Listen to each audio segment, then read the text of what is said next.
السلام عليكم ورحمة الله وبركاته. بسم الله الرحمن الرحيم. الحمد لله رب العالمين والصلاة والسلام على أشرف الأنبياء والمرسلين سيدنا وحبيبنا محمد وعلى آله وأصحابه وأزواجه الطيبين الطاهرين. Make sure everyone's in the right workshop. We want to go ahead and get started. There are two workshops going today. One is mental health issues for Imams, and one is legal issues that Imams face. This is the legal issues that Imams face, inshallah. We have three presenters for you today, and we thought it's a good idea to do all the introductions early on, inshallah, so we can go right into the program. Brother AZAM NIZAMUDDIN will be our first speaker. He'll be talking of many issues that relate to masajid. Brother AZAM is an activist, scholar. He's an attorney, obviously, we're all attorneys. He is a litigator in Chicago, based out of Chicago. He practices family law, personal injury. He's a former general counsel for NATE, the North American Islamic Trust. NATE, as many people know, oversees hundreds of masajid in the United States. It's a Waqf institute, which many masajid and trusts are institution to NATE. And I myself I have personal experience working with AZAM, going back over the past decade with NATE, with the assistance that they give masajid and mosques and Islamic centers throughout the country. He was also the chief compliance officer for Allied Asset Investors, which operates the Iman Fund. You guys might have seen the Iman Fund presented also this weekend, inshallah. He regularly gives presentations throughout the country on religion and constitutional law, nonprofit law, and family law. He serves in many leadership roles in DuPage County Bar Association in Illinois, and is a founding member and former president of the Muslim Bar Association there. He's been teaching and lecturing about Islam and the law for the past 25 years at various colleges and universities, most recently as a professor at Loyola University in Chicago. He's also been an interfaith leader for the past 25 years, inshallah. We're also going to have Brother MALIK presenting a little later today on issues of immigration and family law as they relate to your masajid, inshallah. Brother Adam is the managing attorney at Malik & Associates, a private law practice in Dallas, Texas, not too far from here. He previously worked for the United States Department of Homeland Security as an adjudications officer with the USCIS, the Citizenship and Immigration Services. He has extensive experience as a federal immigration officer and brings substantial insight as to how cases can move smoothly through the United States Immigration Services. While with the Citizenship and Immigration Services, he handled numerous fraud investigations and interviews for the U.S. government. He received the Gutenberg Award for Excellence when he graduated as valedictorian officer at the Nationwide Immigration Officers Training Academy, and he currently practices immigration law, immigration litigation, deportation defense, citizenship issues, and all other immigration matters, along with many family law issues. And he's currently admitted into the state and federal courts in the state of Texas, along with the United States Supreme Court, inshallah. Jazakallah khair. We want to go ahead and get the presentation started. So Brother AZAM, we'll hand it off to you. أعوذ بالله من الشيطان الرجيم بسم الله الرحمن الرحيم الحمد لله رب العالمين وصلى الله سيدنا محمد وعلى آله وصحبه أجمعين. Assalamu alaikum, brothers and sisters, or brothers. Assalamu alaikum, how are you doing? Thanks so much for AMJA for inviting me to speak, and Brother TAWFIQ to help organize, and my fellow panelists, Adam as well, and for you all coming today for this session on law. So as TAWFIQ mentioned, this is going to be a little legally heavy, so we hope you can bear with us, because unfortunately the law, just like in Islamic law, the technical words matter, technical jargon matter, right? As Sheikh Al-Sahi was mentioning yesterday about, wudu and different terminologies and things like that. So the same thing here in law, words do matter, so we're going to be kind of focusing on that. The purpose of this is to really give you a primer. At least this first session, it's really intended to give you a primer on giving you the first exposure you'll probably have on constitutional law as it relates to religion. And you'll be surprised how important religion has played a role in the history of Supreme Court jurisprudence, particularly lately. So as we go over this stuff, I'm going to go through a quick history. This is going to be really rapid fire.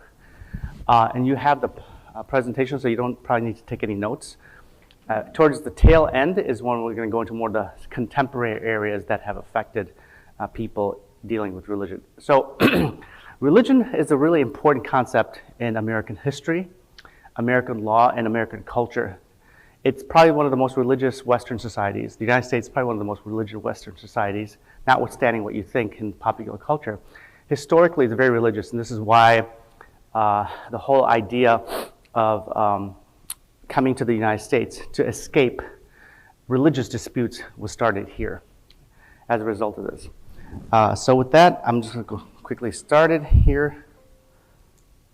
All right, legal disclaimer basically means that this session is not intended to give you legal advice. We have to say that as lawyers whenever we make a presentation, because you're not technically our clients. So, but be that as it may, you can follow our advice. Okay, what authority are we relying on for understanding religion and the law today? There's really 4 kinds of legal sources, or usul, if you will, in the Islamic context. These are the 4 usuls. You have the US Constitution. You've got federal law. Federal law means that these are laws passed by Congress. And then you have state constitutions. So if I were to ask you how many constitutions are there in the United States, people may say just 1. Technically, there's 51, right? 50, because each state has its own constitution. So Texas has a constitution, Illinois has a constitution, California, and then you have the federal constitution. And then you also have state laws. These are the laws passed by your legislators. Okay, so California, Illinois, they pass their own laws. Each of these all mention something about religion. So when there's litigation that occurs, a lot of times claimants will rely on one of these areas of the law. And we'll talk about each one of these a little later. Okay. I'm gonna go ahead and skip this one. So really quick in terms of American history, what was the United States before it was the United States? In other words, before the Constitution. Before then, you had what's called the Declaration of Independence and the Articles of Incorporation. Articles, yeah, too much corporate law there. Yeah, thanks. Articles of Confederation. And the reason was that what you had was, this was the beginnings of this country. And you had this loose affiliation of states, 13 states ultimately, that had a relationship with one another. That relationship was incorporated into the Articles of Confederation. But after independence, they realized that we need something stronger, something that to bind the country much more economically, financially, and legally and politically. And that's where we form what's called the United States Constitution. All right, so in the United States Constitution, there's something called the Bill of Rights, right? The Bill of Rights. They're also known as amendments. So you have several Bill of Rights. Initially, you had 10 in 1789, and these were the first 10 amendments. The question is, why did they add these Bill of Rights after they drafted this Constitution and ratified it?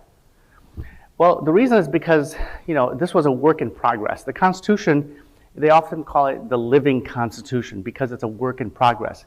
It's amended, it's been amended something like 28, 29 times now. And when they were thinking about these issues of religion, there was a whole history of European and to a certain extent American religious controversies.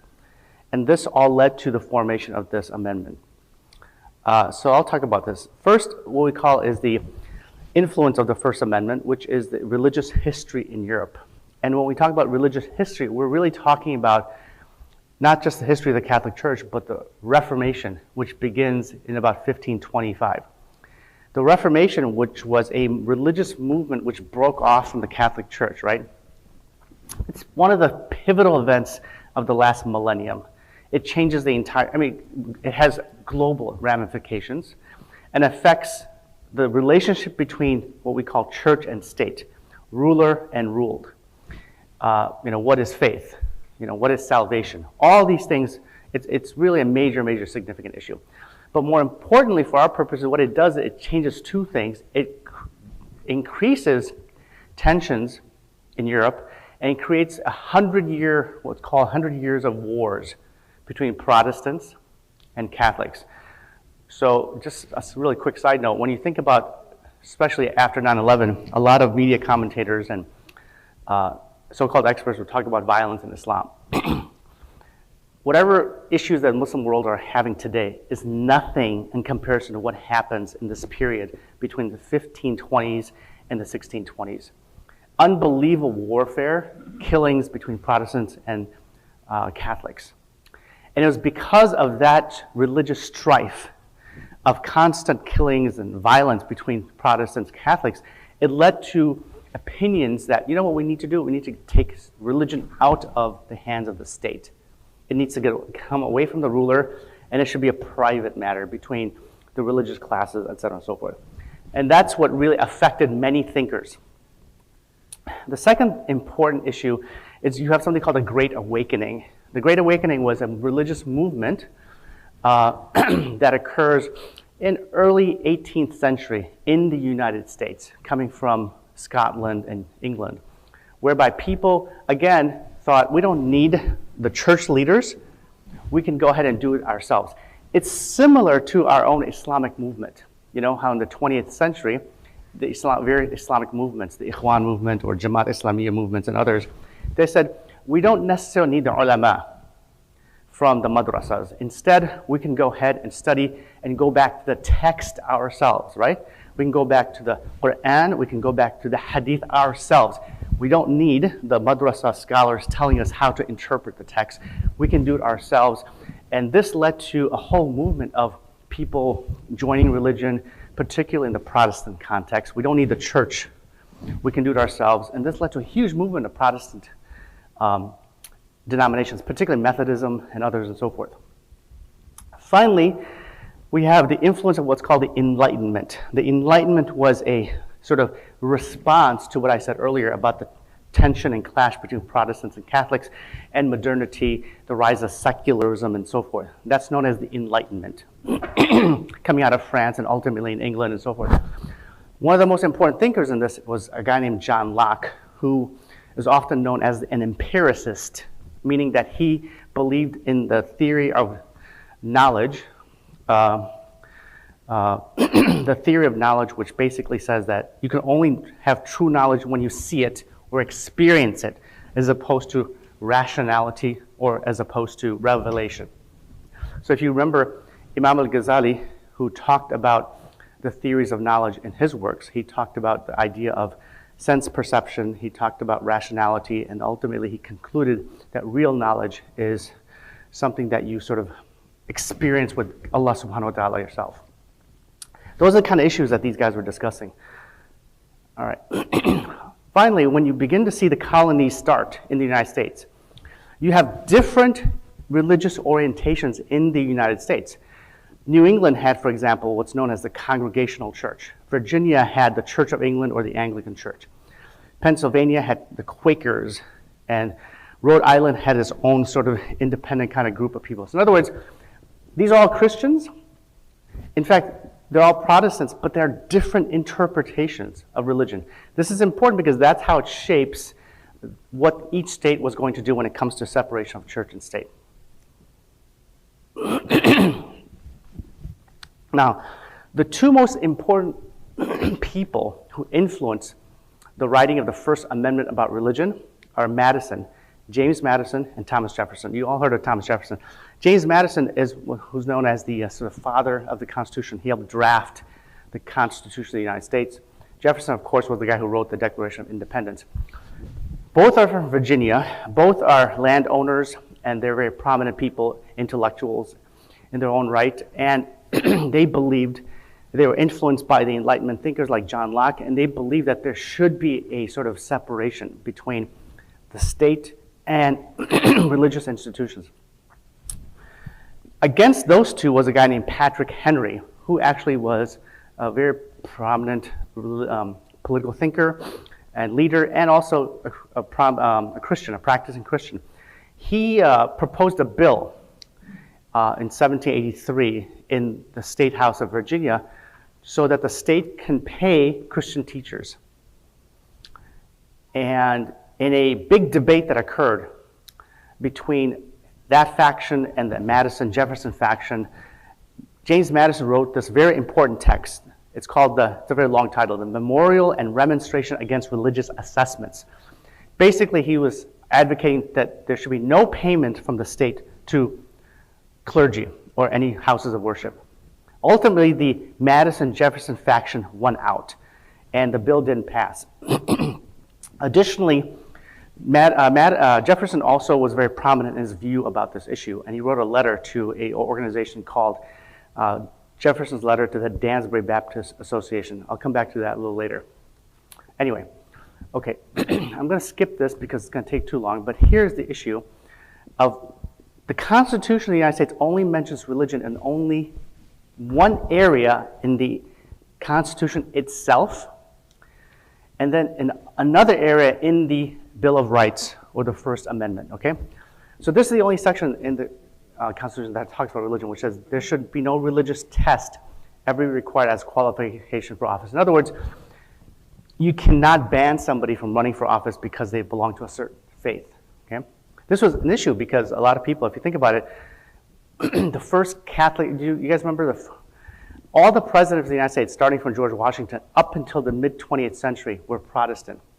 Do you know who the first Catholic president was? Anyone know? Yes, right, Kennedy, exactly. Think about that. So even, I mean, that shows you the history of this issue between, Catholics and Protestants and so forth.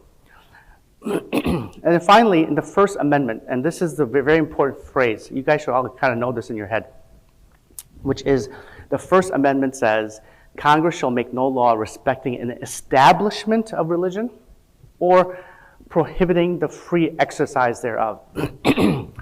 Free exercise means that you're free to go ahead and practice your faith without any interference from the government, all right? Oh, thank you. Okay, so establishment and free exercise. Establishment, free exercise. Okay. I'm going to skip this too because this is like a primer usually for law students. It's one of the first cases we study in constitutional law. It basically says that the United States Supreme Court has the ultimate authority to interpret the Constitution, called Marbury versus Madison, one of the most epic cases from our history. All right, let's talk about the Establishment Clause. So in other words, you've got these two clauses in the First Amendment, okay? And the Supreme Court over the years has interpreted these two separately. So the Establishment Clause basically says that you can't, the government cannot establish a religion or support a religion or prefer one religion over the other, okay? Why? Again, why did they have that? Because of what I just told you, that whole history of clashes between different religious groups and so forth. So they said, let's keep the state independent and neutral in choosing sides, okay? If you think about it, it's a pretty remarkable thing, right, in the history, because usually when we're thinking of different cultures and history, kings and monarchs, they always belong to a particular faith, and that was in Europe, that was in Islamic history, that was in China, etc. Everyone had, but here you have a government saying, we're going to be neutral now, because this country is going to be based upon, despite the fact that 98%, 99% of the people were all Protestant, they're still saying, we want to be neutral. So it's pretty profound when you think about it. So the Establishment Clause says no religion can be preferred or established. The free exercise says we have the right to freely exercise our faith without interference. All right. This is the Establishment Clause. Okay. Over the course of 200 years, there have been many cases in the last century in particular that talked about these issues, okay? But it took a long time for the Supreme Court to take up these issues. So from like 1789 to the 1880s, very few cases, very sparse. But when you come to the 20th century, that's when this whole area explodes, particularly the Free Exercise Clause that we'll get to, but Establishment Clause as well. A lot of cases, challenging whether one can incorporate religion into the state and so forth. So the biggest issues today are issues that relate to taxes paying to parochial schools, public school prayer, public and private monuments, meaning you probably heard of a case of like the 10 Commandments, whether the 10 Commandments be in government property, on top of government property, where it sounds all kind of like petty little issues, but they go to the Supreme Court, these little issues. Public prayer at events and things like that. We'll talk about some of these cases later on. Okay, the Establishment Clause. The Supreme Court over the last 150 years, has really positioned itself to view this in three different ways. One view, the one that you're probably familiar with in popular parlance, is called the wall of separation, or the separation of church and state. This means that there's a complete wall between the government and religion. Complete separation. We don't adopt religion, we don't incorporate it, and so forth. That's one view. Another view is the neutrality one, which I mentioned, that we're neutral. As opposed to being anti-religion or separation, we're neutral. In some cases, we may adopt religion, in other cases, we won't. And then finally, there's an accommodation view, meaning we accommodate religion as much as possible. What I can tell you is that early 20th century, there was a heavy wall of separation and neutrality going back and forth. Today, with the current Supreme Court, you can pretty much comfortably argue that it's an accommodationist perspective. They want to incorporate as much religion as possible, and I'll talk about that in a few minutes. The first case to really focus and develop this theory of separation was a case in the 1940s by the name of Everson versus Board of Education of Ewing Township. This case was a case coming out of New Jersey. And I just put the picture here of the Supreme Court Justice Hugo Black, who was a very prominent jurist for about 35 years. He was on the Supreme Court, very important, both for this case, but later cases in the 1960s when it came to civil rights as well. Basically, what he does is he takes the Jeffersonian view of a wall of separation, which was in that letter that Jefferson wrote in 1801 to this religious congregation, takes the letter, that language, incorporates it into his decision, and says basically that we will not allow this influence of religion into the government. In this case, in 1941, New Jersey passed a law where basically they would reimburse public and private students for bus transportation costs, right? And here, basically, Justice Hugo Black rules that because there's a wall of separation, that this payment towards private transportation costs is too excessive and it breaches the separation wall. Okay, and this is where he kind of mentions this letter here of Thomas Jefferson's letter to the Baptist Association. All right. Then we have another very important case almost 20 years later called Abington and Shemp. Here, the parents of a student were forced to begin their school day by having to read 10 verses from the Lord's Prayer. So the Pennsylvania School District basically said, we're going to begin each day with reading from the Bible, if you will. Okay? And there was a student that said, well, I don't practice, we don't believe in religion and so forth, so the state is not coercing me to do this, and therefore, this is not correct. So they sued. It goes up to the Supreme Court, and by the way, when you sue, you typically go through several layers. You go through district courts, you go through a mid-level appellate court, and then the Supreme Court.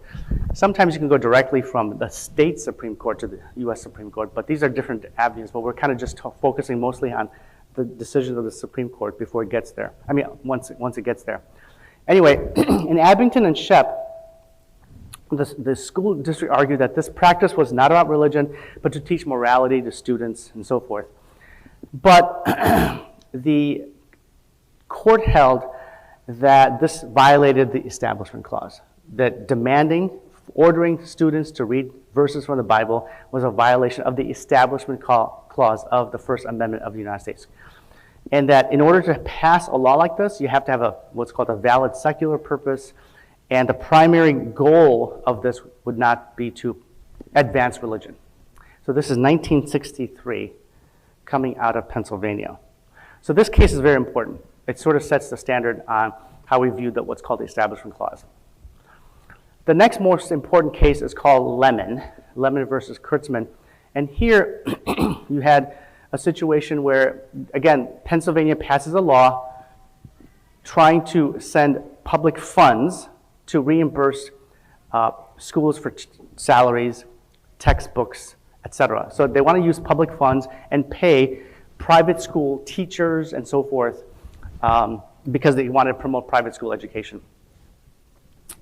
Here, the court adopted a very important test that becomes very important for everyone to know. It's called the lemon test. What do we mean by test?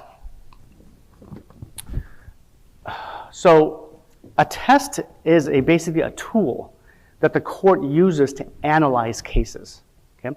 When you look at a case, how do they decide? Like, what methodology will they use? What's methodology? What analysis will they use? Will they just read the facts of the case and decide, or will they sort of use a template of analysis, right? Sheikh Razan, when it comes to like interpreting, say, Quran or maybe other Islamic texts, are there tools that scholars use to analyze them? What would be some examples of that? Right. So you have this process, right? You just don't literally, just take a ayat in isolation and say, this is the rule, right? Well, it's something like that. Here, what they do is they say, okay, we're going to look at this law that Congress has passed or a state has passed. We're going to look at that law, read it, understand the context. We're also going to use an analysis, okay? And the analysis we're going to use to interpret this law is the following. Does the government, what are they trying to do by passing this law? Do they have a secular purpose or a religious purpose? So they ask these series of questions. What is the primary purpose? Is it to push religion or to advance religion? And does this law seek to, what they call excessively entangle religion into the state? Okay? So they ask these series of questions when it comes to these kinds of issues. And based on those answers, they will make a finding of whether they hold the law constitutional or unconstitutional. And this is known as the lemon test. And this is the sort of analysis that the court used for many years. It's still valid, but basically the court has moved away from this test, but it is what it is right now. Okay, so in this case, they held that the law was unconstitutional because, and in fact, the decision was 8-0, that this was an unconstitutional law because it did not pass these three questions that they had to decide. That the Pennsylvania, there were two cases that were involved. One came out of Rhode Island, one came out of Pennsylvania. Both of those laws did not pass because they had a religious purpose, they excessively entangled religion, and they were promoting religion. And as a result, they undid the law and held it unconstitutional. So as I mentioned, there are two cases. So the Pennsylvania case was 8-0, and then the Rhode Island decision was 8-1. One means they dissented. Sometimes they're not available. Yeah, so sometimes there could be a reason that the judge was not there, either because there was no appointed judge, somebody had either retired or passed away, so maybe there's 8. Sometimes there's something called a conflict of interest, that a judge, because maybe they were working for Rhode Island or something like that, so therefore they don't participate in the decision. Yeah. You can't make that determination, because a lot of times the judges, especially in, I would say, post-1940s up until really the 90s, judges were very, by and large, independent thinkers. Now, there's always one or two judges that you can say is sort of on the liberal front and another on the conservative front, okay? But I would say that doesn't really happen until the late 80s, early 90s. Today, you can say that for sure. So today, in the Supreme Court, there's nine judges. Of the 9, 6 are definitely conservative, and 3 are what we call liberal, for sure. But even amongst the 6 conservative judges, sometimes 1 or 2 will not completely agree with the others. They might have a different view on some matters.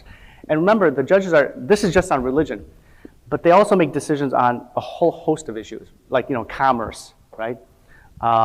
Commerce and other individual rights, racism, issues about school when it comes to affirmative action, all kinds of issues. And they may have a different view there. But in religion, right now, I would say it's 6-3 conservatives. But back then, that wasn't the case. Back then, they were sort of, by and large, pretty much aligned. That's why it's 8-0.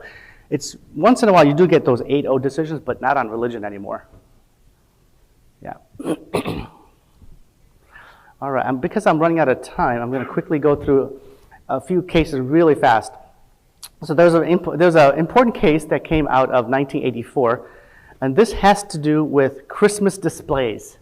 Like, you know, when you're driving in the wintertime, during Christmas time, you'll see in your neighbors or other people's front yards, you'll see, you know, Rudolph the Red-Nosed Reindeer. Sometimes you'll see snowmen, but sometimes you'll see what's called a nativity scene, a creche. And this will be a display of Mary and the baby Jesus and Joseph, maybe with some animals and things like that, right? You'll see that. And so you'll see it on churches too. So what happened here is that they decided to put this on government property, all right, in Rhode Island. So I don't know who, but the government of Rhode Island in their sort of local county office put this religious scene. As you can see, let's see, do I see it here? Here, I'll show you a picture here. Right there. You've seen those things like that. So they put it on government property. So the question was, is this permissible? So someone filed a lawsuit and said, this is not permissible. Okay? So the ruling of this court was very interesting. This is coming from 1984. The Supreme Court, in a 5-4 decision, so you can see now, you see in the 80s, you begin to see the shift with the Supreme Court, and you have more sort of 5-4 decisions. But they ruled in a 5-4 decision that it is constitutional. Why? They said, applying the Lemon Church, but they also didn't follow the Lemon Church as the Lemon Test, I should say. They said that it's not really advancing religion. This is part of American secular practice. Okay? It's part of religious history. And for every religious symbol, there are secular symbols. All right? And America is a religious nation and not an anti-religious country. So, in other words, they're saying, yes, this is religious, this is religious, this is religious, but you also have, you got Santa Claus, which is not religious. Okay? You got these ribbons, that's not religious. You got flags, you got the U.S. flag is there, so forth. So this was a very clever display. It was very clever. Because what they did was they added these symbols of Rudolph the Red-Nosed Reindeer, Santa Claus, and the flag to make this not purely a religious display. And the Supreme Court agreed with that. If they removed, and sometimes they've called this the Rudolph the Red-Nosed Reindeer case, because if they removed these symbols and others, and it was purely religious, they would have lost this case. But they cleverly put these other displays to kind of make it, you know. So very clever. See how people are like that? Yeah, they do these things. Anyway, so that's just an example at public displays. So I'll quickly go through this. Same thing happened a few years later where you had a Christmas tree and a menorah. There's a menorah here and the Christmas tree here. This also this was known as the Allegheny County versus the ACLU. So the ACLU sued on this one. And the funny thing here is that the Catholic groups put up a nativity scene, okay, again, and in government, but the nativity scene, unlike the other one, was purely a religious, they invalidated that. The Jewish group put up a menorah, and they held that that was fine. Why? Because it was just a menorah, just a symbol, whereas the nativity scene had quotes from the Bible, all this religious stuff and so forth, and the Supreme Court held the menorah stays in, but the nativity scene and the creche stays out. Yeah. So is the idea that because it's something that's historic or something that represents the current dynamics of things, that's why it's neutral? Yeah, yeah. So what's happened is, remember I talked about the Lemon Test? Mm-hmm. After these two cases, the Supreme Court has shifted to a different test. And that test is about history. Mm. Is this part of a long history of the United States, which is not promoting religion, it's common sense, you know, things like that, and so forth. If that's the case, the Supreme Court will say these are okay to do. And that's where they are right now. So will a museum scenario kind of run like that too? Yeah, so in the museum context, they said that the Christmas tree is okay because it's a secular symbol. There's nothing, Christmas about it. And the menorah is okay too because it's cultural and so forth. But the nativity scene, again, is out because that was purely religious. And so that's something that, Muslims also tried to do. I remember in Chicago, we put up a, like some kind of display next to the menorah that had basically the 5 pillars. If somebody challenged that, that would probably lose because why? It's purely religious. It's talking about shahada, it's talking about salah and zakat and so forth, right? It's not culture, it's not talking about the history of Islam or something like that, or Muhammad Ali, for example, or Islam in America or something. But if it's a purely religious display like that, that would most likely lose. All right, a few more cases regarding 10 Commandments, for example. 10 Commandments are usually no, they usually don't go in, especially if, but it all depends also on where they're located, how big they are, and so forth. Sometimes 10 Commandments in courtrooms, you'll see them, are legitimate and constitutional because that's part of history and part of the legal system, as part of laws for many years. But there was an Alabama judge who took some 10 Commandments and put it right on display, like a big rock in front of people, and was promoting it and so forth, and that was ruled unconstitutional. So there's a display here. This one in 2005 was deemed religiously valid. Why? Because it's part of the history of this community. It's part of Texas's long-standing endorsement and so forth. So, a lot of these issues really are focusing on very narrow, technical little things here and there. All right, I'm going to conclude this section by talking about 2 important cases that happened recently.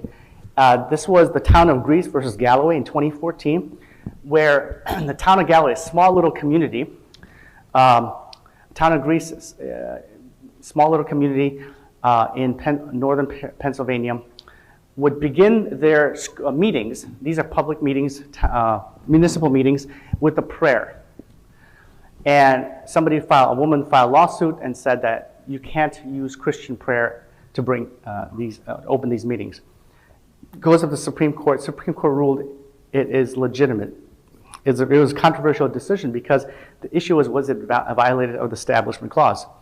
If the Supreme Court followed the Lemon test, and what I mean by the test, that's a test that the Supreme Court uses, but they don't have to use it.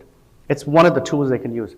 If they decide to follow the Lemon test, they would have lost here. The city would have lost this case. But instead, they argued that it's part of the religious history and it's normal. They weren't promoting anything and so forth. But the dissent wrote a vigorous dissent saying that actually it's coercive because if you're not part of that community and you don't follow in the prayer, then you might feel like, well, if I don't follow suit, then I can't, get what I want from the city. If I want a contract with the city, or if I want to have zoning laws passed because of this or that, and if I don't toe the line on the prayer here with the city, then this could affect my relationship with the city.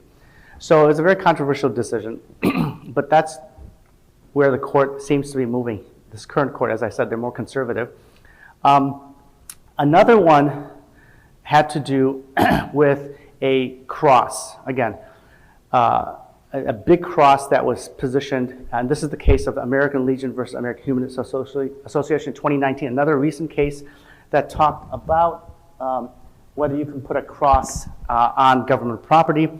Again, in order to validate it, the court held that the cross was legitimate, again, using the whole argument about history and tradition and so forth. All right. So those are the 2 cases that came down recently, which clearly demonstrated that the Supreme Court today is very pro-religion, at least 6 of the justices. And when you have a 6-3 decision, you're going to win every single time. So that stuff that talked about was about government relations. Yeah, go ahead. So just to summarize that previous point, would you say that if it's informative and like educational versus if it's directive, is that how you would differentiate them? Yeah, I think education has an important role there for purposes of making it valid. Okay. The idea is that if you're promoting the actual religion, that's when you have, potential challenges to constitutionality. All right. So now we're going to talk about the other wing, which is the free exercise. Remember, there's two clauses, the Establishment Clause and the Free Exercise Clause. So now this has to do with people's ability to practice their religion. And this pertains to us much more in terms of what we can or cannot do. I'm running short on time, so I'm going to go really fast and talk about the first case to take up this issue, believe it or not, was really late in the game, almost 100 years after the Constitution passed. And this is known as Reynolds versus the United States. This has to do with a Mormon who had more than one wife. And in 1863, 64, Congress passes a law, what's called the anti-bigamy law. And this was the first anti-bigamy law that was passed in the country. And then all these states followed suit. And this was because the Mormon religion, if you know anything about the Mormons, they are similar to Islam in some respects. They can have more than multiple wives, but in their religion, they were required to have more than one wife. So they had multiple wives. In some cases, as many as 8, 10, 5, 7, etc. So it was a requirement. And secondly, they don't drink alcohol. And they also don't drink coffee, interestingly enough. Yeah, caffeine is haram for them. Anyway, so this guy, George Reynolds, had more than one wife. He sued the government and said, "You're violating my religion." And the Supreme Court held that even though this was a violative of your religion, this passed, by the way, Abraham Lincoln signed that law. Interesting tidbit, because the Mormons were actually in Illinois for many years, and then they got persecuted and were pushed out to Utah. And that's how they wound up in Utah predominantly, is because they were persecuted in Ohio, Illinois, and Missouri, and finally they were pushed into Utah. Nobody cared about Utah because it was an open territory. There was nothing there. And now, alhamdulillah, they've really made that into a major state for tourism and other things. So anyway, the court ruled that that the government cannot regulate belief, but it can regulate practices if they violate public policy and affects public policy. So at that time, the public policy was one couple, one marriage, okay? One wife, one husband, and that's it. That's the public policy. If you didn't do that, then it would affect public policy, have a negative reaction to society. Remember, this is the 1870s, 1880s, so it's a very different time period and so forth. So they invalidated that. Finally, in the 1940s, you begin to see more cases coming. So you have the first case is 1870s, and then 1940s until now, you begin to see an increase in these cases. The first case is called Cantwell versus Connecticut, and this basically said that we're going to give people the right to practice their faith as they should. Here, what happened was Connecticut passed a law against this group of Christians called Jehovah's Witnesses that they go to door to door. You've probably seen them. They come knocking on your doors and asking you to look for Jesus Christ. So they started doing this in the 40s, and when they're doing that, Connecticut passed a law, said that they had to obtain a permit to do that. And of course, they would never grant the permit to them. So they sued, and the court held that it was unconstitutional because you're violating their right to do da'wah in their context. Okay? So that's the first case. Now, the next most important case here is called Sherbert versus Werner, and this changes the landscape. In this case, a woman was working for a company, and the company changed her job position, so she had to work on Saturdays. She was working Monday through Friday. Then she worked on, they said, you can't do that. We want you to work on, pick one day and work on Saturday instead of one of the other days. Well, she belongs to a religion known as a Seventh-day Adventist. Seventh-day Adventists. They're very similar to the Jews, but they're Christians. They actually observe the Sabbath, and they don't work on Saturdays. So she said this rule by my employer was a violation of my religious law. They said, too bad. So they fired her. So then she applied for unemployment insurance. They denied the benefits because they said that your decision was willful and it's misconduct, and therefore you don't get any benefits.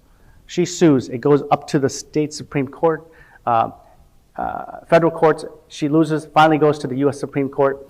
And the Supreme Court held that they violated her constitutional rights and free exercise. Why?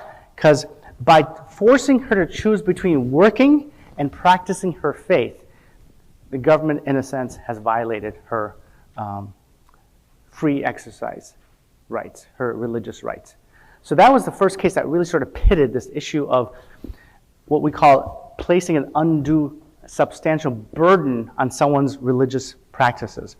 And this case sort of sets the paradigm for all future cases of when a religion tries to, a government tries to impose any kind of restriction. What's the restriction here? Again, the fact that she couldn't work and that she couldn't get the unemployment benefits. That was the key here. Unemployment benefits that everybody is entitled to, but she didn't get it because she would have to stop practicing one part of her faith, which was to take the day off on Saturday. Okay? All right. Now, this is, again, very technical. It goes back to the issue, what I mentioned earlier about tools of analysis and so forth. When a law targets a particular religion or targets religion or targets a particular group of people, faith, okay, the Supreme Court will look at that law with what's called strict scrutiny, meaning they're going to look at that law and say, why is this law here?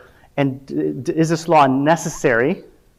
And is this law necessary to achieve what the government is trying to do? Okay?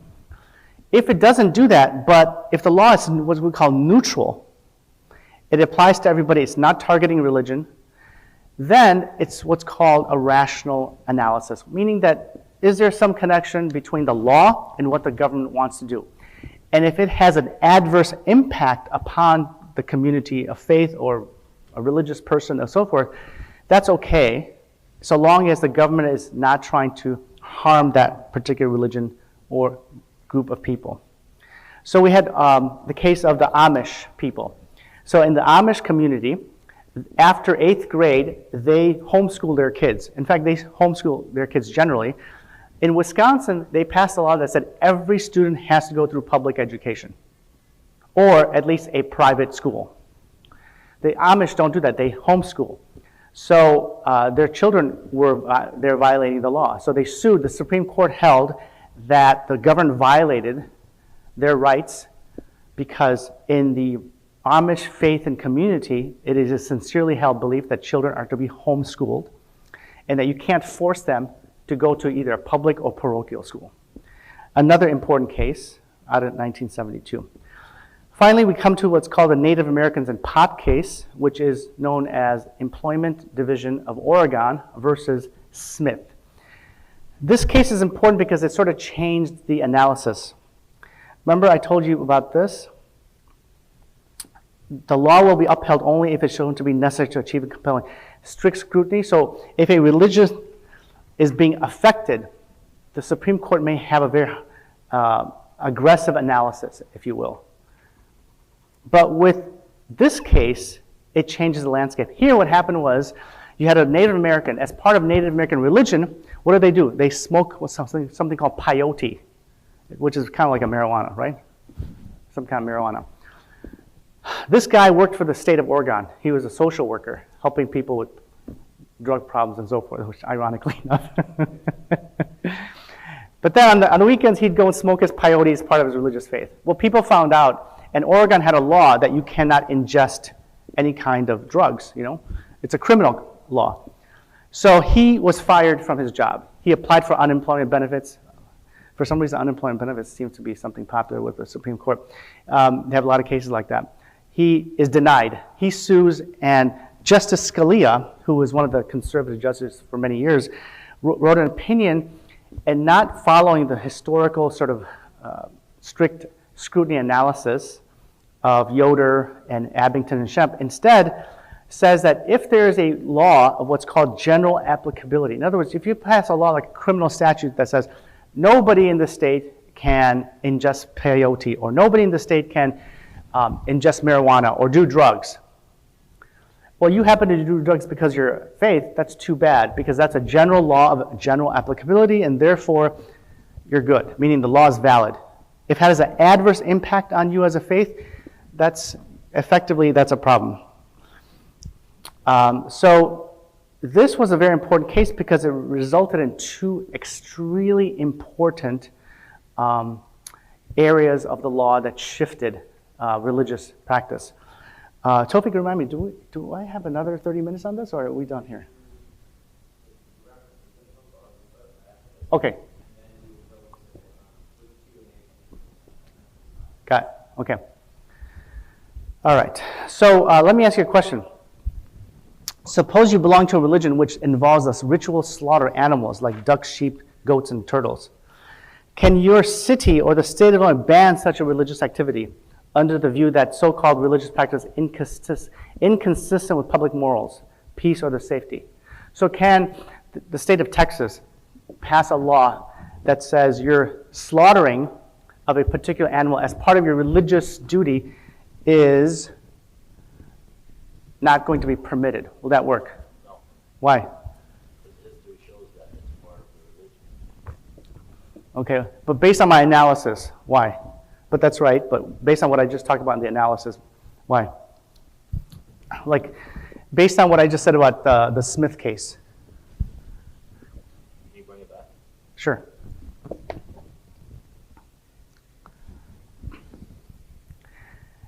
Is that law a law of general applicability and neutral? No, right? Why? Because it's targeting that practice, right? So that's exactly what happened to a group of people who followed a strange religion based out of Florida. This was what's called, it's kind of like a Haitian kind of religion where they would publicly slaughter these animals. And they do it openly as part of a religious gathering. And they're slaughtering the animals, and there's blood being spilled all over. It was kind of wild and so forth. And they're called the Church of the Lukamai Babalu. So Florida passes a law without naming the church, and this is where it's important. The local ordinance passed a law without naming the group, naming the church or anything, but simply disallowed the public slaughter of animals and said, you can't spill the blood on the, this and that. You can't do everything that the church does. They basically invalidated without naming it. They thought they were being clever by not naming the church and so forth. They sue, it goes to the Supreme Court. They lose at the district court level, and they sue again. They go to the appellate court level, which is the circuit. The 11th Circuit also rules in favor of the city. It comes up to the Supreme Court, and guess what? The Supreme Court says, no, this law that was passed in 1987 was targeting this community. It is not a law of general applicability. It's not neutral. Even though the law doesn't name them by faith or community, they're still targeting. The purpose of the law was to target this community, and it's invalid. All right, so this decision actually is very good for the Muslim community because this law was intended to implicitly attack our faith. It's very similar, if you remember, to what happened where they passed all these Sharia laws. Remember the Sharia laws that were being passed locally? So initially, they passed, like a lot of states passed these laws that were actually mentioned Sharia or foreign laws and so forth. And there were attacks against them, legal attacks, and they lost. So then they amended, and then they would change the name and not include Sharia and so forth, right? Try and be clever. Same thing, and they lost. This is why. It's because of this kind of case, that you can't target a faith and community based upon religious principles. All right. Yeah. When a law like this happens, would it be all over the United States? It would be the law of the last 20. Second thing, could in another generation or another time, it will be struck down?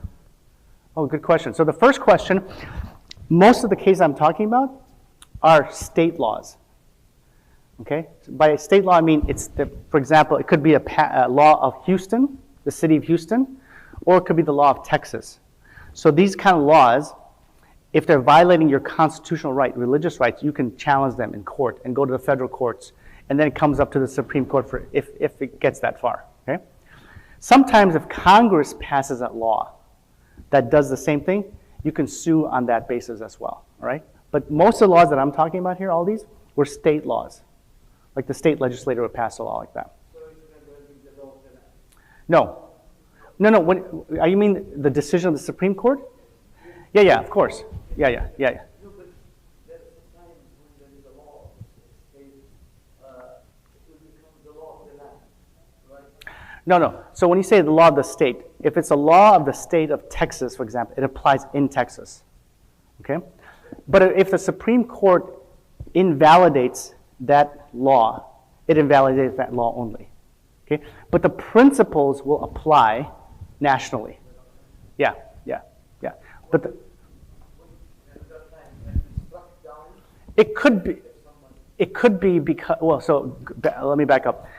Generally, all Supreme Court decisions follow what's called a principle of stare decisis, which means that the previous case holds. So it's very similar to, in Islamic law, of what we call precedent, right?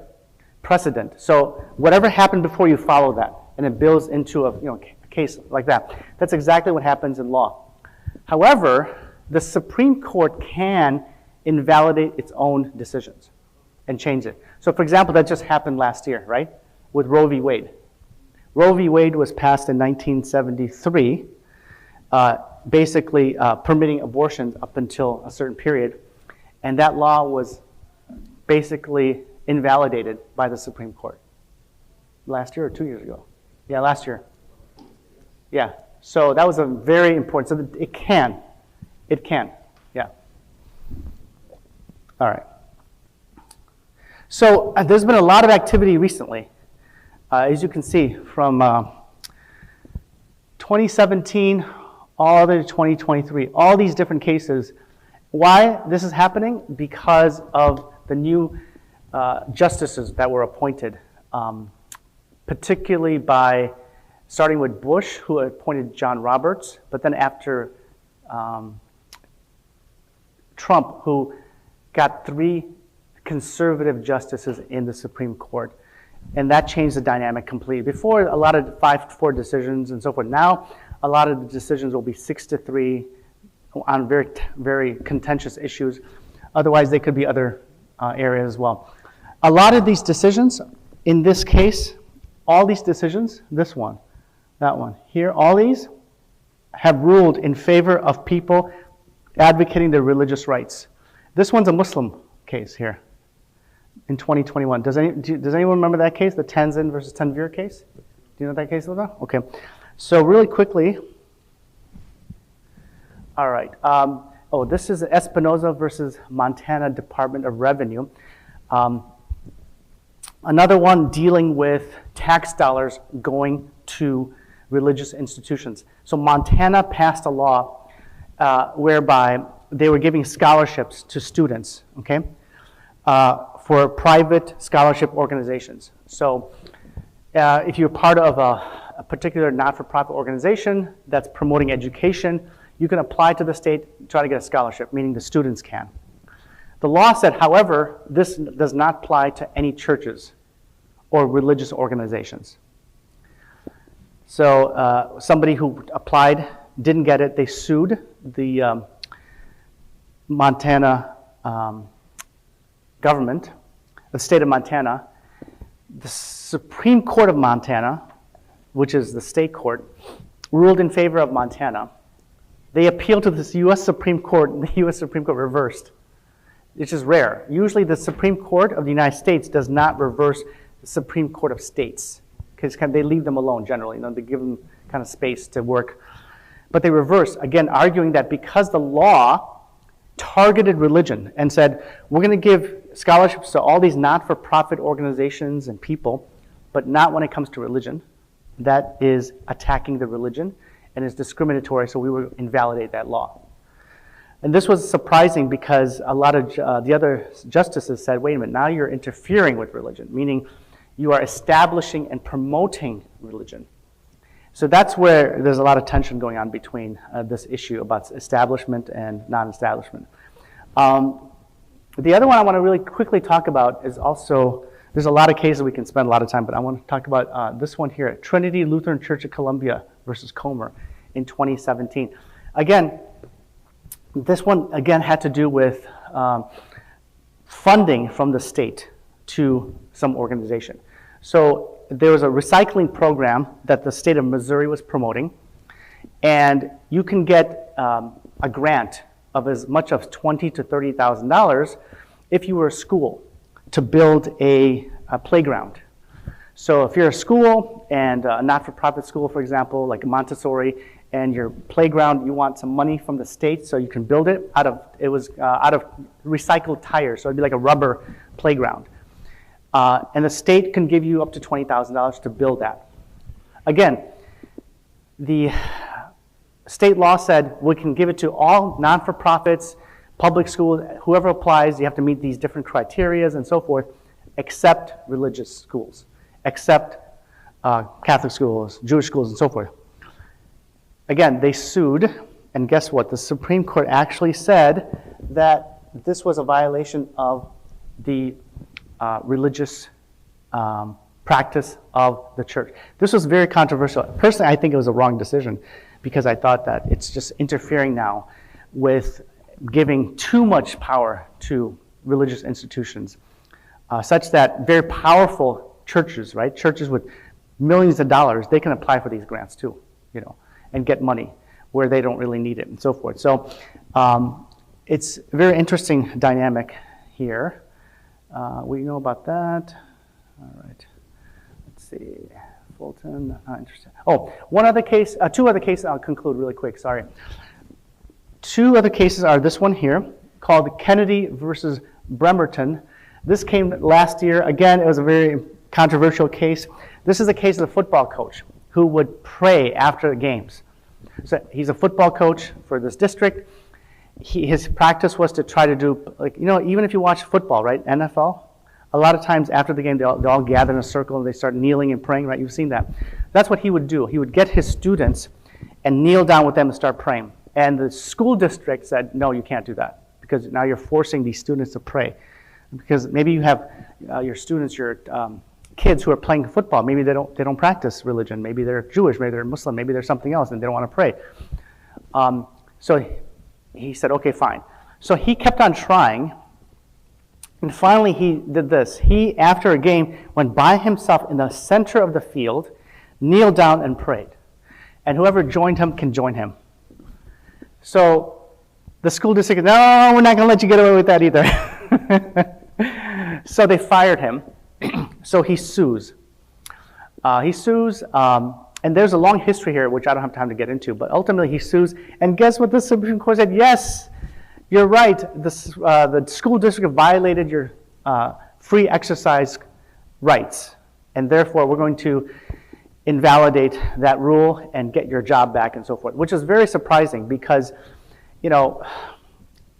he's a football coach, so even if he's by himself, if you're his student or if you're working under him, you're going to feel sort of obligated, right? Due to pressure to join him and so forth. Or the parents may feel uncomfortable, whatever the case is. So there's an issue of sort of coercion here involved, and that's why a lot of the dissent who disagree with the decision. Dissent means the Supreme Court justices who write opinions against the decision. They're allowed to write a dissent opinion.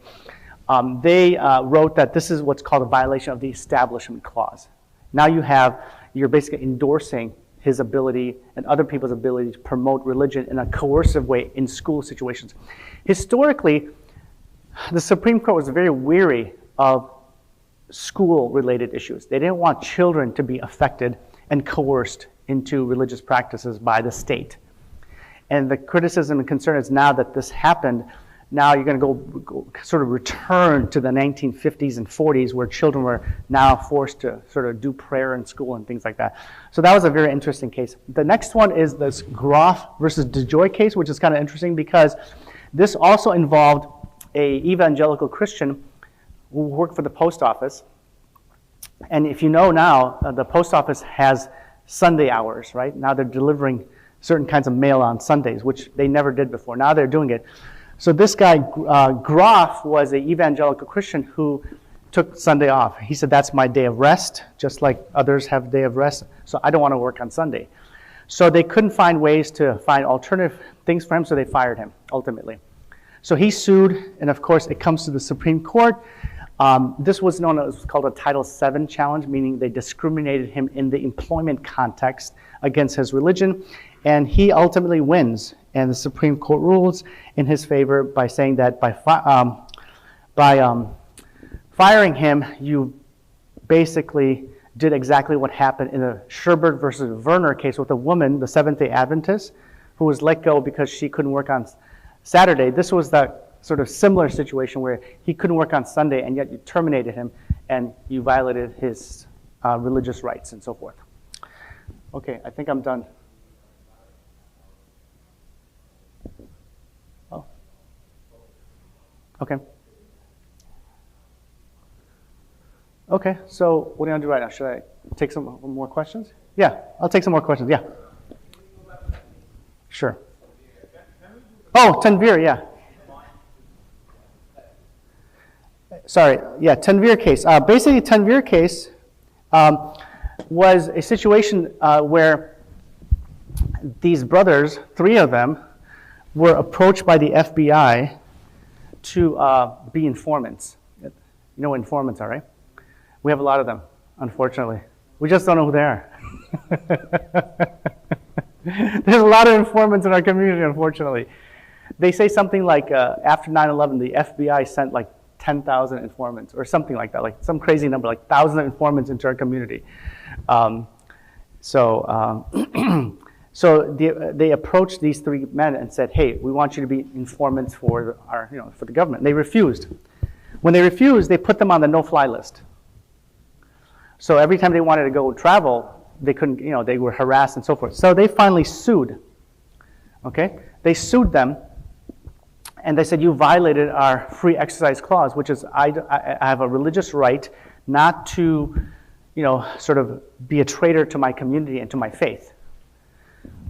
So they sued, and guess what? The Supreme Court agreed. And they said, so this is what the government did. This is how insidious the FBI can be. The FBI, so they sued, and they won. They lost at the federal level. And then they lost at the next level, and then the Supreme Court took the case. As soon as the Supreme Court agreed to take the case, the FBI removed them off the no-fly list. Okay? So they're like, "Oh, okay, no problem, go ahead. It's all right, you can fly now." And the Supreme Court said, no, we're going to go and take this case. And they ruled, and they said basically that you're entitled to damages, meaning you're entitled to monies against the individual FBI people who made the decision. The key to this case was 2 things. Number one, the fact that you can sue the individual FBI agents. That's what they did here, because typically you can't. You have to, when you sue the government and not the individuals. But here the court permitted them to sue the individual agents and get money. Not just their, no-fly list categorization removed, but they can sue for money and sue the individuals. And that was key to this case. That was a very important development here. So that was Tanvir versus Tanzan. So that was kind of important. Anyway, okay. Did you have a question? Yes, I got 2. Yeah. So the first is, how does the law or the Constitution define religion? Like man-made versus religions of the skies, for example. And then the second one is, can the Muslims use the Graf versus the Joy or the 7th Day or the Amish cases to take Fridays off and not get fired?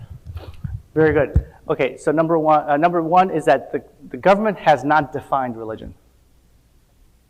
So usually the agency that really determines this is the IRS. And the IRS has never defined what is religion, but they give you, I guess, they have what's called a test analysis, like something like 14 criteria of what is religion. So it involves, is this a sincerely held belief? Does this include a church like an organization? Are there rituals involved? Is there a history? In other words, if I just make up my religion and say, my religion is called the water bottle religion. Okay? If I just make up a religion, and now I want tax exemption from the IRS, for example, right? So in order to determine whether this is a real religion or it's a fake kind of religion, they go through this analysis and test, and they will make a ruling to give you whatever. The problem is that the government is hamstrung because there's so many religions right now. right? There's so many. Besides the obvious world global religions that we all know, Islam, Christianity, Judaism, and Hinduism, and Buddhism, you have all these minor little religions that people have made up in the past few years. Cultural, racial, whatever. So the government is not in a position to say, yes, this is a correct religion, this is not religion. They can't. So the answer is no. But they look at different things to determine whether it's real or not for purpose of tax exemption. And ultimately, the Supreme Court will follow that as well. The question about whether you can take Friday off, that's a really good question, because I always felt for a long time that just as Jews take Saturday off, Christians take Sunday off, we should be taking Friday off. You know, it should be a day of rest. Like when I do a lot of interfaith work, right? So when I go and teach or lecture at churches, on Sundays, I go lecture after like their day of service, and they have adult education courses. So I'll go and be part of the adult education. And I see, you know, families coming in nice and relaxed, you know, together, bringing their kids to church for their main service. And then when we go to our Friday prayer, it's like, you know, it's like, you know, everyone's running around. As soon as you say salam, half the congregation gets up. You can't even do your sunnah in a nice, calm manner because everyone's running out the door. It's all hectic, you know, so forth. I mean, unless you're retired, of course, or you happen to have work out of home, whatever. But I think that's a good argument. I think you can't make that argument. I think this, if you're going to try, this is the best time right now. When did you stop? When did you stop? Do it. So, Because well, in my case, no one bothered me. I go to the Jummah prayer with no issues. No, but for example, if you grew up, those of you who maybe remember, if you grew up in the 70s and 80s, I grew up here in the 70s, 80s, a lot of times our parents didn't go to Jummah because they couldn't. And back then, there was no institutional support, right? No one knew anything about this. I mean, this is just now. But back then, there was no institutional support. So you just worked and you missed Jummah, you know, in the 70s and 80s and 90s. But now I think that if you, this is how it would work. You would have to go to your employer and say, I need to take Friday off. For religious reasons, it's my Jummah day, and that's fard. So you can make that request, fard. Now, the issue is this, they have to do what's called religious accommodation, okay? So they have to accommodate you. Now the question is, should you just take 2-3 hours off or the whole day off, right? That's the issue. Now, you should have no problem getting 2 to 3 hours off, no problem whatsoever. If they don't allow you, that's a complete violation. I think you sue immediately. But the question is, can you take the whole day off or half a day off? Then the question is, okay, then what can you do? You have to make it up somehow, right? So you may have to work on Saturday, Sunday to make that up, or some other hours or something like that. That would be the trade-off. But I think that's a good argument. You can't certainly take it. If your employer ever tells you, or any employer of your congregants at the mosques tell you that the employer says you can't take time off, that's a complete violation. Absolutely. Yeah. Assalamu alaikum. Well, in that case, like what you said, like the family cannot be part on Fridays. So why, as a Muslim community here, why as a lawyer you cannot take this case and try to find anything? Because you know, like in high school, they already met you, but most of them don't go to Jummah. And now being there like for 3 years, you don't go to Jummah. Then it's gonna be tough when you like in college to go to the Jummah because you are used to it, and then No, it's a good point. The reason I think is because, number one, our community leadership doesn't know. That's the number one reason. They just don't know what their rights are. And number two, are you telling me? Well, no, I don't know. Number two.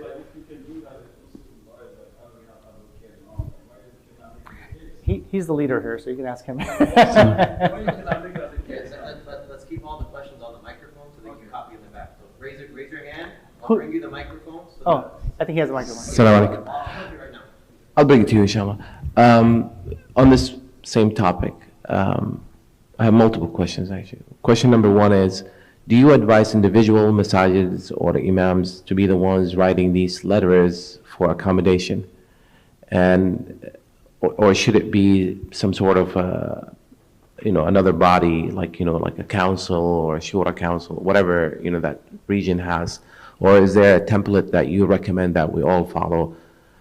When I used to live in Orange County, there was a strong care chapter there. So usually I refer these cases to them. They have a template. They just write it. They know what to write, and they can follow up on the case as well. So do you want to advise individual imams or masajid to take on these kind of cases or write these recommendation letters, not recommendation, I mean accommodation letters to those individuals. That's number one. Number two, sometimes people ask for things that are not reasonable, or that, in my opinion, you know, there's nothing that says in our religion that you shouldn't work on a Friday. As a matter of fact, it's the opposite. If you look at the verse that talks about Jum'ah, Allah subhanahu wa ta'ala says, once you're done with the salah, فَاسْعَوْا إِلَىٰ ذِكْرِ اللَّهِ, go back, فَانْتَشِرُوا فِي الْأَرْضِ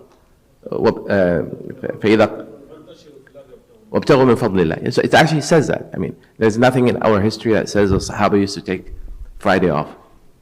As a matter of fact, there's clear indication that you can work up until the time of salah, and then when the salah is called, when it's time for salah, then you need to stop everything and rush. So the 2-3 hour thing, as you said, you can get it easily. So that has to do with my first question. The second part is, if someone in your community is asking for something that you don't believe is reasonable, or that you don't believe it's really something that our religion necessarily requires, then what's the point of even, like, you know, advocating for making Friday a day off for Muslims? These are my two So questions. the answer to the first question, I think my advice always is always have a lawyer when it comes to legal issues. Obviously, if you have a Muslim lawyer who kind of knows these areas, that would be better. So approach a lawyer whenever you have legal concerns or accommodation issues and so forth. Of course, care, and I saw Brother Shibli Hassan back there. He can also probably answer that question. But I think that having it like a care organization, Muslim Advocates is another important organization that represents Muslims, or a lawyer, I think is always a better way to go. Just because you want to make sure that you start off immediately from the get-go on legally sound position, rather than messing up in the beginning and then you find yourself because a lot of times, you know, when you get, if you don't do the right thing in the beginning, the courts will say, well, you should have done this and this, and therefore you're out, you know, that's all. Secondly, the issue about Jum'ah, I mean, it depends. It really, to me, you know, I believe that Jummah prayer, this is my personal opinion, it has nothing to do with AMJA or any other leadership here. My view is that when I compare our community to other religious communities, and I see their religious communities, you know, the benefits that their religious institutions provide their communities, I feel we should be able to have the same benefits. That's how I look at it. I don't look at it from a perspective of only, you know, in Islamic history did we do this or not? Because the United States is a different context, completely different context, for good and for bad. Because in the Muslim world, there's a lot of problems too. Like there's a lot of things we can't do that we can do here, right? So that's important. So I think that the fact that we can spend time with, say, children and families for Jum'ah, to me, that would be ideal. I would love to take my children, pull them out of school, and with my wife, go to Jum'ah prayer as a family. To me, that would be unbelievable. But it just seems so remote and ideal, we don't even think about it. But I think it's definitely possible to do that. We can easily take them out of school and ask them to accommodate them. It makes their, why not? You know, the schools have so much resources, they can easily do things like that. With homeschooling, with you know, additional work and so forth, it's possible, I think. So that answers the numbers. The third question is, I don't know about you know, extreme or unusual requests. But I think that you have to allow that to happen only because ultimately it will take care of itself. Because the law is going to try to be reasonable when it comes to deal with these issues. So even if they ask for strange requests, whatever those strange requests could be. I have an example for you. Yeah. So a sister basically works for, I'm not going to talk about the division, but she works for a government agency basically. So she asked for Friday off. So first of all, women are not required to pray Friday, but she asked for Friday off, and she wouldn't work any other day. So now instead of a 5-day work, for 5 days a week, yeah, she's now down to 4, and she doesn't want to be treated as, she wants to remain full-time. So her employer, which is again a government or a county, yeah, agency, they wrote to the imam or to the chaplain, who basically contacted me about this particular case, Oh. do they have to give her this accommodation, which is a very awkward, basically, thing to do. So Yeah. this is, So my view is you push as much you can. I think you push the envelope. This is the time for us to push the envelope. That's my response. So if she can work, if she gets paid and she's working and she's doing all her work in 4 days, alhamdulillah, that's all I say. Yeah. Assalamu alaikum wa rahmatullah. Assalaam. First, I want to ask, like Saturdays, Sundays, are religious days off or just the government day off? Because if it's religious, then we can ask for Friday. And secondly, as you said, it can be an option, like to do a lawsuit, like as a Muslim organization for at least, as the Sheikh said, after you finish, you can go continue. But now we have Saturday and Sundays off.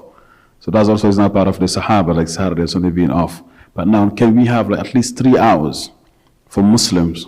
You know, either you can withdraw your kids from school and just go 3 hours, I think is enough, you know, for Jummah, 30 minutes before and 30 minutes after, to have 1 hour at the masjid.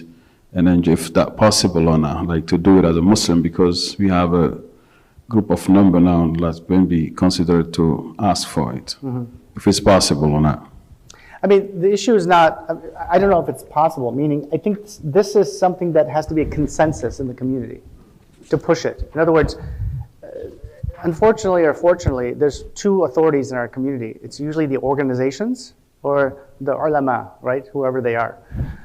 And I think if those 2 groups push and advocate for some kind of Friday schedule and it becomes sort of normative, then I think that you can certainly get it acceptable. From a legal perspective, like I said, I think getting 2 to 3 hours off should be no problem from a legal perspective, from your employer.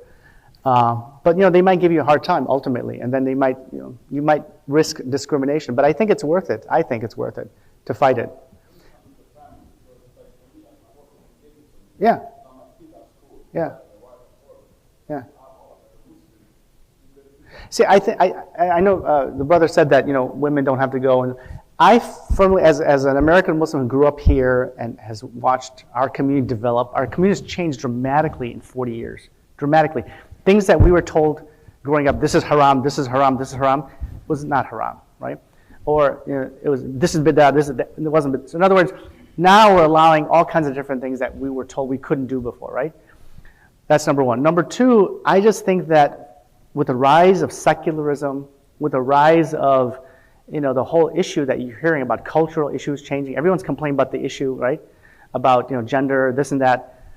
To take your kids with you and spend 2 to 3 hours on a Jummah, to me that is absolutely essential. I'm not saying I do that with my own kids, but I'm just saying if the Muslim community advocates it, alhamdulillah, it's absolutely essential. Why would you not want to do that, right? But again, that's just my personal view, but I think that's, again, it's not just an issue of legal, but it's also how we want to live in the United States, with all the benefits and rights. Clarification, just to clarify the issue, I think what Sheikh Muhammad is saying that it's not a requirement for the sisters to go to Jummah, but I get Right. your point. Yeah. No, I get it. You're saying no, since everybody's just practicing what they want to, we should take advantage of that. Yeah. But I'm also saying that I think nowadays, given the challenges that our children are facing, We should take advantage. we should. It might even be very important for us to do that, right? Yeah. No, I know. Right.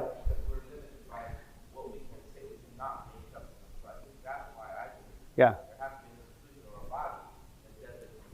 I agree. Yeah.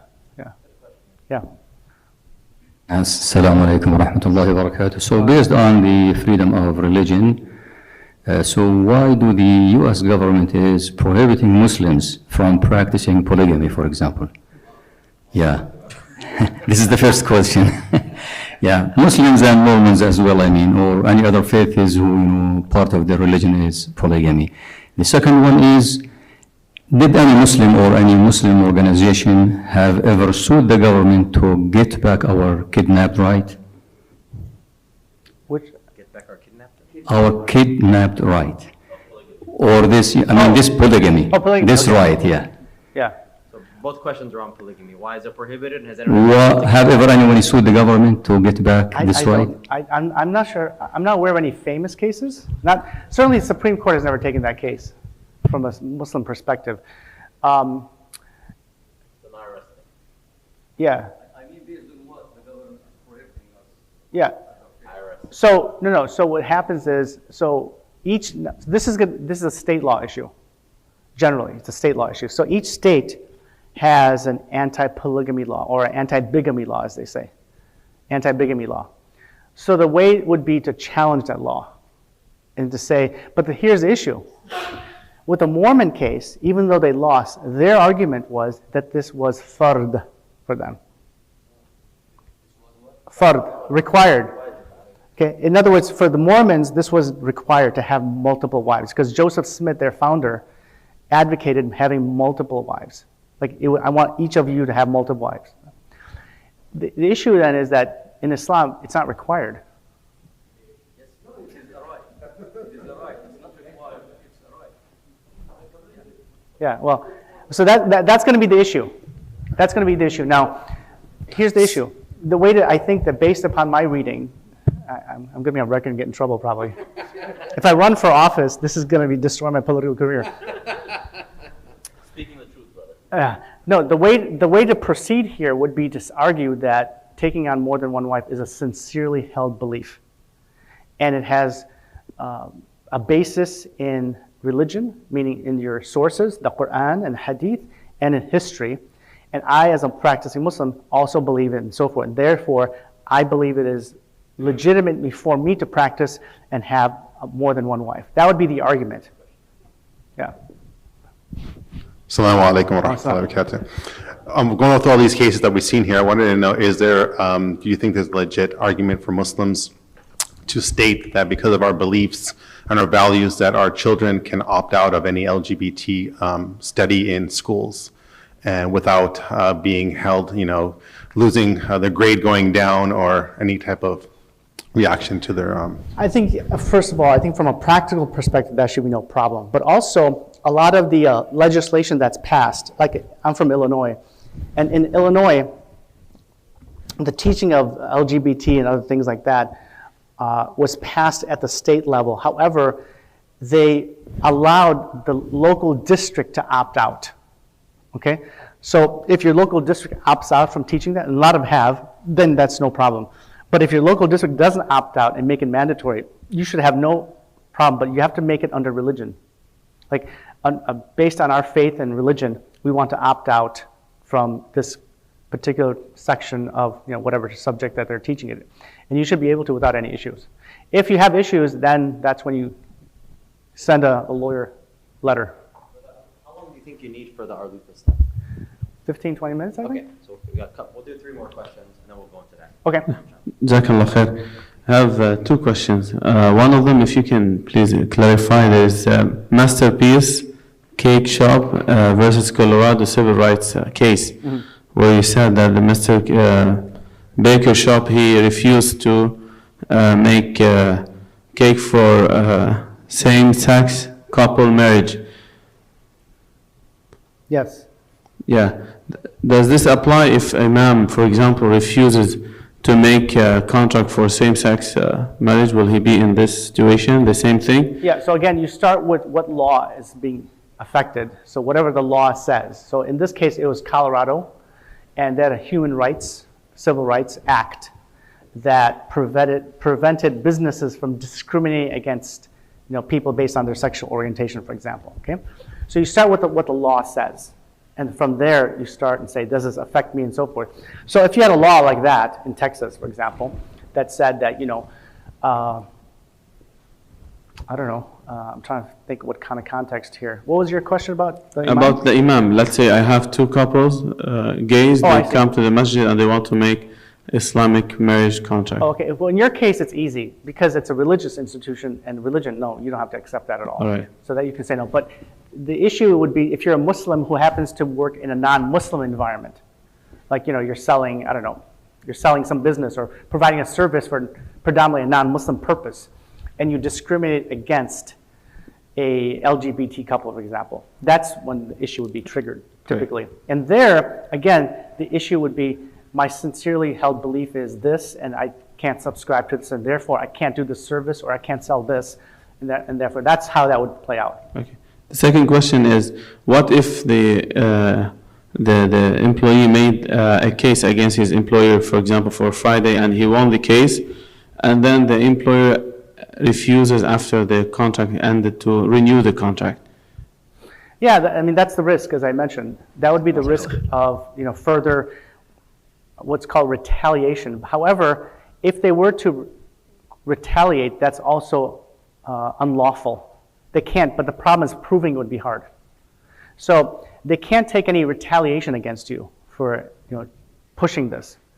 But you have to be very well documented. You have to document everything to make sure, because if they do terminate you or don't renew the contract, how can you prove that they did it based on animus? Unless there's an email that says, oh, I'm upset that you took this time, or therefore I'm not going to renew a contract. That's easy. That would be the basis. And if they do that, then they can't. Then you can sue. But if they don't, they just quietly let you go. You can always think maybe they did it because of that, but I don't know. Yeah. Before I go to Sheikh Wahid, the masterpiece case, for those who don't have background on it, I really recommend you go read it.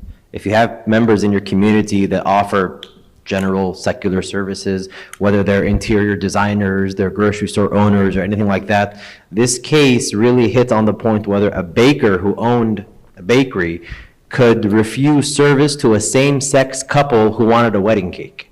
He said, my religious beliefs do not allow me to make a wedding cake for two gay men for your wedding. Congratulations on your wedding. I don't want to be part of it, all right? And he was sued because of this law. It's been years in the courts, and it was just actually ruled maybe the Supreme Court ruled in 2018. We were following this case for over a decade, a lot of us. So I really recommend you take the time when you go back home, spend 20, 30 minutes, read some outlines, because I guarantee with the trends we're seeing in society, an issue will come to your masjid, whether, hey, I offer this service as an accountant and I have a same-sex couple who's filing taxes, I don't want to do it. I offer these services as a lot of our sisters in the community do wedding design or interior design, I don't want to do it. Look at this case, I might give you some help for that. Supreme Court, it's in your notes. They ultimately ruled that the business owner, if we call him that, the cake owner, he cannot have his religious rights discriminated against because of the local Colorado law, which said do not discriminate against anybody. Yeah. Sheikh Wahid, and then I'll go to Sheikh Muhammad, and then we'll continue. Assalamu alaikum. Based on what you have presented related to First Amendment free exercise, there are real important issues in the schools. At least 2-3 letters I have written for some Muslim students. First, for swimming class, for ladies, for girls, or dance class, that I have written for them that they cannot take off their hijab or be semi-naked or something related to swimming class. Or in case of dance class, those type of movements cannot be performed in front of those who are non-mahram. Or Zuhr prayer, that Zuhr prayer, especially in the days which are shorter, so that will happen during the class hours. So at least they should be accommodated for these hours, that to be offered like times, half an hour or so for their Zuhr prayer.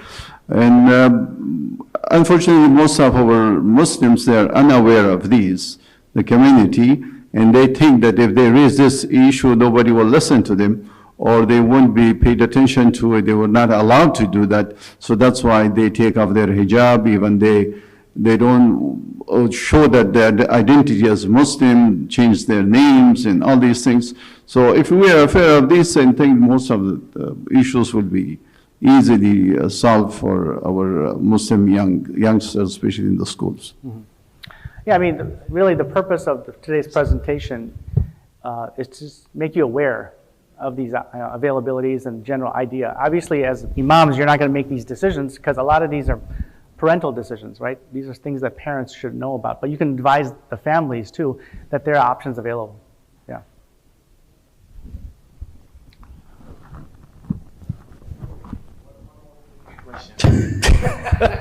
No, I was going to wait until actually later in the day to ask you this question. So a lot of us Imams, we deal with this frequently, Yeah. especially people who don't want to have, obviously they cannot have a marriage license from a county because of the bigamy laws, right? So you can't have two registered. So the question is, can you do a religious ceremony? Can you do a nikah, basically, at the masjid for someone who's already married legally to someone else?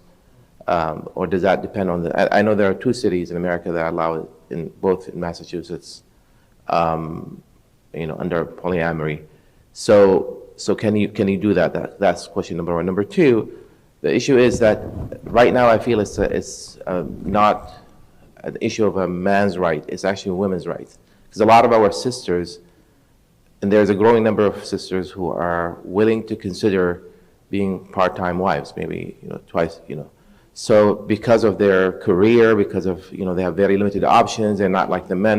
Their pool of choices is shrinking. Marriable men is by far a lot. The sex ratio is way off in our community when it comes to who's eligible to get married. So now, and they do not have the option to marry a non-Muslim according to mainstream Islam, right? So they don't have the option to marry. What's the ratio you said? Which way is the ratio going? Oh, they're more qualified bachelorettes, women, That's what I thought. versus men, right? Yeah, yeah. So the question is, there's a level of desperation in there. So what do we do in this case? So I think it's a necessity at this point. It's a dire necessity, actually. All right. Well, I think, to be honest with you, this could be a major topic for this conference, right? In discussing it, or at other conferences and so forth. It's an issue. The thing is, to be honest with you, it's an issue that it's been under the table, if you will, for too long. And it really needs to come out. And we as a community need to collectively discuss this, about whether this is something that should be promoted, not about halal or haram, but whether it's something that should be promoted from from a social and ultimately a legal perspective as well. And maybe the reverse will be the way to go, is to look at it from a legal perspective and challenges and things like that. I mean, I guess the first thing we should ask is, you make sure you check with your wife first, right? Right, that's true, that's true. But if you, what's that?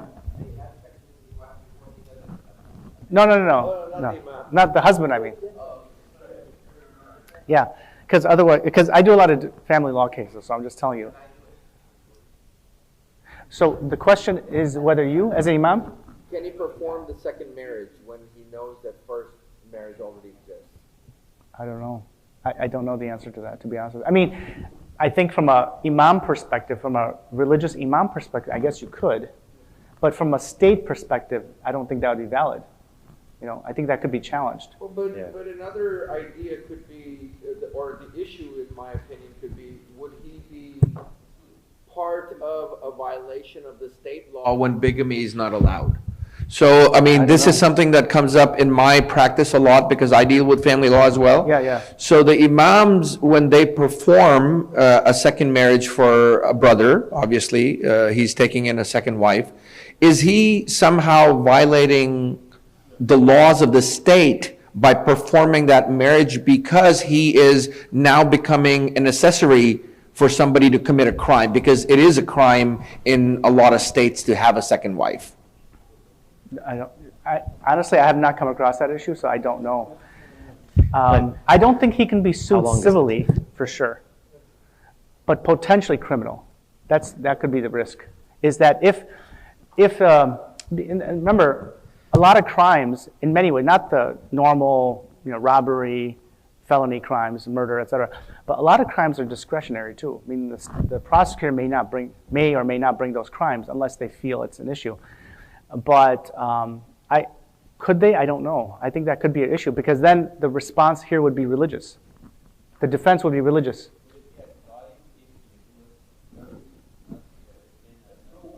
I don't think so. I don't think that will make a difference. I don't think so. I don't think it makes a difference whether it's going to be in writing versus verbally. But I don't see, at this point, I think it'd be a very interesting case because the defense to the potential criminal liability would be, this is part of my faith. This is religiously what I'm mandated to do. I can't reject, as long as it meets my criteria of Islamic marriage, I'm doing what I need to do. That would be the defense. We have some time blocked aside before we break for lunch for an open Q&A with Brother Azam and Brother Adam for what they present, inshallah. I'm going to get one more quick point from the brother here, then we're going to continue. And then remember, checkout's going to be at 12:30. 12:30 was pushed half an hour. So we'll have that discussion from 11 until 12. So if you have notes, we'll have a larger discussion so we can get through a lot of the slides, inshallah. But before Brother Azam continues, we have one quick point here. Inshallah. Very quick point here. I mean, for my brothers here, really, the Imams, be very careful. You cannot even have the ceremony for the first wife. If the gentleman and the lady does not bring you a paper from the county, this is against the law, and you will be sued. Yes, Brother Ahmed Fawzi. You are violating the law if you do that. So what I do, I advise other person who has no relationship with the board or the imam to do it somewhere else. But but my question really, my question that was raised yesterday, a gentleman came to the door and he's a man, but he was dressed as a lady and makeup and at the masjid, and he wanted to pray. Do I have the right to prevent him from going to the ladies' side and also to the men's side, because he's going to disturb both sides? This is Yeah. I think the Shuyukh had the problem answering this question yesterday too. So the way I look at that, to me, that's not an issue, because when it comes to religion and mosque, for example, there are mosque policies, just like every institution has its own policy. So if you prevent someone who is transgender, the issue then is, where do you send them to pray? So you might have to have a third room for them, right? So my point is, I think ultimately you can control that. You have every authority to control that. And you can deny entry to anybody who you deem fit, I think. Yeah, absolutely, absolutely. The question though is that, I think that's not an issue. Yeah, of course, you can but you can deny that. Now, I don't know even if you need a policy, honestly. I think you can deny that, because you can deny anyone to come in. If you see someone walk in who looks like they're about to harm the parishioners, you can deny them entry. No, in a sense, he's right, in the sense that, if he still is a man, but he's just dressed up, whatever. How do you verify? They can claim whatever they want to claim. Yeah. No, well, I'm just talking from a religious, cyclical perspective. He's still a guy, so he goes in the guy section, even though it looks weird, right? Sure. But that's an issue. Yeah, I think that you might have to create a separate space for that. A religious issue more than it is a legal issue. You can make that judgment call in your mosque, I think. But coming back to, just wanted to make a quick comment when you said that, even when it's a first marriage, you're asking people to present their previous divorce decrees or whatnot. The county license. Now, this is an issue that comes up. I think, obviously, if you are, in some states, imams can perform a religious marriage, but they have to be registered. For example, New York. In other states, they don't have to be registered and they can perform marriages.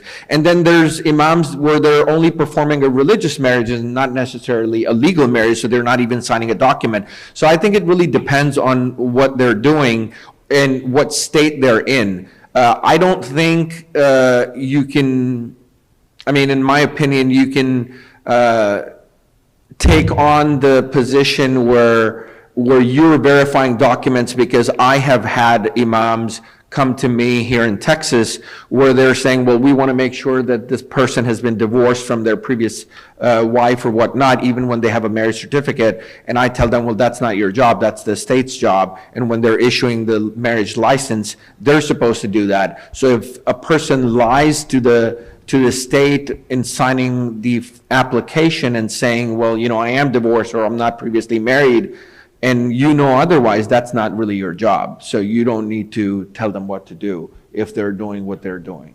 So I think there has to be clear lines in what the imam's role in a particular state is and how they're handling an issue of marriage, for example.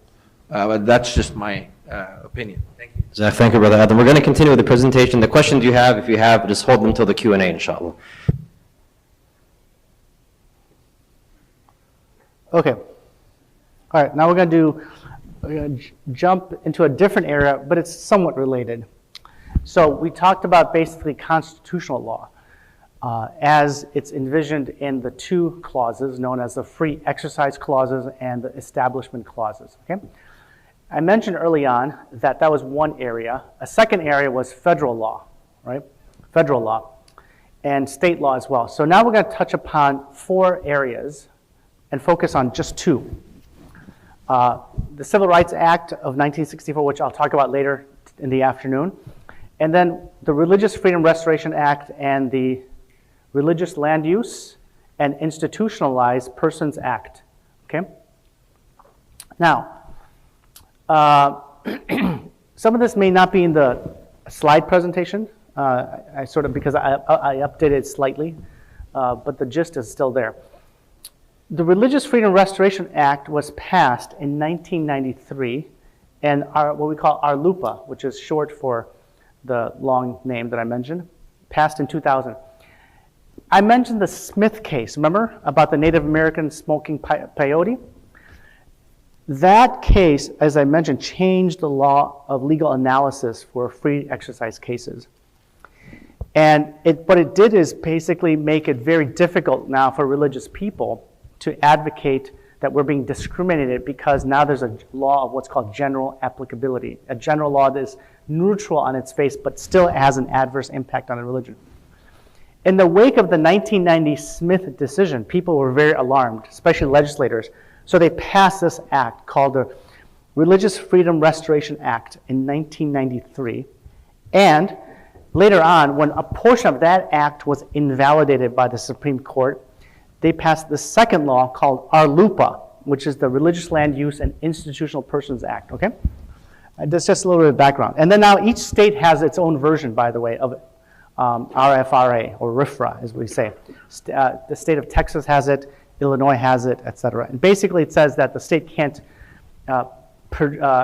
impose any what's called substantial burden on someone's free exercise. All right. Okay, so the Religious Freedom Restoration Act, as I mentioned, which was passed, was intended to restore the analysis of the previous decisions, and a person whose exercise of religion has been unlawfully burdened may obtain appropriate relief against the government. That's basically what the law means, okay? So this happened in this case called Burwell versus Hobby Lobby. This is a very famous case, came out in 2014. And here, this case had to do with contraceptions. Basically, when Obama passed Obamacare, part of the provision required the insurance for contraceptions, okay? And it mandated employers to provide contraceptions, either payment of insurance or premiums, or even reimbursements for that purpose.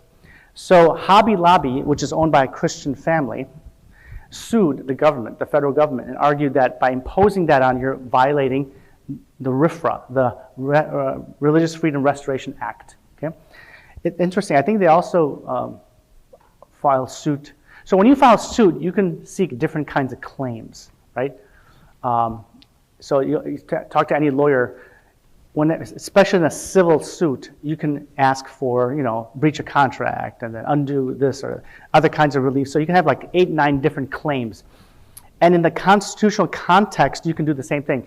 You can file suit against under the Constitution, free exercise clause, but you can also file suit in the same case under these different laws.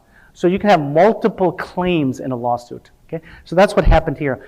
But the one that was important was the RFRA Act, the Religious Freedom and Restoration Act, and ultimately the Supreme Court agreed with Hobby Lobby and held that it requires the plaintiff to conduct that seriously violates their sincerely religious belief that begins at conception.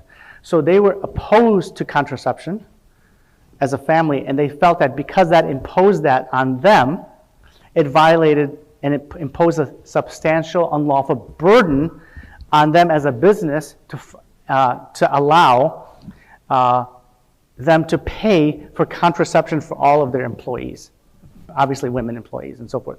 So anyway, that's what that case was about, and that's a claim on that.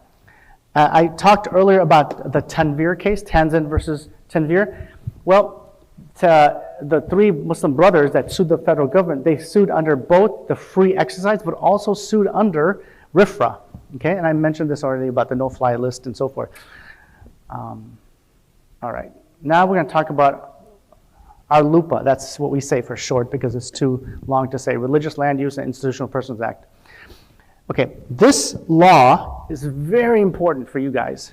It's one of the more important laws because it has to do with the masjid. Okay? So there's two parts of this law. I should qualify by saying part one belongs to you. Hopefully part two doesn't belong to you, but it might. Part one has to do with what's called land use. And what they mean by land use is basically building of a masjid, expansion of a masjid, anything deal with property-related land use issue. And the second has to do with the prisoner context. People in prison, so Muslims, prisoners, basically, is this one. And it does come up for chaplains, and it's going to come up for Muslims, Imams as well, all right? So this is our LUPA, very important, and it's unbelievable that this law was passed in 2000, and Muslims are complete, even today, most Muslims don't even know of this law, and even leaders of our community, most of them don't know, but some of them are beginning to know how important this is. Why is this important?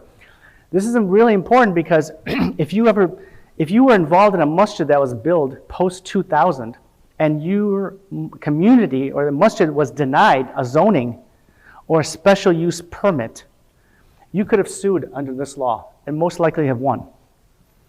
But because for at least the first 15 years, our community didn't even know about this law, we just kind of said, okay, I guess they wouldn't let us build this masjid, and that's just the way it is. But what this allows you to do is to put the onus, if you will. Let's see, here we go.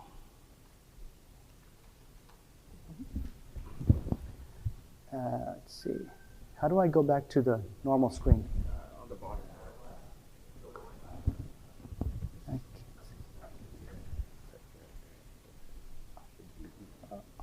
Oh, perfect, okay. Okay, so this law does two things. It treats churches or other religious assemblies equally. So in other words, under 1, 2, 3, 4, all those claims you can sue under, okay? So if the local government treats your masjid less equally than other institutions, you can sue under that. So that's just one. Number two, if it discriminates the masjid vis-a-vis other sort of institutions based on religion, you can sue under that. If it excludes churches or mosques from this area, you can sue under that. And it unreasonably limits religious assemblies, institutional structures within the jurisdiction. In other words, if usually this is a zoning, right, zoning issue. You go to the city of Houston and zoning board, and they deny your application outright, for example, because we have no churches in this area. We completely do not allow churches. That's a potential violation. Or you want to expand your masjid and add a gymnasium or something else, maybe a school section, and you need a special use permit and you get denied for that. That's a potential violation. If they allow, obviously, synagogues and churches in that zoning area, but they don't allow the mosque or give you a hard time, that's a violation. And even if this area allows theaters, parking lots, other potential businesses, and excludes a mosque, a church, there's a potential violation. So it's a very powerful weapon for faith communities. Even I would say that in the past years, I've seen situations where a lot of masajid would not build a dome or a minaret, okay? Because the village said to them, oh, this is too high, you can't build it. Or, well, we don't want, they would give you excuses not to allow you to build a dome and minaret, and the Muslim community leadership said, oh, okay, sure, no problem. And they would not build a dome or a minaret, and you know what? They just lost. They could have easily built that minaret because that's a violation. The state or the local city cannot tell you that you can't build a dome or a minaret. I remember I went to visit, I think it was Wichita. I think it was the community of Wichita. Anybody here from Wichita? No, Kansas. And I went and I said, oh, mashallah, there's a church right here, right across the street. And I looked at I said, oh, you guys don't have a dome. What happened? And he said, oh yeah, the city gave us a real hard time. We wanted a dome, but they wouldn't let us. I said, really? You could have sued them, like that. And the same thing in Mecca Center, Chicago, it's a suburb of Chicago in Willowbrook. They actually had to file, I think, a lawsuit to get their permission and so forth. But because of the ongoing negotiation and money spent, they did not ask for a dome. They could have asked for a dome. They didn't, because they thought, oh, it's going to be too long of a fight. And they should have, because the masjid really looks like an office building. It doesn't look like a masjid, unfortunately. So my point here is that there's unbelievably powerful rights here to build masajid in different areas and so forth. Now, this is very technical. I'm not saying that this is all easy. A lot of this has to do with going through the entire process of applying for zoning changes or applying for a special use permit. And you have to go through the entire process, and that could take 1, 2, 3 years. And only at the very tail end, once it's denied, do your rights trigger and come in. Okay? Did you have a question? Yeah.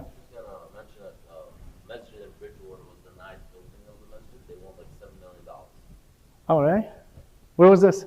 Bridgewater, New Jersey. New Jersey, yeah. So the other thing to remember about Arlupa is that you have a civil right, meaning the masjid institution can file suit, but the U.S. government can file suit on your behalf. So you can contact the Department of Justice and file a complaint with them and give them all the background. And they also could, on your behalf, file suit against that city. That's how powerful this is. It's unbelievably powerful. It's one of the most powerful weapons that our community has not used for 20 years. So it's interesting. In fact, the government has filed, did I put it in here? Let's see. I think I did. Yeah, these cases here, U.S. versus City of Lynport and Georgia, this was a Department of Justice lawsuit brought on behalf of Shia community in Georgia. And then in Tennessee, Murfreesboro, which is a very famous case because it made headlines, the Department of Justice again brought suit on behalf of the Muslim community against the city of Murfreesboro and obtained what's called a TRO, or temporary restraining order. Also in Minnesota, Department of Justice filed suit on behalf of the Abu Huraira Islamic Center to allow a prayer center in the basement of an office building. And there was another one where the Muslim community themselves filed a lawsuit against the city of Sterling in Michigan and won. So as you can see, it's like later, right? It's like 2011, 2012, 2014, 2016. People finally begin to find out, but usually they're using lawyers who are familiar with this. So that's the Arlupa land use wing. The other wing is prisoners. And there's a very famous case, yeah. I want to ask, like for the, which one you will advise now? For the individuals to go by themselves or to go via the court? You mean the Department of Justice? It's cheaper with the Department of Justice. You don't pay for it, right? Yeah. So if you can get the government to sue on your behalf, it's sometimes they may not file a lawsuit, but they may send a letter. It's called a letter of interest. And sometimes they may intervene to at least be an observer too. So if you feel that what the city has done is really kind of denied you because they're anti-Muslim, you have to document everything, finish the process, contact the State Department, and send a complaint to them. But also you have to use your lawyers in the process and get them involved, obviously. And if the Department of Justice decides not to get involved, you can still proceed and file a lawsuit too. Yeah. Okay. So just to finish up on Arlupa, this is the prisoner cases, meaning that prisoners have religious rights too. So this case went to the Supreme Court called Holt versus Hobbs in 2014. It was a very famous case because it was the first, I think, Supreme Court case dealing with Arlupa, the statute. And this was a Muslim, you see him down there, he's the Muslim prisoner. His name was Holt. He converts to Islam. He committed some violent crime in Arizona. And then he converts to Islam in prison. He wants to grow his beard. He wants to follow the Sunnah, so he wants to have a long beard, fist length, whatever. And they wouldn't let him. The prison denied. And they said, that our policy is that you can only have I think it was a 1 inch or 2 inch beard. Or I think it was 1 inch, no longer. Why? Because you can hide weapons in the beard. Okay? You can hire a razor, you can put a razor blade in the beard and hide it and then, cut people up. That was their excuse. But it's really not, it's about control, right? They just want to control you and really, keep you down. So anyway, so he files suit in the local court, loses, files suit in the appellate court, loses, goes to the Supreme Court. Supreme Court comes back an 8-1 decision in favor of the guy and said, under our LUPA, you prison officials violated his religious rights. It was a sincerely held belief, and he simply wanted to extend it. And your policy of keeping a 1 inch policy for safety purposes is not reasonable, okay? And they basically said, and they put what's called a strict scrutiny analysis, and basically said that under this scenario, you have to have a legitimate interest, and it has to meet that expected interest of what you're trying to promote, which is safety. Okay, you want to promote safety, so forth, but how does not allowing more than 1 inch promote that safety? It doesn't make any sense. They didn't buy the argument. So he won. It was a very famous case. On behalf of the Muslim, we have a criminal who helped our community, mashallah, I guess. And then 2 other cases really quickly, Ray versus Alabama and then Ramirez versus Texas. Ray involved a Muslim, and Ramirez involved a Christian. Unfortunately, Ray lost. In Ray versus Alabama, this guy was on death row. And he had committed a violent murder, killed a couple people in Alabama.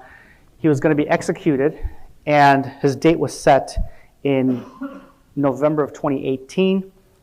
He applied and asked for a Muslim chaplain to be with him when he was going to be executed, to make dua for him, whatever. And in January, they denied that request. I don't know why they waited long. I think I know why, because he's going to be executed in February. So they waited until January to deny it. Once he's denied, his lawyer filed an appeal to the Supreme Court. He filed an appeal in the district court. District court granted it. The state appealed to the 11th, what's called the 11th Circuit, the Court of Appeals in the federal branch.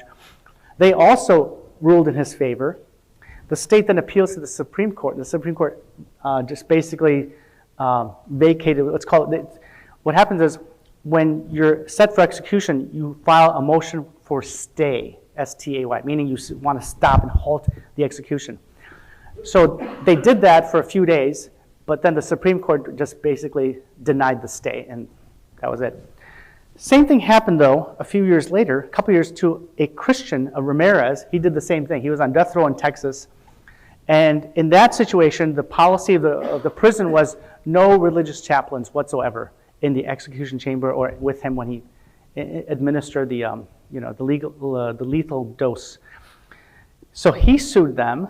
Again, it went up to the Supreme Court. The Supreme Court halted, actually, the execution and ruled that he has a right to have a Christian minister with him.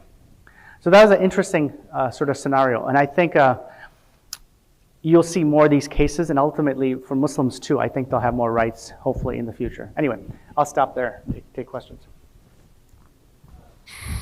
Or is it after 10:15? Sure. After this session, we're going to go to Brother Adam to do his immigration. We are breaking at noon. We did have a break scheduled for everybody at 10-15 minute break. If you guys want, since you got your food here, we can skip that break and maybe take some questions now if you guys want. Allahu Alam, what you think. If you want to use the restroom and stretch your legs, go ahead and do that. For those that want to stick around, you can get some questions in. Remember, we do also have a Q&A session that we're going to be doing afterwards. So if you have any specific questions on what Brother Azam had presented regarding the First Amendment, the practice of religion, or lupa for your masjid, or the prison inmates, we can hit those now, inshallah. And let me know and I'll bring you the microphone. You what? I'll bring the microphone around. Go ahead. Let's try to keep the questions short so we can knock as many out as we can, inshallah. So these are not questions, but these are, or actually, these are points that I was able to kind of extract, and I just wanted to verify if we can take them as sort of maxims.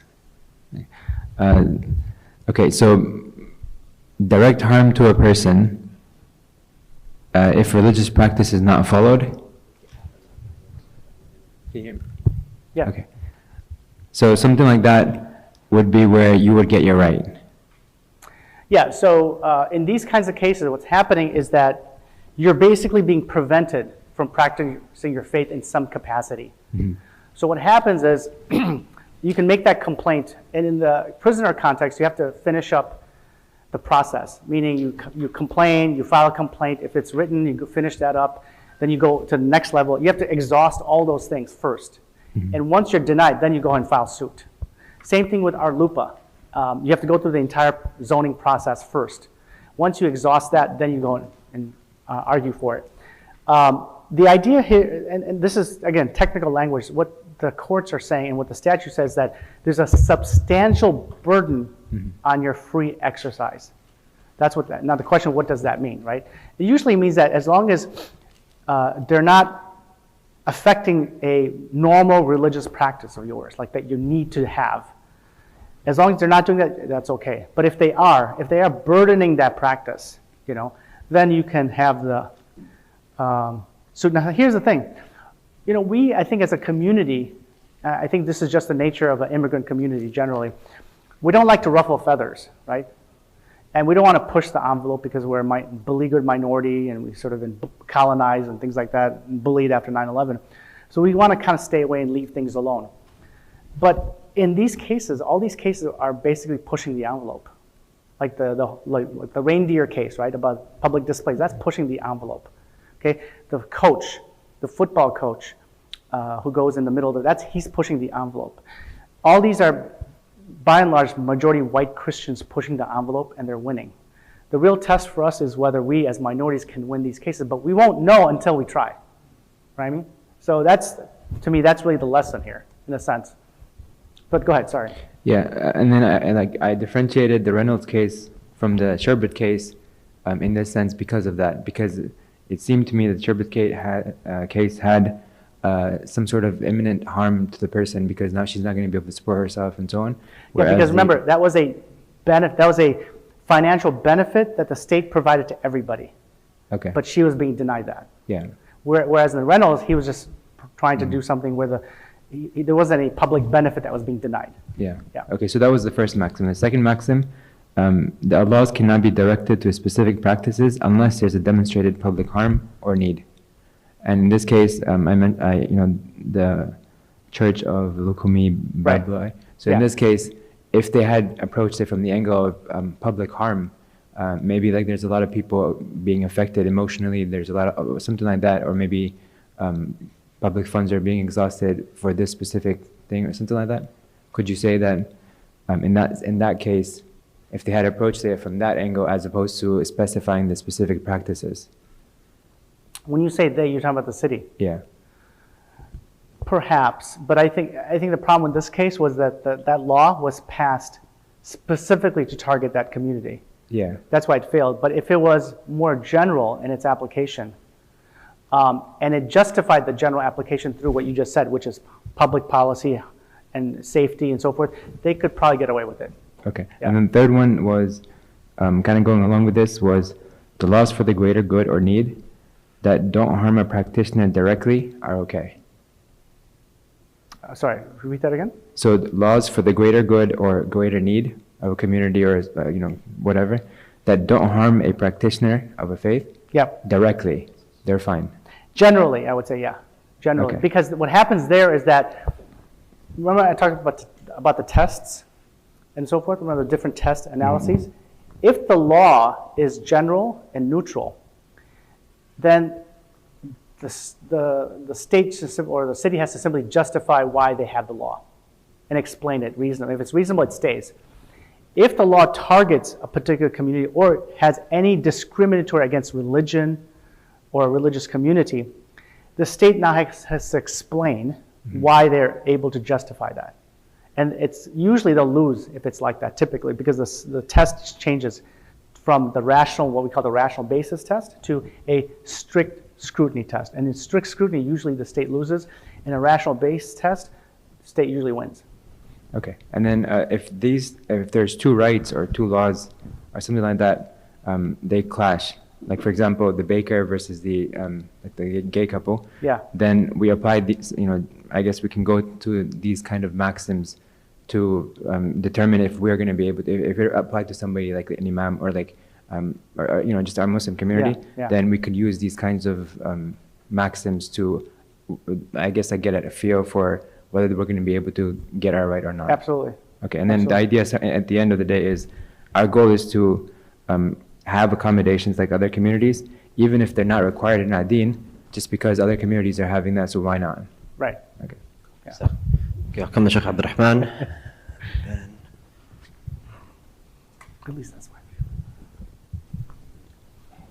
Jazakallah khair. I have a really couple questions. First of all is, does it cost the masjid or the Muslim to go from one court to another, city court to federal to, supreme? And the second, if the city, we want to add a room to the city, and the city comes and say, no, we change the, zoning, or if you add a room or something, you have to change the whole, since the masjid was built on the 1980, for example. And you mentioned that you hold session to the church. Can you do that to the masajid too? You remember you said that? I didn't understand the last part.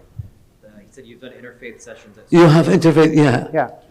Can you, so to bring a lot of awareness to the masajid and to Muslim, Muslim do not have, little of them, they have awareness about their legal right. And a lot of them, they are afraid from what come from the city, or the city will be more, they will be more prejudiced towards them. Mm-hmm. And what is the benefit of dissent? You were mentioning earlier about dissent. What is the benefit of it?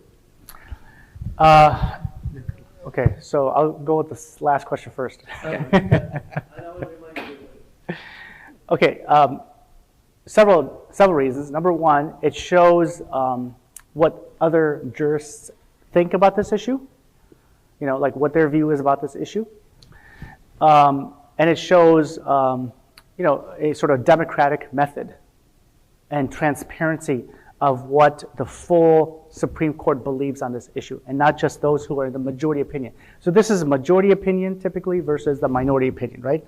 So what happens in the majority, one jurist writes the opinion for the majority. Okay, so that could be 5, 6, 7, 8, whatever. And sometimes there's a dissent, usually, and sometimes there isn't a dissent. In some case, even if you, for example, if it's a 7-2 decision, there may not be a dissent written. But a dissent is usually written because one of the jurists feels very strongly about the case and disagrees, and they want to explain why, from a legal perspective, why the majority is wrong. Sometimes the dissent is very important because the dissenting view can later on change the perspective. Yeah. So for example, Justice Alito, who's a conservative, since he took over, when he disagreed with the decision, he would write these long dissents to give future litigants his recommendation on how to proceed in the case. That's what happened in the Kennedy case. The Kennedy case, the coach on the football field, it came to the Supreme Court first many years ago, and the Supreme Court rejected it.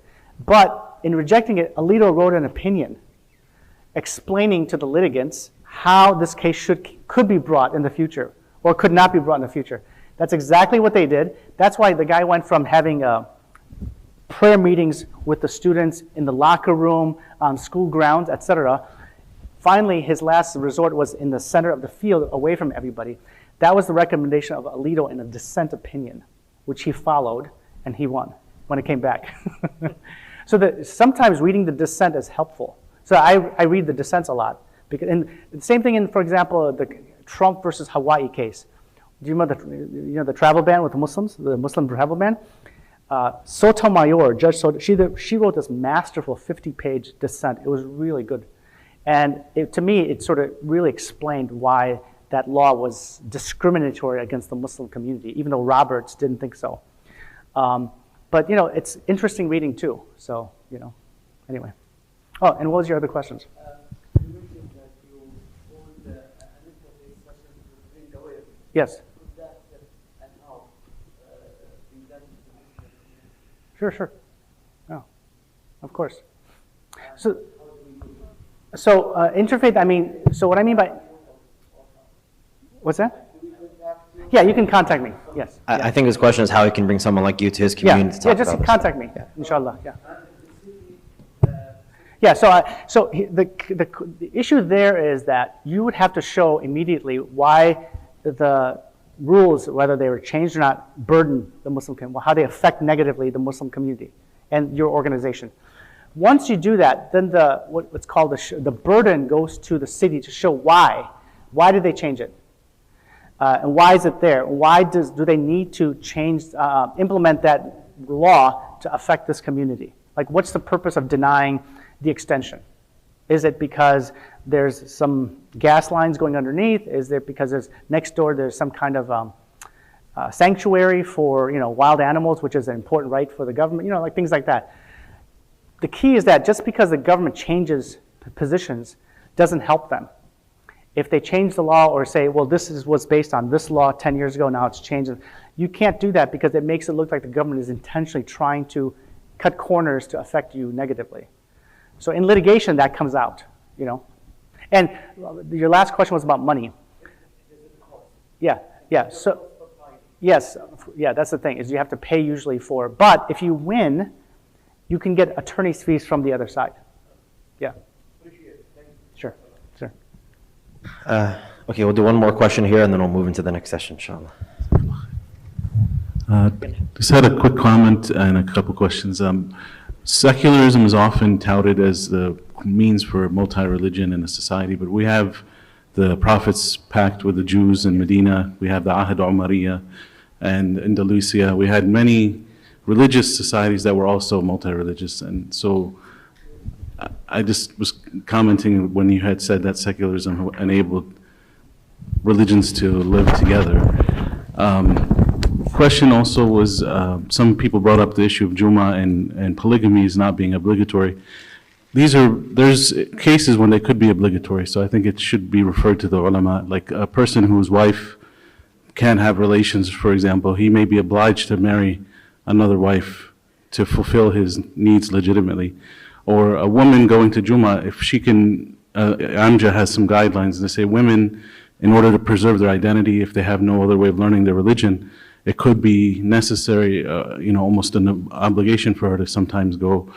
So there's issues I think should be referred to the senior scholars, but especially in legal matters that concern the whole Muslim community. And we should try to be united because dissenting voices often prevent us from pushing for our rights. One question I had is, like in Quebec and now in France, they're banning jilbab and hijab, and under the argument of secularism, is that something that could never happen here, or what is the defense against that kind of, using the argument of secularism to discriminate against Muslims? Do we need a defense for that, or are we okay here in the U.S.?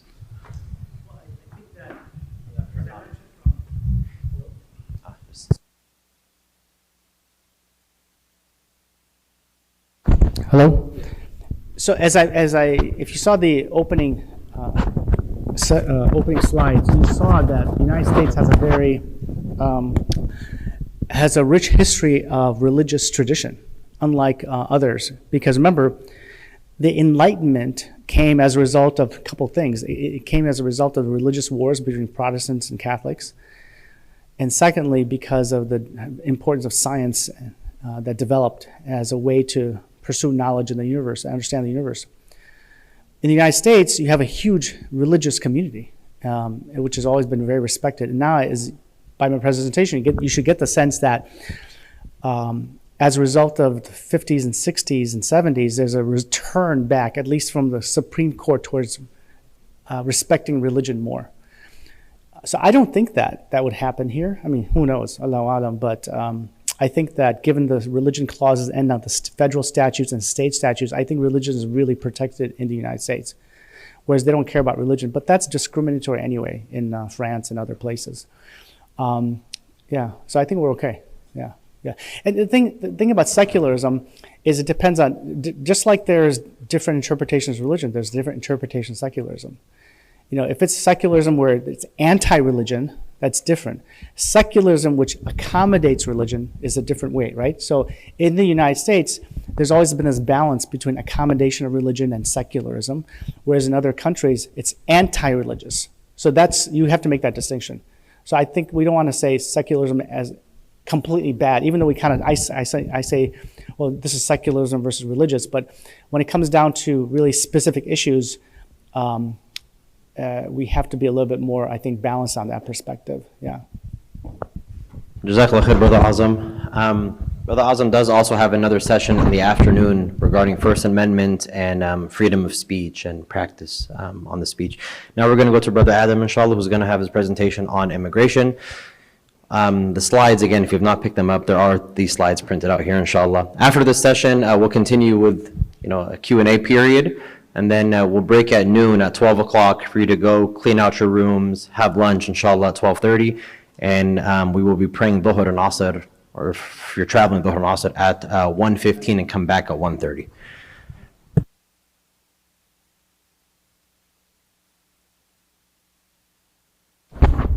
Can you hear me? Okay. On the slides, can you help me with? Oh, they just go next? Oh, okay. All right. Okay.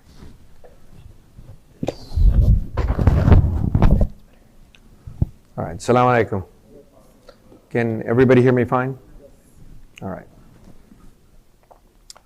All right, we're going to talk about immigration in this session, and I welcome all the questions, but towards the end, I think it would be more helpful if we go through all the slides first, and I'll provide that information to you, and then I'll be happy to answer any questions specifically to this or general immigration. As you know, I'm going to be talking about immigration in the first session here. It's important to know, for those who don't know, is that we have two systems of law in this country. One, like Brother Azam mentioned, is state law, and a lot of things within the law are reserved for the states to decide. For example, family laws. Any issues with family are reserved for the states to decide. Criminal law is reserved for the states to decide. That's why, in every different state, there's different set of rules when it comes to family law or criminal law. When it comes to immigration, that's a federal matter, which means that for the most part, the laws are the same no matter what state you reside in. However, they do get influenced by case law, which, as you saw earlier, Brother Azam was talking about, different cases that go up to the Supreme Court or different federal courts. When courts make certain decisions, they may affect the laws, and they may be different for each area within the United States that you reside in.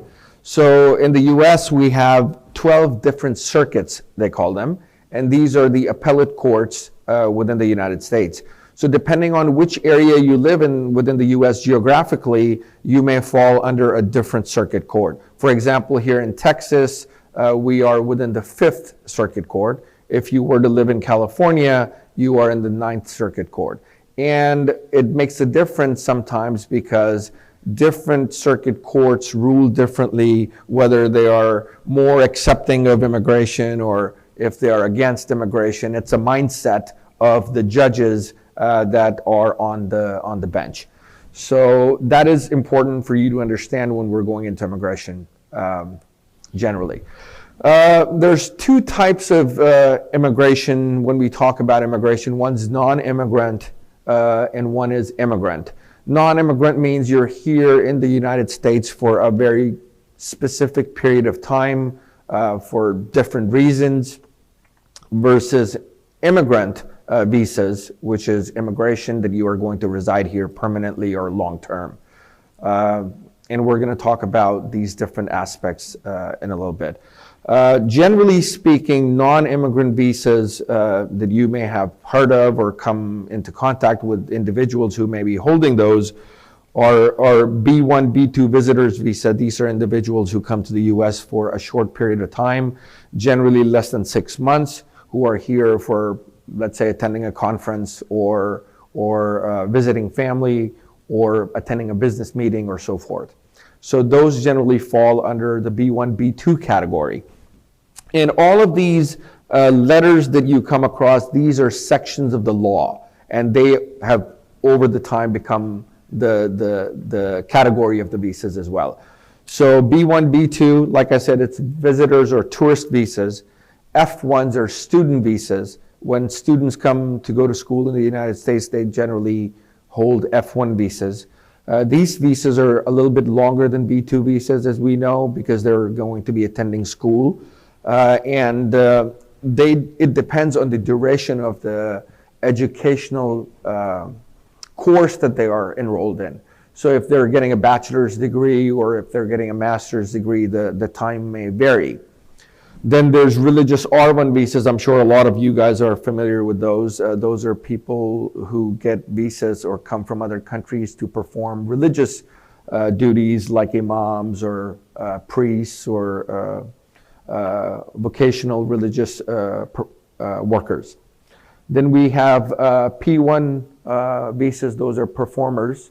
Those are, for example, people who come to perform in the United States. It could be like an artist or a artist or a musician. They generally come in on a P1 visa. Although, people generally ask me, well, why can't they come on a B2 visa? Because they're here for a very short period of time. Because B2 and B1 visa holders are not allowed to work and engage in any kind of work that would give them, earn them money. So because an artist or a musician is here to perform, let's say in some kind of a concert, let's say, they are going to be getting paid at the end. So they cannot be here on a B1, B2 visa. Then there's fiancé visas. This is available to fiancés of US citizens. Because sometimes the wait period is a really long time for bringing in a spouse, sometimes, or all of the US citizens' family resides in the United States and they want to get married here in the United States and not overseas. So for those reasons, they apply for K1 visas. They bring the individual that they're going to get married to in the United States first on this visa. They get married here locally, and then they start their immigrant process. And then there's E2 visas. It's a treaty visa. It's available for individuals who are from countries that have treaties with the United States. And there's a list of these countries available online if you were ever interested. And you could apply for E2 visa if you were to invest into a business, a small business in the United States, generally speaking with an investment amount of $100,000 plus or minus. It never converts into a green card, but it allows you to stay in the United States, run your business. It keeps renewing as long as you keep running your business. So that is known as the E2 treaty visa. We're going to get into a little more detail on the R1 visas, as some of you may have interest in this. It has a bunch of requirements to have a permanent resident status. However, it allows you to stay in the United States for a short duration of time while you're performing religious duties with a religious organization, like a mosque. So in this, the way it works is that the individual who's applying for the R1 visa has to be affiliated with with the same denomination of religious group for at least 2 years of time before coming to the United States. And also, the nonprofit, the organization in the United States has to be a nonprofit organization. As Brother AZAM mentioned, that IRS makes these organizations fall under these categories when you meet certain requirements. And so masajid are always, or a lot of times, are nonprofit organizations under 501c category, and you have to follow strict IRS rules to qualify as a nonprofit organization. Then there has to be a job offer by this organization to the individual who wants to come to the United States on an R1 visa. Obviously, they have to have the work experience to be doing the work that they're going to be doing in the United States, whether it be an imam or a religious teacher or somebody in that kind of work. The intent, they should have the intent to work part-time, 20 to 30 hours. It's not necessarily a full-time job kind of a situation. And then they also require a lot of supporting documents, for example, a job offer letter, what exactly they're going to be doing for the masjid in this case, or a nonprofit organization, their qualification, and how are they going to support themselves when in the United States. So either they're going to get paid by the masjid is going to support them, or they're going to self-support. So the R1 visa doesn't require the masjid to pay the R1 visa holder all the time. They can be in a situation where they're just volunteering and they're saying, well, I'll take care of my expenses, but I will come in as an imam, for example. Under this visa, the law says that the individual that holds the visa or is willing to come under this visa should not have a dual intent, meaning that they should have the intent to return back to their country after they have fulfilled their religious obligation or this religious position that they're holding. Usually this is a 30-month period, and it can be extended for an additional 30 months, and the maximum limit under an R1 visa is usually 5 years. And the dependents are allowed, so their spouses and children under the age of 21 that are unmarried can accompany the R1 visa holders. And that's usually also the case for most of the other visas. The dependents usually have to be spouses or children that are under the age of 21 and unmarried. And usually a lot of times I get asked if my parents, if they're dependent on me, can they accompany me or can they be my dependent on my dependent visas? And the answer is no. United States immigration does not recognize the parents as dependent on a specific visa holder. Another way to come into the United States or to reside in the United States permanently is through asylum. As you know, a lot of countries go through different turmoils, and because of those reasons, we get a lot of refugees, and we have a history in the United States of taking refugees. And that's, obviously the reason for applying for asylum is when you are unsafe in another country or country that you belong to. A lot of the times people have to understand that if you are from a country that is generally not very friendly to the group that you belong to, that does not allow everybody from that group to apply for asylum. For example, as we might know, that the current government in India is anti-Muslim, or there's a lot of elements of anti-Islam in the current government of India. That does not qualify for every Indian Muslim to gain asylum by itself. So you have to go through a particularized incident or targeted discrimination for you to become an asylum seeker. Now, the way you qualify for asylum particularly is based on certain characteristics. So either it is based on your race, your religion, your national origin, or you are a part of a group that is particular social group which is being targeted by somebody, and your life has to be threatened for the most part, and you should be unsafe. But a lot of times it's also for economic reasons that you're not able to gain gainful employment to live a life in a country because you belong to this background or you have certain characteristics. Then a lot of times you will see or hear the difference between what is known as affirmative asylum versus defensive asylum. And this is important because when you are in removal proceedings in the United States, if you are put through the deportation process, at that time when you ask for asylum, it's usually known as a defensive asylum. Versus when you come into the country, you generally have 12 months to apply for asylum when you enter the United States. So if no matter what visa you come in on, R1 religious worker visa, B2 tourist visa, F1 student visa, you can always apply for asylum, but the timeline is that you should apply for asylum within the first 12 months after arrival. If you apply after the 12 months, usually that is used against you, because if you really had a problem in your country, or if you were basically trying to get away from persecution, you should have known that fact and you should have come to the US government and asked for asylum. Now that there is an exception to that if circumstances in the country that you belong to have recently changed.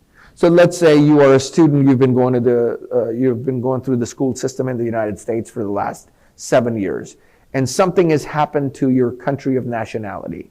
And now you feel that if you go back, you will be targeted, or if your family is being targeted, or for example, you went back home and you visited your country and there was an incident that happened and you came back from a visit while you were living in the United States, you can apply after that incident or that circumstances changed. Now, the difference between affirmative and defensive asylum is that for affirmative asylum, you would apply for asylum, like I said, within the first 12 months, and that's usually through the USCIS, which is an agency of the federal government. Versus if you were going through a defensive asylum scheme, that would be through the immigration court process, which is, it's called a court, but it's not really technically a court. It's an agency employee who's acting like a judge, which is an immigration judge, and they are called the offices of EOIR, Executive Office of Immigration Review. That's what EOIR stands for. Now, United States has 8 asylum offices throughout the United States, and they're in different areas. So if you live in a state, there may be one asylum office that may be serving multiple states. So you have to go for an interview or apply to that local asylum office that has jurisdiction over the place where you reside. And a lot of the times, like we were talking about earlier, the circuit that you are in, they influence the way judges think sometimes, or the laws, case laws that are out there that exist. So location matters. However, you cannot pick and choose a location. It's called in the legal world forum shopping. You're not allowed to do that. You have to apply for the benefit that you're seeking in the area where you reside.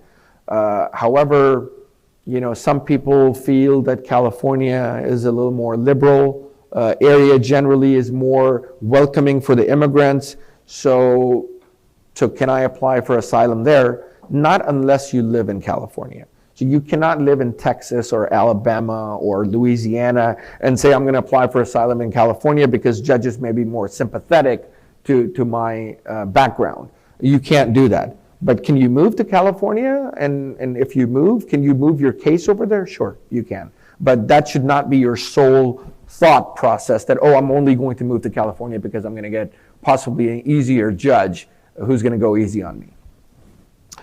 Coming to another aspect of immigration, and we're talking about now the immigrant process, there's family immigration. So people go through different sorts of immigration. Asylum is one form of immigration.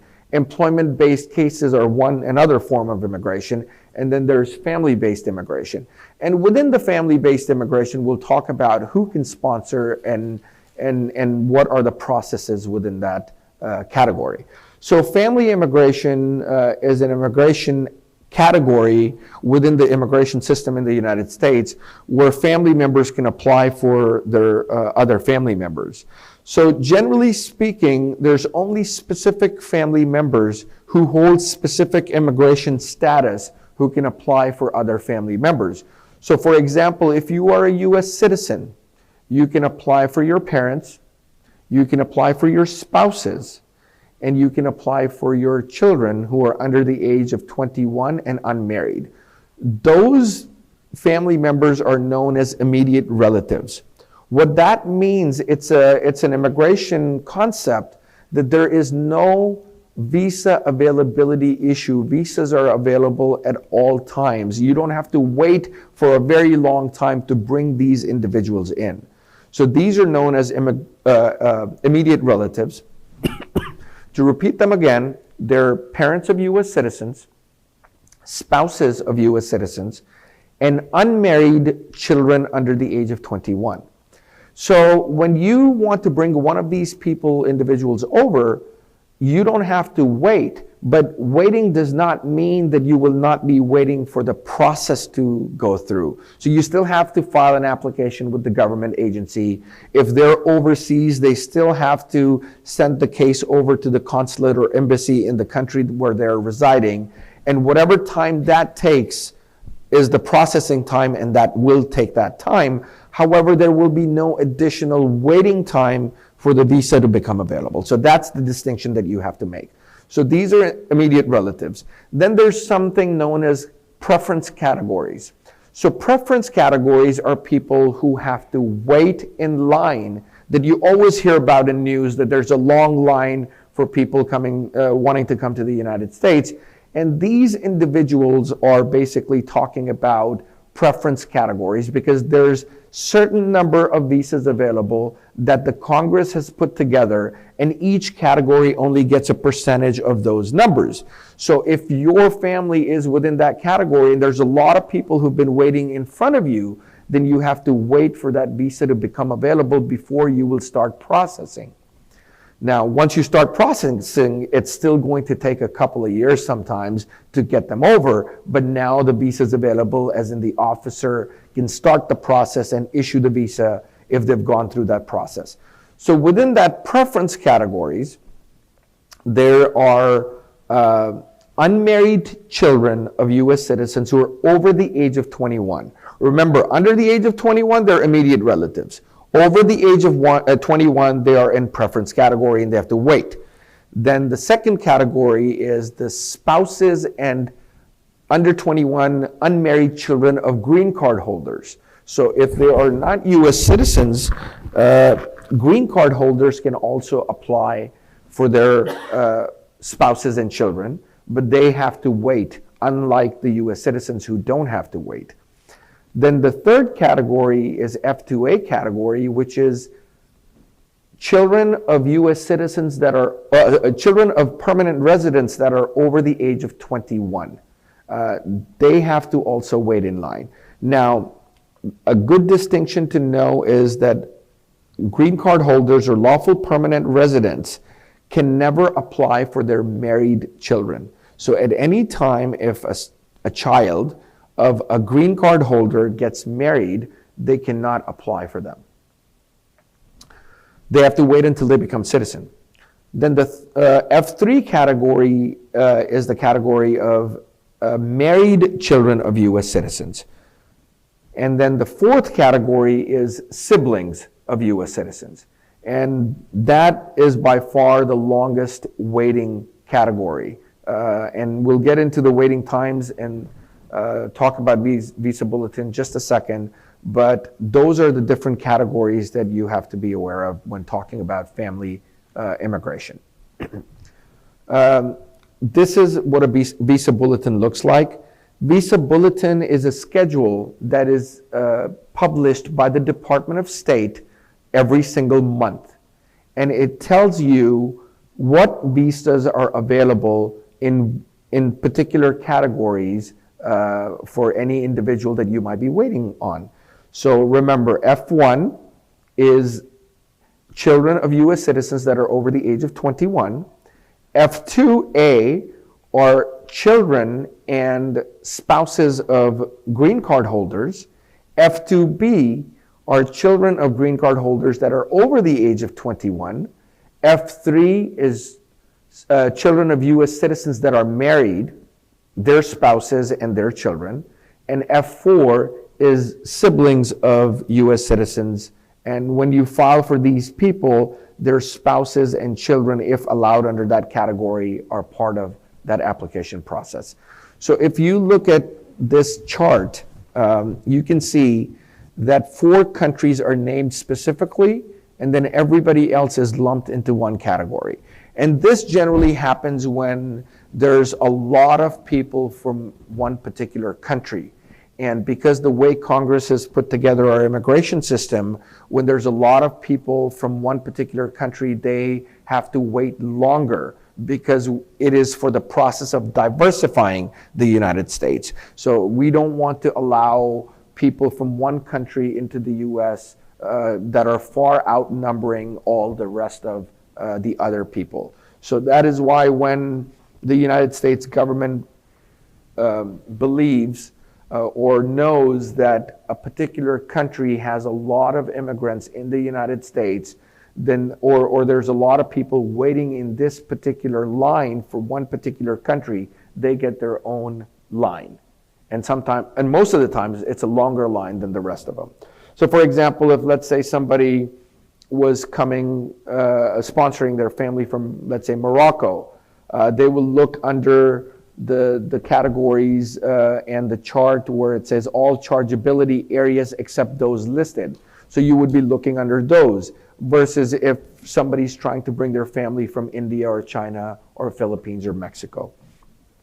Now, please understand that these dates change every month, and they can go in any direction. Nobody knows how they calculate them. They say they have a formula, but nobody has any idea what that formula is or how they calculate them. So there's no transparency there. You just have to go to the visa bulletin and look at what's available and then go from there.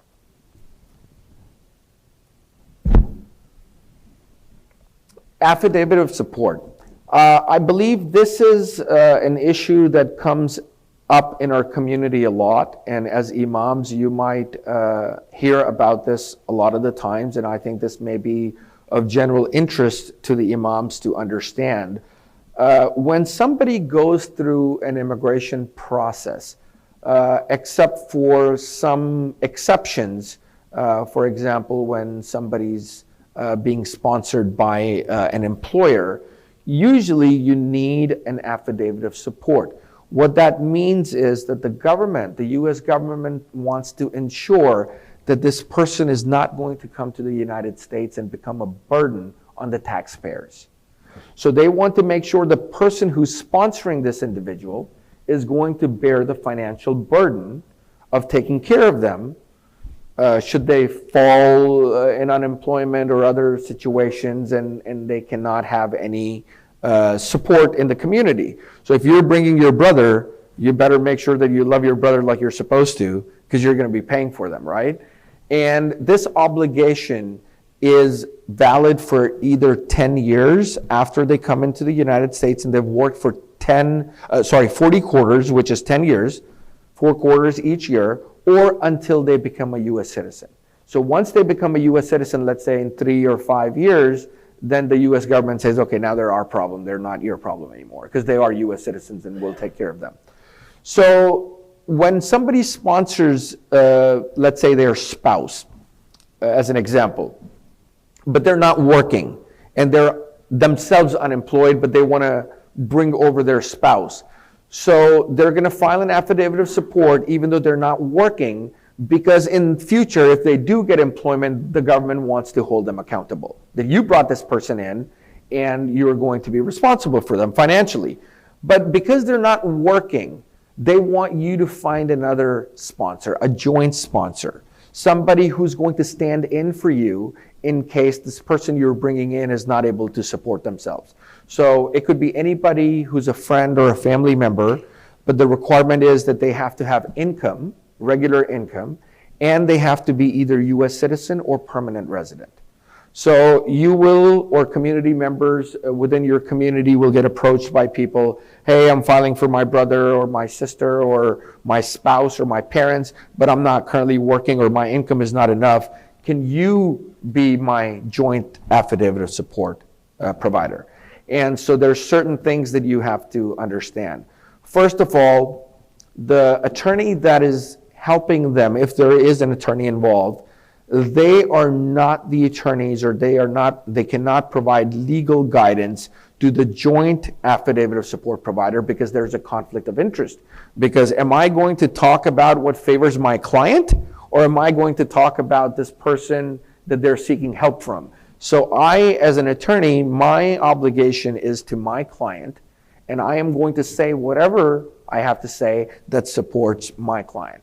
So I am always going to tell the joint family member, joint affidavit of support provider that, hey, look, I'm your brothers or your friends or your cousins or whoever it is, I'm their attorney, I can't give you legal advice. You want to come talk to me, but what I say is going to favor my client, not you. So it's better off that you go get an independent counsel and see what your obligations will be.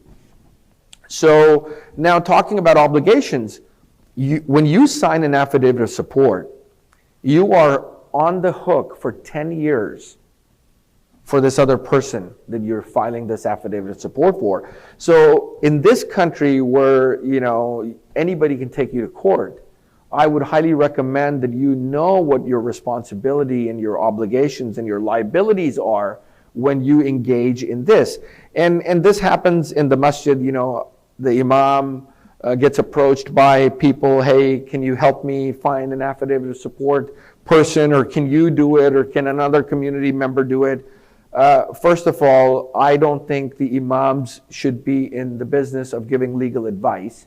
So I don't think they should either encourage or discourage anybody to file or become the joint sponsor. However, generally speaking, I think they should route them to get legal assistance, get information from an independent counsel to find out what obligations they would have. But generally speaking, now they're on the hook for 10 years. So I've had situations where a person marries somebody, brings them into the country, files an affidavit of support, and then 2 years later they're divorced. The divorce does not end your liability on the affidavit of support. Now you're on the hook to support your ex-wife for the next 10 years, or 8 years, because 2 years have already passed. So this is a very serious obligation. Now the US government is not going to, a lot of the times, generally speaking, come after you and say, hey, you signed this affidavit of support, give us money. Usually what the US government will do is like, okay, you are on an immigrant status, whoever filed your affidavit of support, go ask them for the assistance. We're not going to provide you the assistance. So they'll just deny it. But what that individual can do legally is take you to court. They can sue you. And there have been cases where they have been successful in suing the person who filed or provided the affidavit of support, and now you have to legally provide them financial assistance for the next however many years, because you brought them into the country. Absolutely, absolutely. So alimony and maintenance cases, that's something that comes up. But even if it's not a spousal case and you filed a joint affidavit of support for a friend's brother, that brother can sue you. So this is something that you need to think about. Now, as an attorney, when somebody comes to me beforehand, which usually, our community, they never do. They always come up to the attorney after the fact, right? So when they come to me beforehand and they say, hey, somebody's approached me and I want to help them, what can I do to protect myself and still not have these obligations? So I tell them what you can do is you can have a contract with this person and you can put indemnification clauses, and then you basically are taking away their right to sue you. Or if they sue you and they're successful, they have to reimburse you for the same amount. So you don't actually, I mean, you may get a judgment against you, but then you don't have to pay because you'll sue them, counter-sue them, and get that money right back. So that's a way to do that. But that wouldn't work if the U.S. government comes after you, right? Because you cannot have the U.S. government indemnify you. So that's very, very important. All right, talking about permanent residence, different issues that may come up when somebody is permanent resident. There's this concept that you have to understand that within the permanent residence, although they're permanent, but at some point government made them conditional and unconditional. So much for being permanent residents, right? So you're conditional or unconditional. Usually what that means is that under certain circumstances, somebody who becomes a permanent resident gets a permanent resident card that's only valid for 2 years. And at the end of those 2 years, you have to prove to the U.S. government whatever obligations you have under that law. So for example, if a U.S. citizen, well, not even a U.S. citizen, a permanent resident or a U.S. citizen marries a foreign national, and they get their green card before the second anniversary of their marriage. So the marriage has not been long enough as far as the government is concerned. They only issue them a 2-year conditional resident card.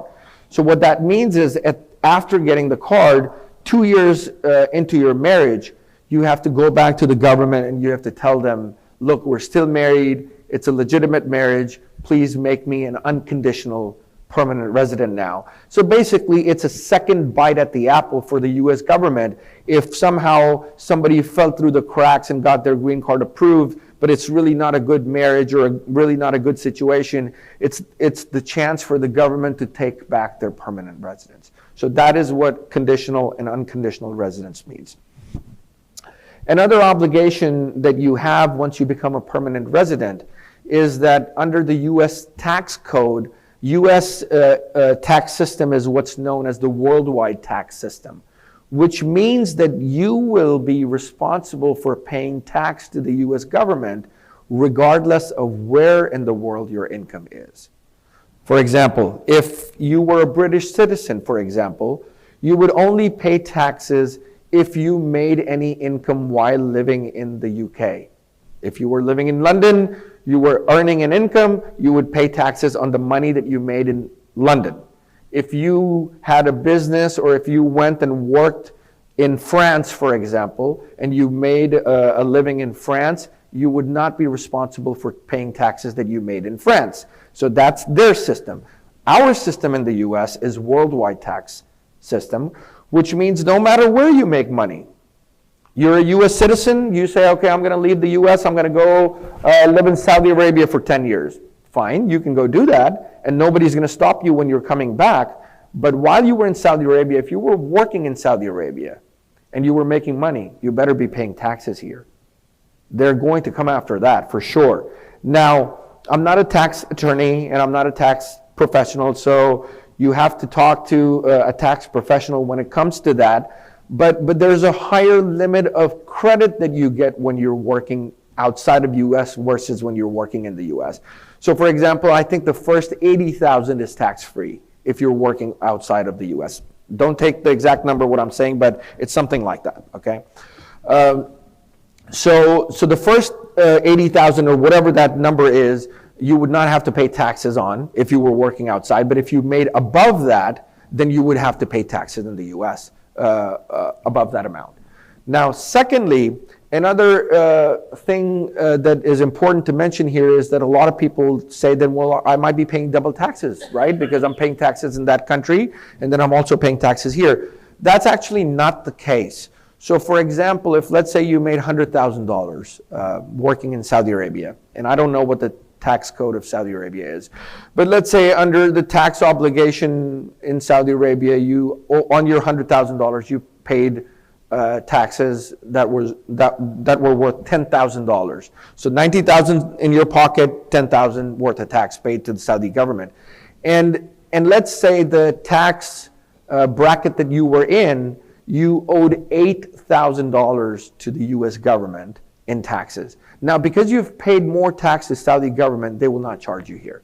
But if the taxes in the US, let's say, were $11,000 in this example, then you would pay $1,000 to the US government because you paid 10 over there. So there is some basically break that IRS gives you when you're working overseas or have an overseas income. But nonetheless, you do have to file taxes and you have to pay taxes here. Coming to abandonment issues when you are a permanent resident. When somebody is a permanent resident, generally there's two time frames that they hear often and they get confused about what is what. And so that's what we're going to talk about. When you are a permanent resident, you know, sometimes people hear you can be outside of the US for no more than 6 months. And sometimes there's a year number thrown at you. So the difference is that if you are thinking about applying for US citizenship, the US citizenship requires, the eligibility of the US citizenship requires that you have a continuous residency in the United States. So if you were outside of the US for more than 6 months, that continuity breaks, which means that you could come back to the US, let's say after 7 months, but any time that you had spent in the US before that would be washed away and you're starting from zero again. So that's what the continuity means. And that's where the 6-month number comes in. Now, abandonment is when the government feels that you may have abandoned your green card altogether, your permanent residency, and they can take away your green card. That mark is usually 1 year. So if you are a permanent resident and you leave the United States without getting prior permission from the US government, and you say, well, you know, I'm going to go live in my home country for whatever reason for 2 years, and then come back because I'm a permanent resident, remember? Well, not really. You're not that permanent. So they can get rid of you and say, look, you abandoned your residency because you were out for more than a year. Now, there are exceptions available, and which is, you know, if your spouse remains here, if you still own a house and you have an employment that is here, but you've taken time off from your employment, and, you know, or you went there for, let's say, a couple of months and got sick and were not able to travel back even though you wanted to, and you can document all of that, then sometimes you can overcome the presumption of abandonment. So although the government would assume that you've abandoned, and they may put you in deportation proceedings, but you can go to the immigration court and you can make your case that, hey, yes, I was outside, but it was never my intent. I never wanted to relinquish my residency. And in fact, my wife continued to live here with my kids. I got stuck because I was trying to sell a property over there, or I had a court case, civil court case that I had to deal with, or what else, what have you. But obviously, when you have a situation like that, you always want to consult with an attorney sometimes before you even get on a flight, because how you answer certain questions to the immigration officer at the port of entry is going to be very, very important. And so that is what abandonment is. Another big item when it comes to immigration for those of us who are not US citizens is voting or getting your license renewed when you contact the DMV or DPS, like they call it here in Texas. A lot of the times they will ask you, hey, do you want to register to vote? And you say yes, and they just check a box and you get this card in the mail that says now you can vote. Now, all of you should know, or the permanent residents should know, that you're not allowed to vote in the United States unless you are a US citizen. And when you are voting, ultimately what you're doing is you're claiming US citizenship. So you're falsifying a document that says that I am a US citizen when you're not. So under the immigration code, that is what we call as the kiss of death. So you can do that but after that, you're dead. You're going to lose your immigration. You're never going to become a U.S. citizen. And there's no waiver for that, except if you came to this country when you were a very, very young child, and for some reason you believed that you actually were a U.S. citizen. But not if you came here as an adult, or not if when you started college you presented your green card and you actually knew that, no, I wasn't a citizen, I'm a green card holder, then you will not be able to take advantage of that exception. And a lot of times people do this accidentally when, like I said, registering or renewing their licenses, or sometimes where I've seen this happen is government assistance. When people fill out Section 8 housing applications or food stamp applications or other things, they just say, oh, I'm just going to mark I'm a U.S. citizen. No big deal. Well, it is a big deal when it comes to immigration. And you're falsifying a government document where the government can bring charges against you, criminal charges a lot of times. Also, where I've seen this happen is when people are applying for home loans. Sometimes people who are processing your home loans, they are not aware of laws when it comes to immigration. And unknowingly, they'll just either assume that you're a U.S. citizen, or they will think it's less paperwork for me when I'm just filling out your paperwork for your home loan application, and they mark that you're a U.S. citizen when you're not. And that is also falsifying or making a false claim to U.S. citizenship. And that is a big problem when it comes to immigration. Another requirement for permanent residents that a lot of times people are unaware of is that they are required to register with Selective Service. Selective Service is a part of the federal government department that has a list of people who are between the ages of 18 and 26, and they can draft people from that list when the government needs people if we go to war. So if the United States gets into a war situation and we don't have enough active duty military personnel or reserve personnel, they may go to this list and they say anybody or everybody who is within this age limit, we need to start getting people to register to help us out in this military campaign. So you're required to file this. And you will have problems when you file for student loans in colleges if you are not federal student loans, not private ones. Excuse me. If you're not registered for Selective Service, you will have an issue with your citizenship application when you apply with the Immigration Department if you have not registered for Selective Service. And again, this is for people, males only, not females, between the ages of 18 and 26. Naturalization. That is the process that you go through after you've become a permanent resident and you want to take the ultimate step to become a citizen of the United States. And that process is known as naturalization. Now, there are several different ways you can gain citizenship, but naturalization is one of them. And when talking about naturalization, there's several eligibility requirements when it comes to applying for naturalization. One of the eligibility requirement is how long have you been a permanent resident, and how long have you been in the United States while you've been a permanent resident. So I'll split the two and I'll get into that. So eligibility usually depends on how you got your green card. So if you got your green card, which is another name for permanent resident, because a long time ago it used to be green, and now they're back to green again, but in the middle time frame, they went through many colors. But it's always been called the green card, and that name stuck, right? So depending on how you got your green card, if you got it through marrying a U.S. citizen spouse, then you're eligible to become a citizen after 3 years of being a permanent resident.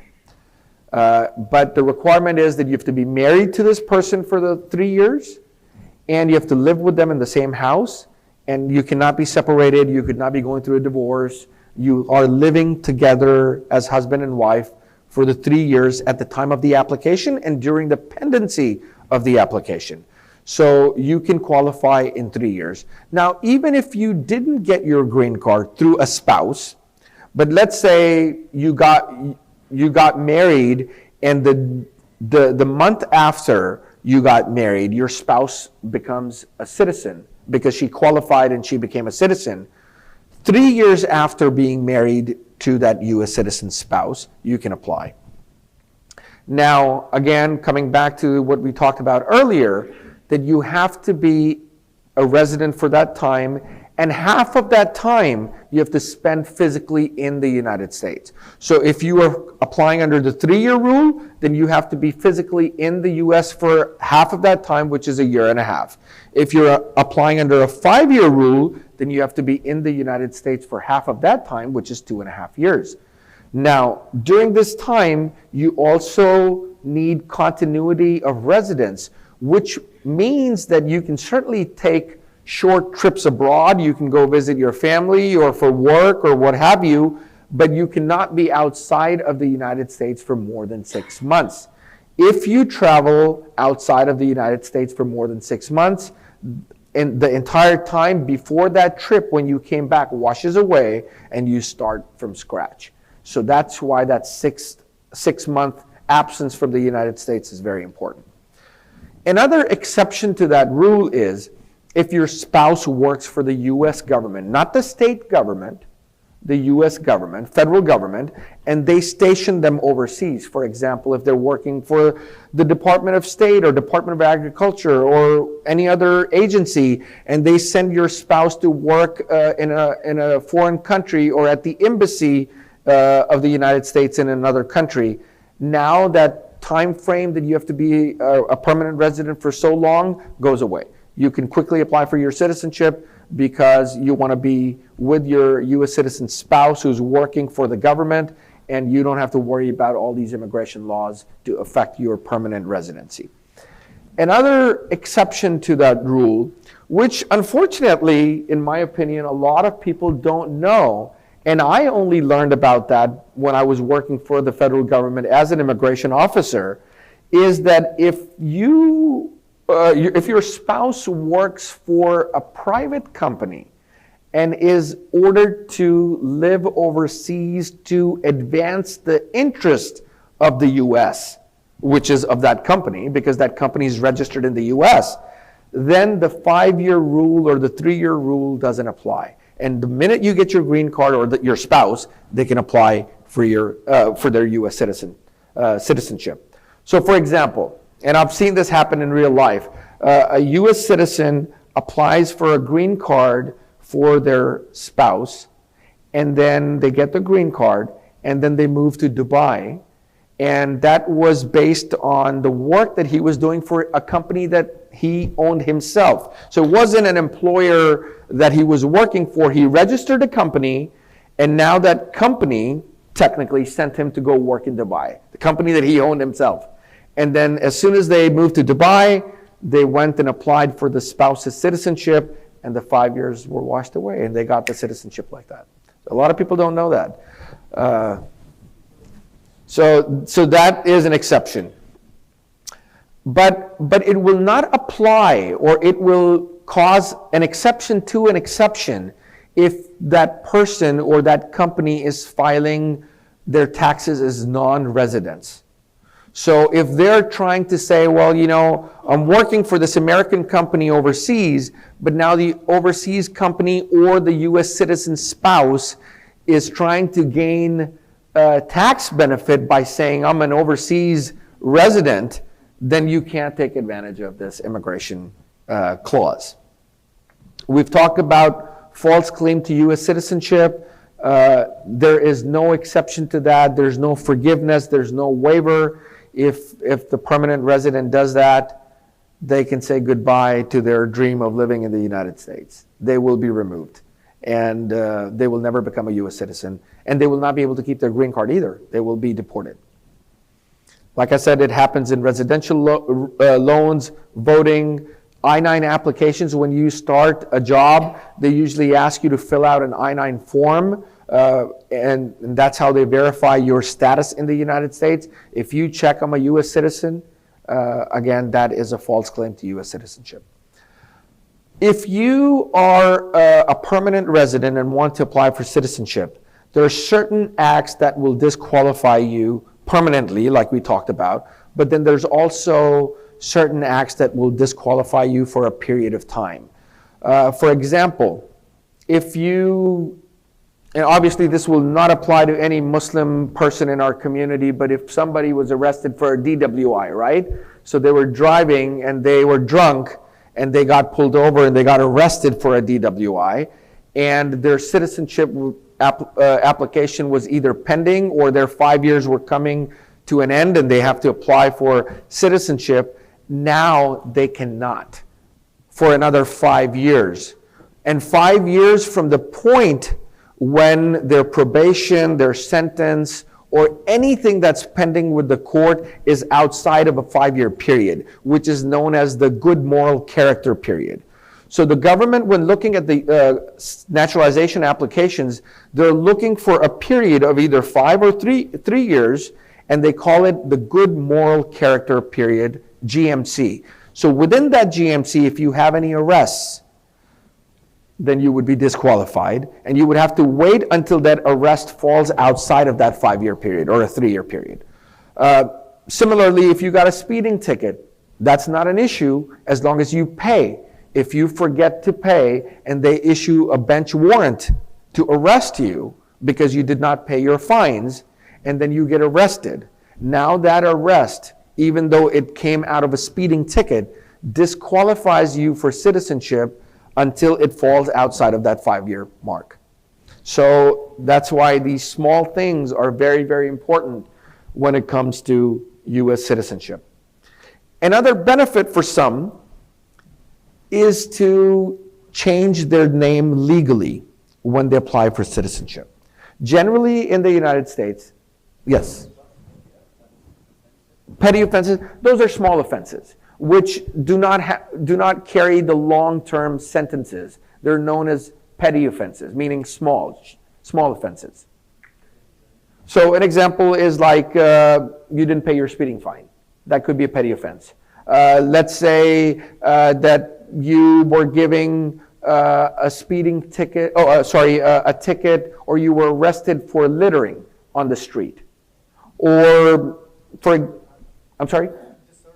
Yeah, disorderly conduct, and something small. And the maximum possible sentence for that is usually less than 1 year, which is known as a misdemeanor offense. Then those can be considered petty offenses. So there are some exceptions from deportation when it comes to that. Name change. So in the United States, anybody can change their name legally. You're allowed to do that. But generally, you have to go through the court system. So you have to file an application, a petition with the court. They do a background check that you're not changing your name because you want to avoid criminal prosecution, or that you owe lots of money to debtors and now you want to avoid collections. So you're going to change your name and identity and get away. As long as you're not doing that, you can generally change your name. Citizenship application allows you to do that, and basically it's through a one-step process of naturalization, so you don't have to do separate applications and you don't have to pay extra fees to do that. If you go to a regular court, a family court generally, and you want to change your name, you have to pay the application fee to the court. You have to go through the background check and a whole set of rules to be able to get that name changed. You can do that as part of your naturalization application. The reason I think it was added is because a lot of people, when they become naturalized, they want to Americanize their names. And that's why, because people came from German or French or other descents, and their names were very difficult to pronounce and people couldn't pronounce them. And sometimes, you know, even in our Muslim community, people want to have shorter names because, you know, in some countries there's a tradition to name, you know, your first name, your father's name, your grandfather's name, his grandfather's name, his grandfather's name, and that's your legal name on your birth certificate. And you don't want to write that name in every application that you fill out because, unfortunately, that is your legal name. So you can shorten it, and you can just have first and last name. or change it to anything else that you want. So you can do that as the naturalization process. Once your application is filed and approved, at the end, you have to go take what is known as the oath of allegiance, that you will be loyal to the United States. And sometimes there are exceptions, because part of that oath of allegiance is that you will bear arms on behalf of the United States.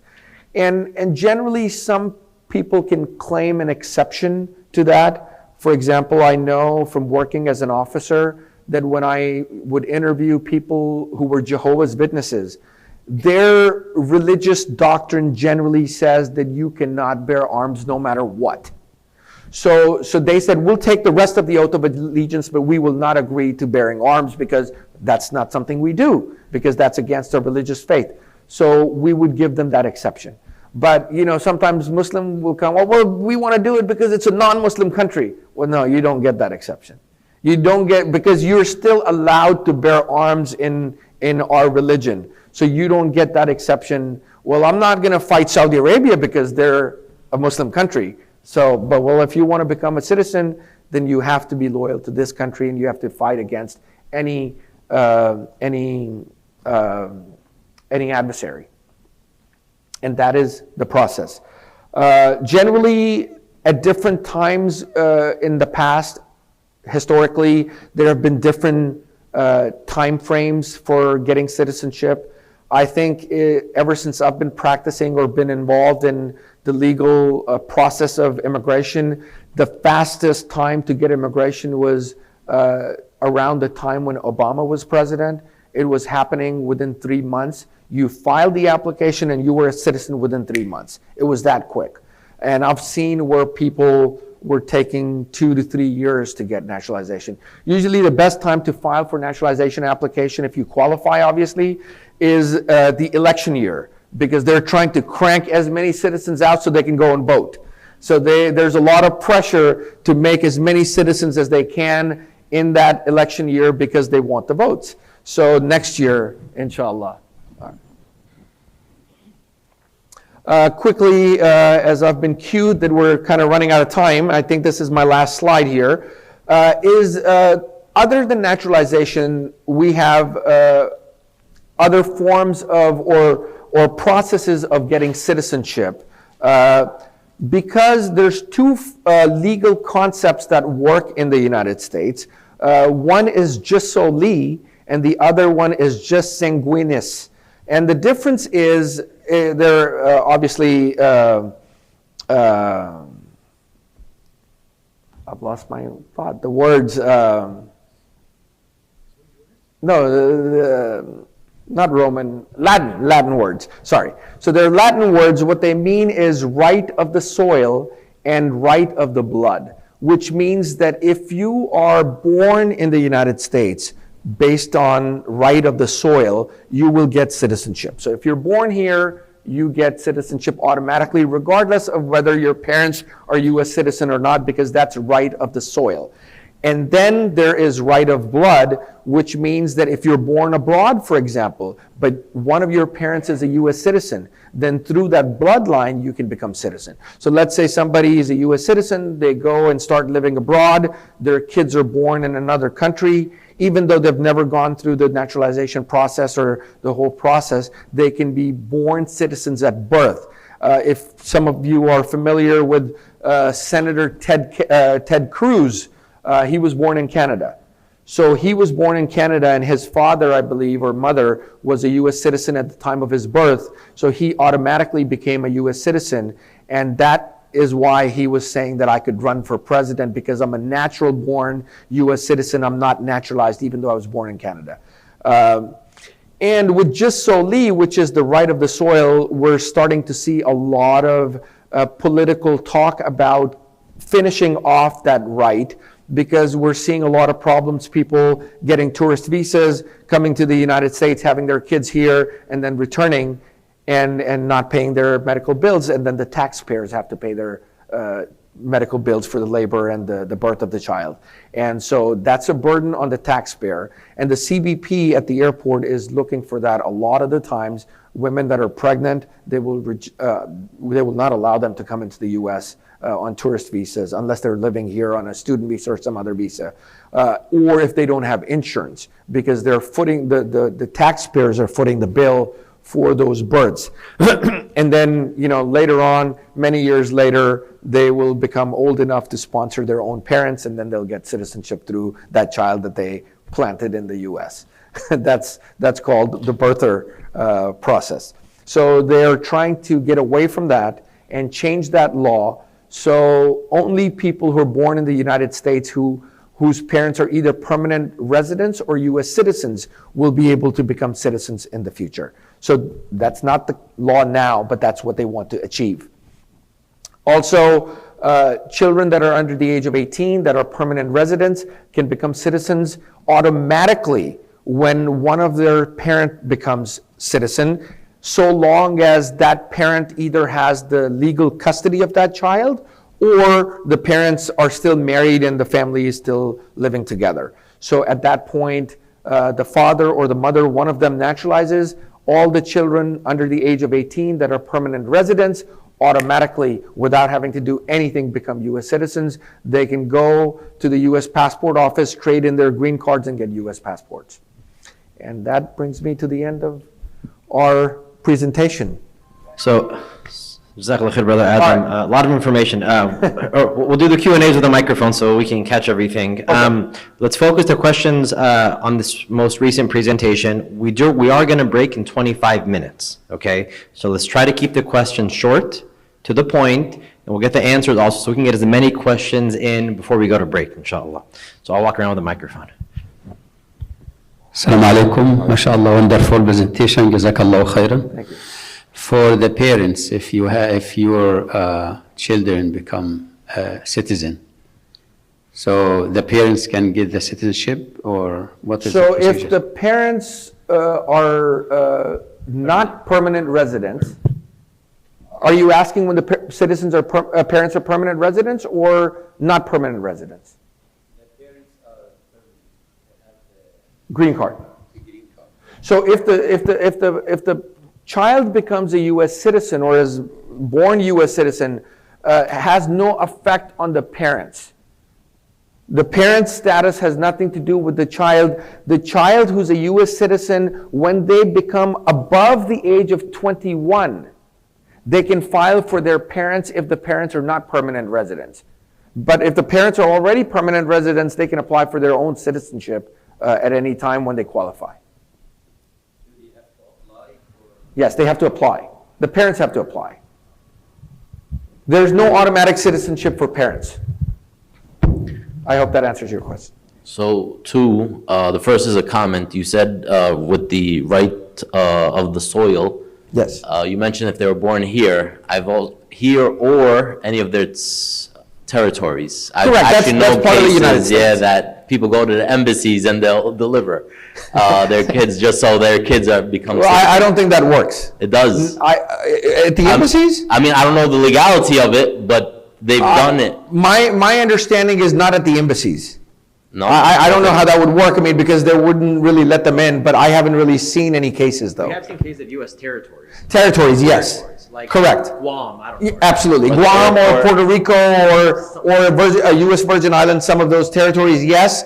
But embassies, no, because otherwise then the same rule would apply. You could go to the U.S. Embassy and say, I need asylum, and then you automatically have to be processed, and that doesn't happen either. So I am not familiar with that. There may be a case or two, but I don't know. Khair, inshallah. The question I had was regarding the affidavit of support. I might have missed the comment or the your part on it, but how does that affect public benefits? Well, it affects public benefits as in, like, if you have an affidavit of support, generally the government disqualifies you from getting public benefits. However, there's something called WIC, which is given to women that are pregnant. So the government says that benefit is for the unborn child and not the mother. So they will allow that. But if you are a permanent resident and you are asking the government for some public benefit, medical insurance is different because you're paying for it. I mean, I'm talking about public benefit that the taxpayers have to get billed for, right? Or paying for essentially. those benefits are not allowed until you become a U.S. citizen. So, for example, Section 8 housing or food stamps. So a permanent resident may not be allowed to get food stamps if they're not a U.S. citizen. If they go and they apply and they say, what's your immigration status? And you say, I'm a permanent resident, you don't get food stamps. Go talk to the person who brought you into the country. Thank you. Yes, brother. The first case was about this because sometimes you support people but most of the time you don't know what are the consequences of it, like you just mentioned here. But if they come like they do, some is DV, the American at the lottery, and they come in. I'm sorry, I'm not following you. For example, if you you give someone a foot of support, right, through like the American lottery, and they come in. American lottery? Yeah. American lottery, people who get American lottery don't need the affidavit of support. They don't need? They don't need it. But they asked something, I don't know, because somebody will contact me. Because you're getting your green card through lottery. You're not coming because somebody's sponsoring you in. The U.S. government allows you to come in without an affidavit of support. I don't know, because somebody contacted me and said they need it, so I don't know. Well, I mean, I don't know if they misunderstood it or maybe the situation was different. Because they asked them like to put information about somebody, if they come in, they can receive them and all that, but I don't know, so. It's possible that maybe the person came on diversity visa, which is the lottery visa, and they were sponsoring somebody else now. Okay, now. It could be that, I don't know. Okay, let's see, maybe is the woman and her child. Right. That's a case or no? No. Okay. Now, secondly, as you know, right now, we have a lot of immigrants who's coming in. So what is their status? Because many people is coming, even now, people calling from back home, let's help your brother, and a lot of people is coming in. But now what is, especially what is going to be the situation? Because they're coming in right now, they let them in. Do you think? Well, I don't know how they're coming in, so it depends, right? So if they just come in the border, like you see from through the border? From Nicaragua, and they're coming in, Right, so when people are just crossing the border, a lot of the times they're asking for asylum at the border, or they're just crossing illegally, they're undocumented. So when they cross undocumented, they get picked up by the U.S. Border Patrol, and then they get processed through the system, and they ask for bond, and the court gives them bond, and then they're released. But they don't necessarily have a status because they're still going through that process. But a lot of the times, 95% of the times, they're going to apply for asylum for one reason or another. But they don't have a status at that point if they're just crossing the border illegally or even coming to the border and presenting themselves to ask for asylum. They're asking for it, they have not been given it yet. Do you think it's a good thing to help or not? Well, it depends on what help means. No, okay, like right for now, for example, like it's my brother called me, oh, can you help me? But for me, I say, oh, I don't think it's going to be good in the future. They may deport you and all, and then people sometimes they're spending like $12,000. Right, so look, I mean, if we're talking about legal fees to help somebody that you know, I mean, that's your prerogative, whether you want to pay for a brother or a friend or not to pay for their legal fees because they can't afford an attorney. I mean, if you are saying that, can I maybe post bond of a family member because the judge sets a bond and says you have to pay $5,000 or $10,000 and then we'll release you. So if you're putting $10,000 of your own money, again, that is up to you. You're not required to. Now, if you know this person and you know this person is going to abide by the rules and is going to present themselves to the court and do whatever the court is asking them to do, at the end when their case is finished, you will be given that money back with interest. The U.S. government actually gives you interest on the bond that you present. But now if they take off and they stop coming to the court, you will lose your money. So it really depends on the person and your relationship to the person.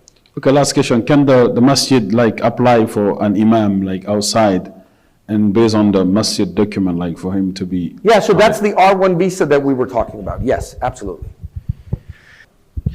Assalamu alaikum. Okay, I have maybe three questions. They're all based on real cases almost. For the first question about the selective, when you were talking about the selective services, I think you mentioned something about males only. What do you mean? What do you mean? Means only men. Women are exempt. Oh, they cannot do selective. They're not required to register with selective service. Oh, okay, that's fine. Number two, like for the Section 8, like if the individual is married to a U.S. citizen, and now, like they're applying like for housing or any of these benefits, now, if the spouse, because they put in, because the document, sometimes you have joint account or these issues. Now, would you be liable in the end in terms of applications? Well, if you're a husband-wife and doing it together, when you got married, you're liable for what your spouse does. No, what I mean, for example, he or she is a citizen. Now, you have in the paper, like, I am a citizen, so I'm... Well, you have to, I would make it very clear that one of them is a U.S. citizen and the other one is not. Okay. You can do that, based on the individual. But if the application form did not give you that option, how are you going to... Write it down with hand. You can write it down. What I mean, now, for example, if the immigration is making, checking, back to see, okay, why you are benefiting under this. So, for example, the housing that I was in, for example, these options were not mentioned. So if the application's not asking you for your immigration status, then you're not lying. So you don't have to worry about it. That is when you wrongfully check the box that I am a U.S. citizen. Okay. But if the box doesn't exist, then you don't have to worry about it. Okay. Another case is about somebody, a sister. She came here, her father is a green card holder. He made there through the relative and God help they came here. But there was a mistake in her name. And she even went back and come. And now, lastly, she applied through a law firm to try to rectify the problem. But now the problem is, all her documents is being submitted to rectify whatever, as she was asked, the documents support everything. But now she is trying to contact the paralegal who was like the mediator between them and everything. Now it's almost, sometimes he is like avoiding or not, is not really... Well, that I feel is a problem with the law firm, maybe not a good law firm, or maybe, I mean, sometimes there's a lot of notarios who are actually not lawyers doing these kinds of work, so it's very, very important that you go to a lawyer and not just anybody who's doing immigration paperwork, because you'll see a lot of people in the community trying to say, we do immigration work, but they're not actually lawyers. So that is on you to do your due diligence as to who you hire. Okay, but now it looks like, because even they went to the office, like it's a real law office in New York City, and they went, it is like one of those humanitarian law firms, and like they're doing everything like officially. And they are like... so if they're having problems in getting their documents back, the best advice that I can give you is contact the state bar. They usually have a section where you can file a complaint against the lawyer. Oh, okay. So that's the only way to get your documents back. And another person, they applied through the system, but they said it's the same scenario also. They did not able to have, like, the contacts are very, like... Yes, same thing. All right, thank you. Lawyers are licensed by state. We're not federal. So every state has their own government agency that regulates attorneys. So if you have an attorney, they take your money, they don't respond, they disappear. If you can't get a hold of them, the police aren't going to go. You go to the state bar, because the state bar is the one that actually looks into their license for misconduct. And the biggest complaint in California, at least for state bar complaints, is miscommunication, lack of communication. Never responding and taking money and not doing the work. Hold on, let me just follow the line. Let me follow the line. Thank you for your presentation. Thank you. You mentioned that Imams have to be careful about giving the legal advice about the affidavit of support. Correct. The question is, sometimes they come to us to give them affidavits of good moral. What do you say about that? Oh, I think that's just a letter you're specifically talking about. That's different. That's not necessarily they're not seeking legal advice from you. They're maybe asking you to give a letter about, this person's character. It's like a character certificate that, this person attends the mosque or comes in as a regular member of our mosque. So I would say just be honest. The information that you know, you can put down. The information that you don't know, you don't put down. Khair, may Allah reward you greatly. Where is the asylum center for Arkansas and Midwest? Which office you mean? Yes. I can look it up for you, for Arkansas. Second is, what is an affidavit of support, indemnification, what's that mean? Well, indemnification basically is you get them to sign a contract saying that if the person who's writing or providing the affidavit of support, if they ever get asked for money, then you will cover all the costs so they don't have to pay. Third, in naturalization, residential loans, what do you mean by that? Residential loans, what I mean is on those residential loan applications, a lot of the times people accidentally or falsify intentionally their immigration status that they're U.S. citizens. That is a big problem. They should not be doing that.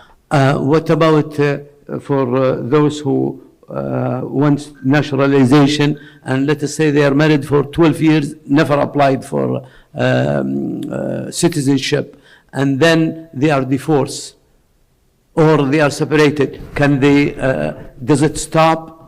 So once you are a permanent resident, unconditional permanent resident, What's that mean? Which means that you simply Marriage. means that you have a 10-year card. Green card that's valid for more than 10 years, or for 10 years. Yeah. In that case, even if you get a divorce, it doesn't matter. Jazakallah khair, may Allah. Thank you. I'm going to go to that, but I'll come right back. Who has the right to apply for imam from overseas, the board or the imam? The masjid. The masjid, yeah. Who from the masjid, the board or the imam of the masjid? Probably the board. The board, not the imam? No, not the imam. No, the imam in the masjid. Oh, no, the board. The board would have the rights to take decisions when it comes to that. So think of the R1 visa sort of like an employer visa for an imam. The manager of the company is not going to personally sponsor the employee, right? The company is going to sponsor him. So the imam or the emir himself is not going to personally sponsor Sheikh Muhammad. No, the masjid will. So keep that in mind. But it's an R1 visa for religious scholars who meet religious services. Jazakallah khair. Assalamu alaikum, brother. My daughter applied or filled the application for me and for my wife in 2018 and for my son as well. Okay. And after 6 months, we got the answer and we got the green card, alhamdulillah, me and my wife. We contacted the immigration for my son. When he got the reply from them, he was 20 years and 10 months. Okay. Okay. So we contacted the immigration. They said, okay, pay the money, the tuition, or the cost, and we give him the green card right away. But we were surprised, like after a month, they denied the process, and they said that he has to wait. Well, brother, so what do you think is the reason behind that? I don't know, because I would have to read the denial. So I would have to see what reasons they provided you.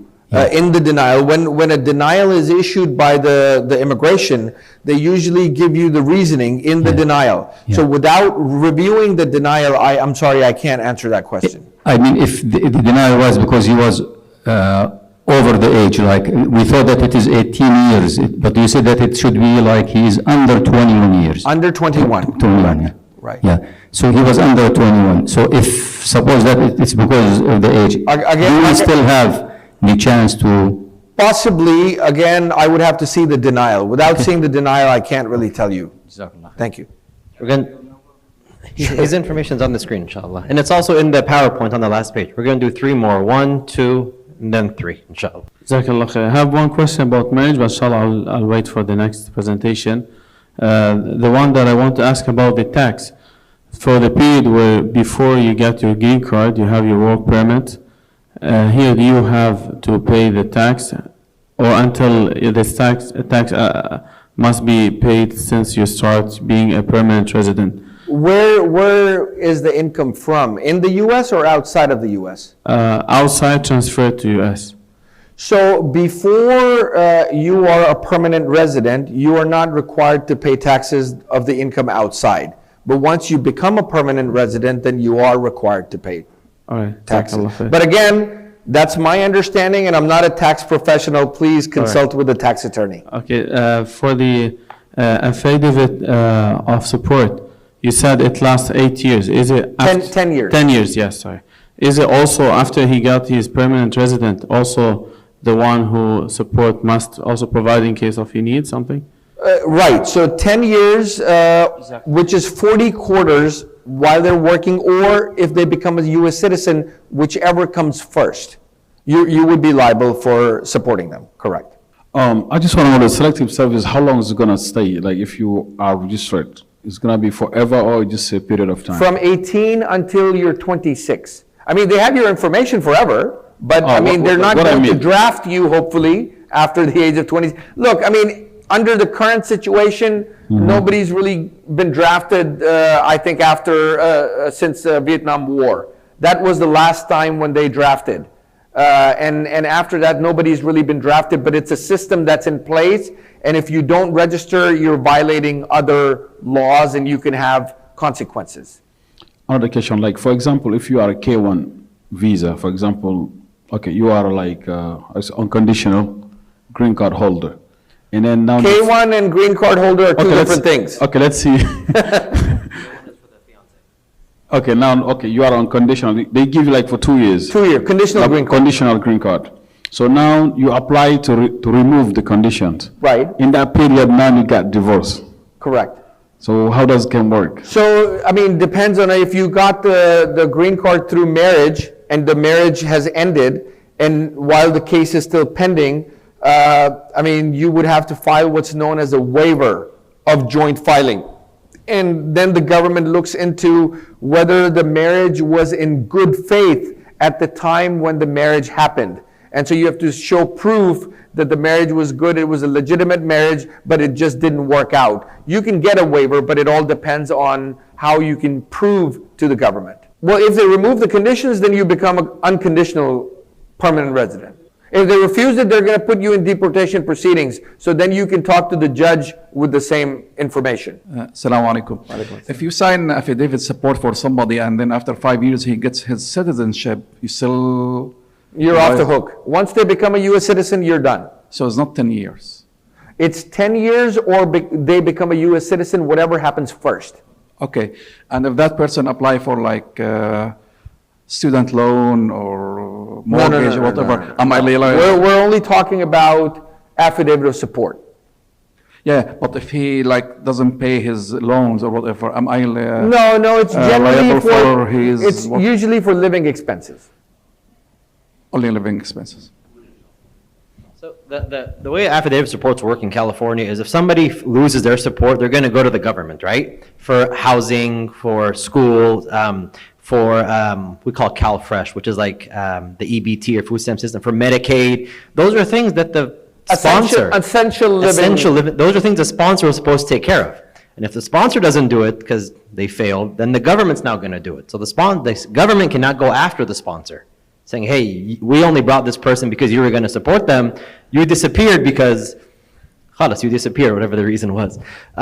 We want to sort of end the Q&A just out of respect to everybody because checkout time is in 30 minutes, inshallah. All of us, including the presenters, do have to check out of their rooms because some people are here with their families also. Checkout time is in 30 minutes. That should give everyone enough time to wrap up your belongings, clean up your room, involved in the matters of the family. Here and there you will see something maybe that goes up to the Supreme Court, something gets challenged, but generally speaking, it's coming from the state courts. So it will go from the state district court to a state appellate court, maybe the state Supreme Court, and then from the state Supreme Court, it will end up in the United States Supreme Court. So it's a state-specific issue, which means that different states have different laws when it comes to family laws, and that's why it's important that you are aware of the family laws within the state where you live. Because talking to people who are maybe moving from other states, or maybe talking to imams who are living in different states, or talking to them is good for maybe general ideas, but not when talking about specific state law issues. So we're going to talk about marriage, and please understand that I am licensed to practice in the state of Texas. So most of this information, because it's state specific, I'm going to talk about Texas law. because that's the only law that I am, allowed to speak about as a lawyer, because that's the only one that I know. But for the most part, a lot of the concepts are very, very similar in other states. Obviously, they're not always the same. So there's two concepts of marriage, generally speaking, in the state of Texas. One is a formal marriage, and one is an informal marriage. And the way formal marriage works is that you all know about, that you get a marriage license from the county clerk's office. There's a waiting period. Then you have somebody officiate the marriage, either a judge, sometimes justice of the peace, sometimes an imam, sometimes other religious organizations. And depending on the state's law, once that ceremony has happened, then you send the license to the county clerk's office to register it. So first you get the license, then you officiate the marriage, and then you register it back with the county. And now they know that the whole process is complete. Because just because a marriage license is issued doesn't mean the marriage actually took place. Because somebody can get a license and then, they never get married. So you have to complete the last step of registering it with the county clerk. And in Texas, a lot of the times what imams do, and I don't know in your states if this happens, that they keep the license and they mail it directly to the county clerk's office instead of giving it back to the couple, because sometimes they don't know, sometimes they forget, or for maybe other reasons they don't do it. As we were talking about marriage previously, polygamy, obviously a big issue when it comes to our community. Obviously, Islam allows it for a man to marry multiple wives, but as Brother AZAM talked about, that's not allowed under the U.S. law, and it is prohibited. I do think, because I practice this area of law, I think it is very, very important for some cases to make it all the way up to the Supreme Court, because I think the case law that Brother AZAM was talking about is from a while ago. Things have changed, circumstances have changed. If we are accepting all different kinds of marriages between men and women and transgender and what else, why not this? Why not, polygamy? From some conversation during law school, I learned that part of the reason the Supreme Court at the time shied away from allowing polygamy or polygamous marriages was also that at the time they thought it was going to be difficult how to divide up property when divorce happened. Who gets what? Because that always becomes a big issue. Or how the families are going to be divided with children. And that is something that the courts were contemplating and maybe perhaps played a role in deciding against it. But I wasn't there. That's just a discussion that I know from law school. So I think that's something that needs to be dealt with. Maybe partnering up with other communities, other religious groups that do believe in polygamy, like the Mormons or some other groups, and putting the efforts together with the attorneys on both of the or all of the different groups would make a stronger argument sometimes, because the support is coming from various different groups within the United States, not just one community. And that's something that we will see in the future what happens. Now, polygamy obviously creates a problem in the United States because it's not allowed. So what happens with, if there's a marriage before the person is divorced from their previous spouse? So the way Texas law works, if by accident, obviously you're not supposed to do it intentionally, because then you're engaging in polygamy or bigamy. If accidentally you believe that you were divorced, for example, that's actually happened. You would think, why is the case? A couple lived in two different countries. One spouse told the other that, look, I filed for divorce, the divorce is complete. The other spouse believed it, but didn't have the papers. Later wanted to remarry, couldn't find the ex-spouse or the documents, didn't know where the document was registered, couldn't get it. So she believed the divorce was done, she remarried, and later on found out that the legal divorce was not done. So in a case like that, sometimes unintentionally, unknowingly, you engage in bigamous marriages. And Texas law states when you find out that such a situation exists, and you can go and get a divorce from your previous relationship even afterwards, and the moment that divorce is issued, the second marriage would come into effect at that moment, legally speaking. I mean, not religiously, but legally speaking. So that is something that Texas does. I don't know how the law handles that in other states. Yeah, so putative spouse in Texas means that one spouse knew about that they were not divorced and took on a second wife and intentionally entered into a bigamous marriage while the other spouse didn't know. So although the marriage was illegal, but for the putative spouse, she considered it to be legal marriage, and therefore when the property is divided, she'll get the full right. So in a lot of places, when you go and apply for a marriage license, the county clerk's not going to know whether you were married before or divorced or not. They're going to ask you, they're going to rely on the answers that you provide on that application. So they don't know. So, I mean, there's this understanding sometimes with, generally the public that the government knows everything. That's not the case. They don't know everything. Most of the times they don't know everything. And so one hand is not talking to the other, one department is not talking to the other. So if you got a divorce in California and now you're living in Texas, the clerk's not going to know if you were married before or divorced before or not. They're going to rely on the answers that the couple provides on the application. Now, I mean, obviously, if you're falsifying the application, it's a state government document, now there's going to be penalties and legal ramification for that, but it's not going to stop you from getting a license or getting married, maybe. So that's something that you have to think about. Right. Well, I personally can't speak to that, but my understanding is yes. If it's a man marrying a second wife, but if it's a wife marrying a second husband, then Islamically that would be a problem, right? Because a woman can't have two husbands at the same time. Okay, so in Texas, and I have personally dealt with this for my clients, in Texas, when somebody lies on their marriage license application, the clerk issues the license and you're now married, but later on the court or the law discovers that there was a lie in obtaining the marriage license.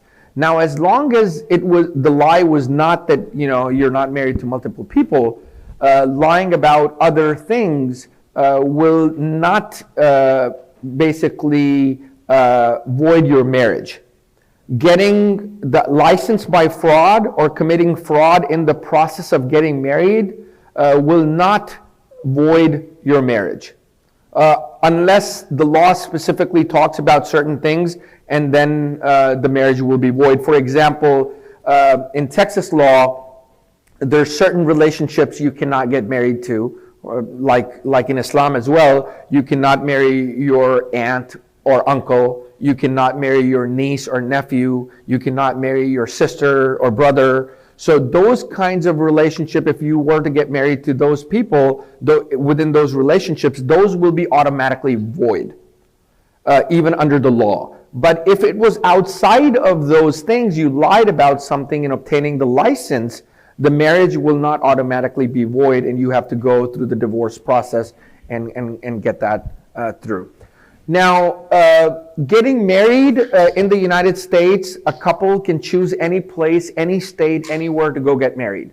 So you can get a license in Texas, but the marriage ceremony is happening in Chicago or New York because that's where my family is. You can do that. You want to go to Las Vegas over the weekend and go get married? You can do that. You want to go to California for whatever reason, but you're living in Texas, you're a resident of Texas, no problem. But the divorce has to happen where you're living.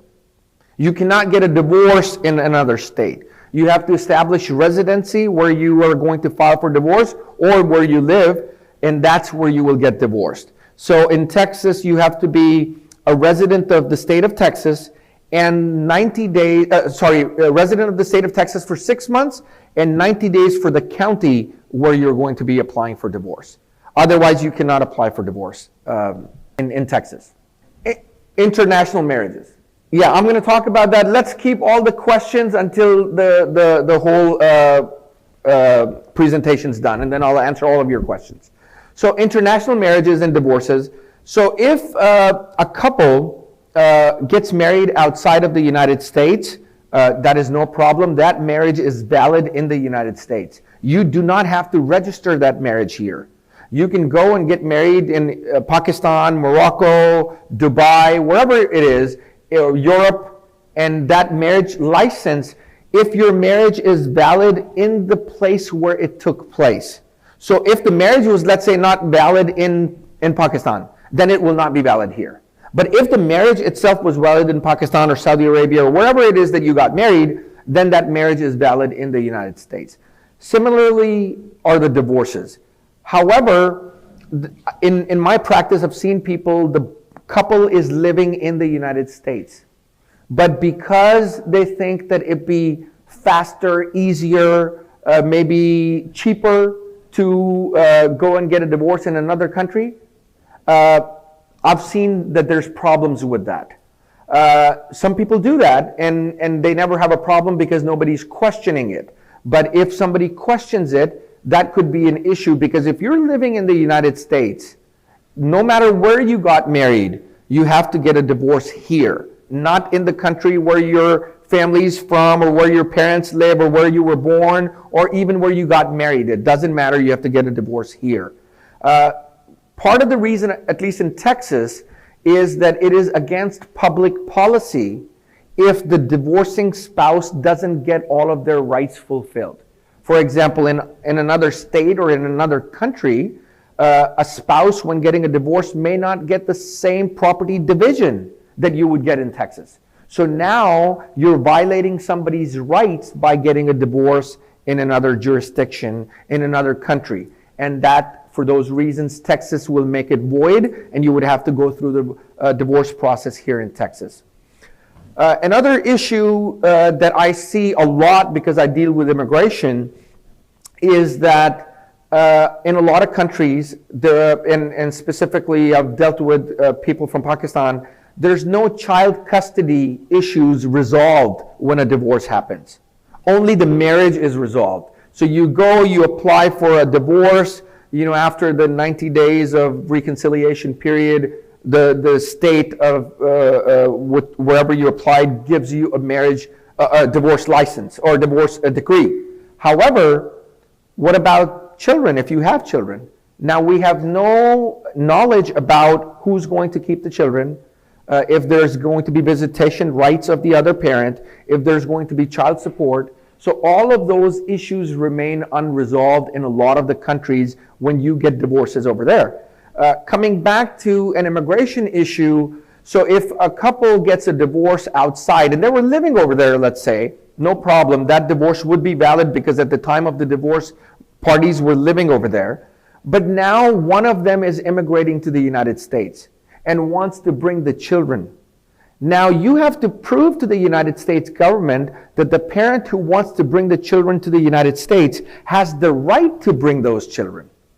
That you have the custody, or the other parent is allowing you to take the children, otherwise it could be international parental kidnapping, and they're not going to allow you to do that.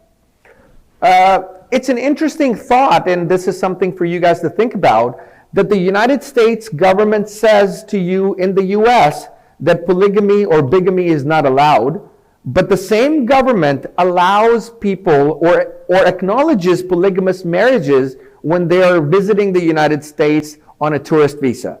So let's say a couple lives in another country, let's say Saudi Arabia, and this person has 3 wives, and he wants to visit the United States. He's not immigrating, but he wants to visit. He can apply for a visa with all of his 3 wives and children from all of those marriages. That's not a problem. United States government acknowledges that and lets them come and visit. We'll take your money. No problem. Come visit.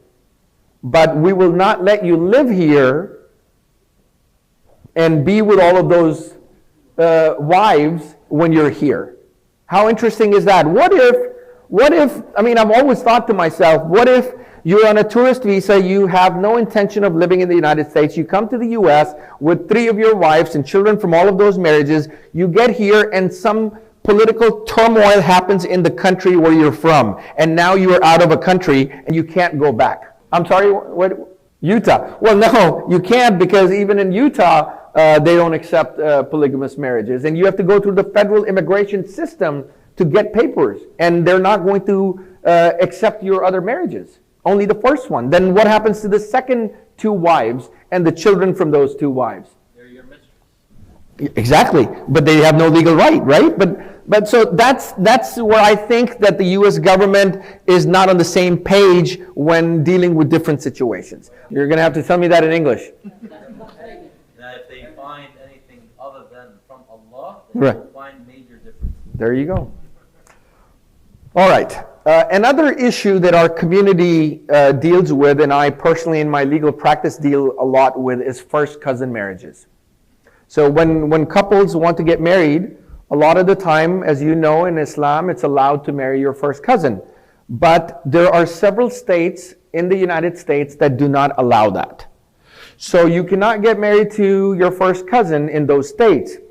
And Texas is an interesting state when it comes to this, because some parts of the government think that first cousin marriage is not allowed in Texas, and some think that it is. And I've fought the government on that, and I've won on several different occasions, even gotten a declaratory judgment from a family court where the judge says that no, Texas does not prohibit first cousin marriages. But unfortunately, on the criminal code, there is an old law that's on the books that says if you engage in sexual relationship with your first cousin, you're committing a felony. But what if they're your wife? It doesn't talk about that. So that creates a problem sometimes for my immigration clients, because when they go for an interview at the consulate and they're not living here, and during the conversation sometimes it comes up, how do you know each other? Are you related? And they say, yes, we're cousins. And then they say, well, sorry, you can't go and live in Texas now. So now one spouse is living here, waiting for the spouse to immigrate, and at the time of the interview, their visa is denied. Well, fortunately, there is a quick fix, and it's not so quick for some people. All you have to do is have that U.S. citizen spouse move to a state where first cousin marriages are allowed. So for example, in Texas, we tell them to move to Oklahoma. They move to Oklahoma, that's no problem. The visa gets issued, they come back, and then they move right back. And that's what they do. But then again, that also becomes an issue later when they're applying for citizenship. Because in citizenship application, and those of you who might be familiar with it, there's a question on the application that says, have you ever committed a crime for which you have not been arrested yet?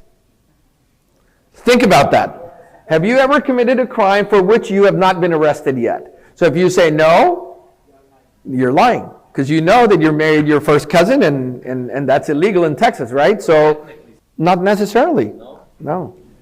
I think the conviction would be, but I mean, you could know that if you've done something that's illegal, that's a crime and it's on the books, right? I mean, you've not been convicted yet, but you've committed the crime. The commission happened. You've just not been convicted. So for that reason, like I said, marrying your first cousin is illegal in Texas and some other states. You have to check with your local laws. Those are the effects on immigration, and then moving to another state helps. Domestic violence. Domestic violence, as you may know, is a major issue all around, regardless of communities or religion. I get to hear a lot about people claiming that there's more domestic violence in our communities versus some other communities. Don't let anybody tell you that. That's not true. That is not true at all. There's domestic violence in every community, regardless of race, religion, background, or anything, any other factors. There's domestic violence everywhere. I mean, I'm not saying it's good. I'm just saying that it exists. Don't let people try to mark you that, oh, you know, Muslims, they always are engaged in domestic violence, or there's more domestic violence in Muslim households versus other households. That's just not true. When it comes to domestic violence, you have to, even the allegation thereof, you have to take it very, very seriously. And as Imams, you get to hear a lot about this. You know, people come and claim domestic violence. And unfortunately, sometimes in some communities, it is automatic that, you know, who they believe or who they support, regardless of getting into the facts. I would say don't do that. You have to find out the real facts, get to the bottom of the situation, and then decide who you help and how you help. Because there are ulterior motives in this country to claim domestic violence. You get benefits from claiming domestic violence, unfortunately, and people game the system. They use it to take advantage of the other party. Unfortunately now, and I've seen this, and I don't know, Brother AZAM and Brother TAWFIQ can tell me in other states, but there are grants being given to nonprofit organizations. A lot of the time, unfortunately, I don't want to stereotype, but created by women, that if you get more convictions on domestic violence in your society, in your community or your group, we'll give you more funding. So these organizations are forcing women to claim domestic violence, so they can benefit from the grants and fundings that they receive for their nonprofit organization. And I was going to come to that. And similarly is the case in Texas. Unfortunately, I think it's throughout the whole United States, that a lot of the times, because of the stereotypes that I was talking about, that, you know, the Muslim men always are, or Muslim household men are always, you know, more aggressive or are involved in domestic violence. A lot of the times attorneys or women play into that stereotype of the community. That includes the judges or, you know, jurors or whoever else, and use that to gain advantage in custody battles to take children. And you know, there's a saying in family law that it's always about the money. So if you get the custody of the children, you're going to get child support. That means you're going to get money every month from the other side, whether it's a woman or a man, doesn't really matter, but you're going to get money. So there is ulterior motive for people claiming domestic violence. I want you just to be mindful of that thought. I'm not saying that everybody's lying, or women are lying, or men are lying. I'm not saying any of that. I'm just saying that there are ulterior motives, so you have to be careful when you hear about domestic violence. From an immigration perspective, there is immigration benefit when you claim domestic violence in the marriage.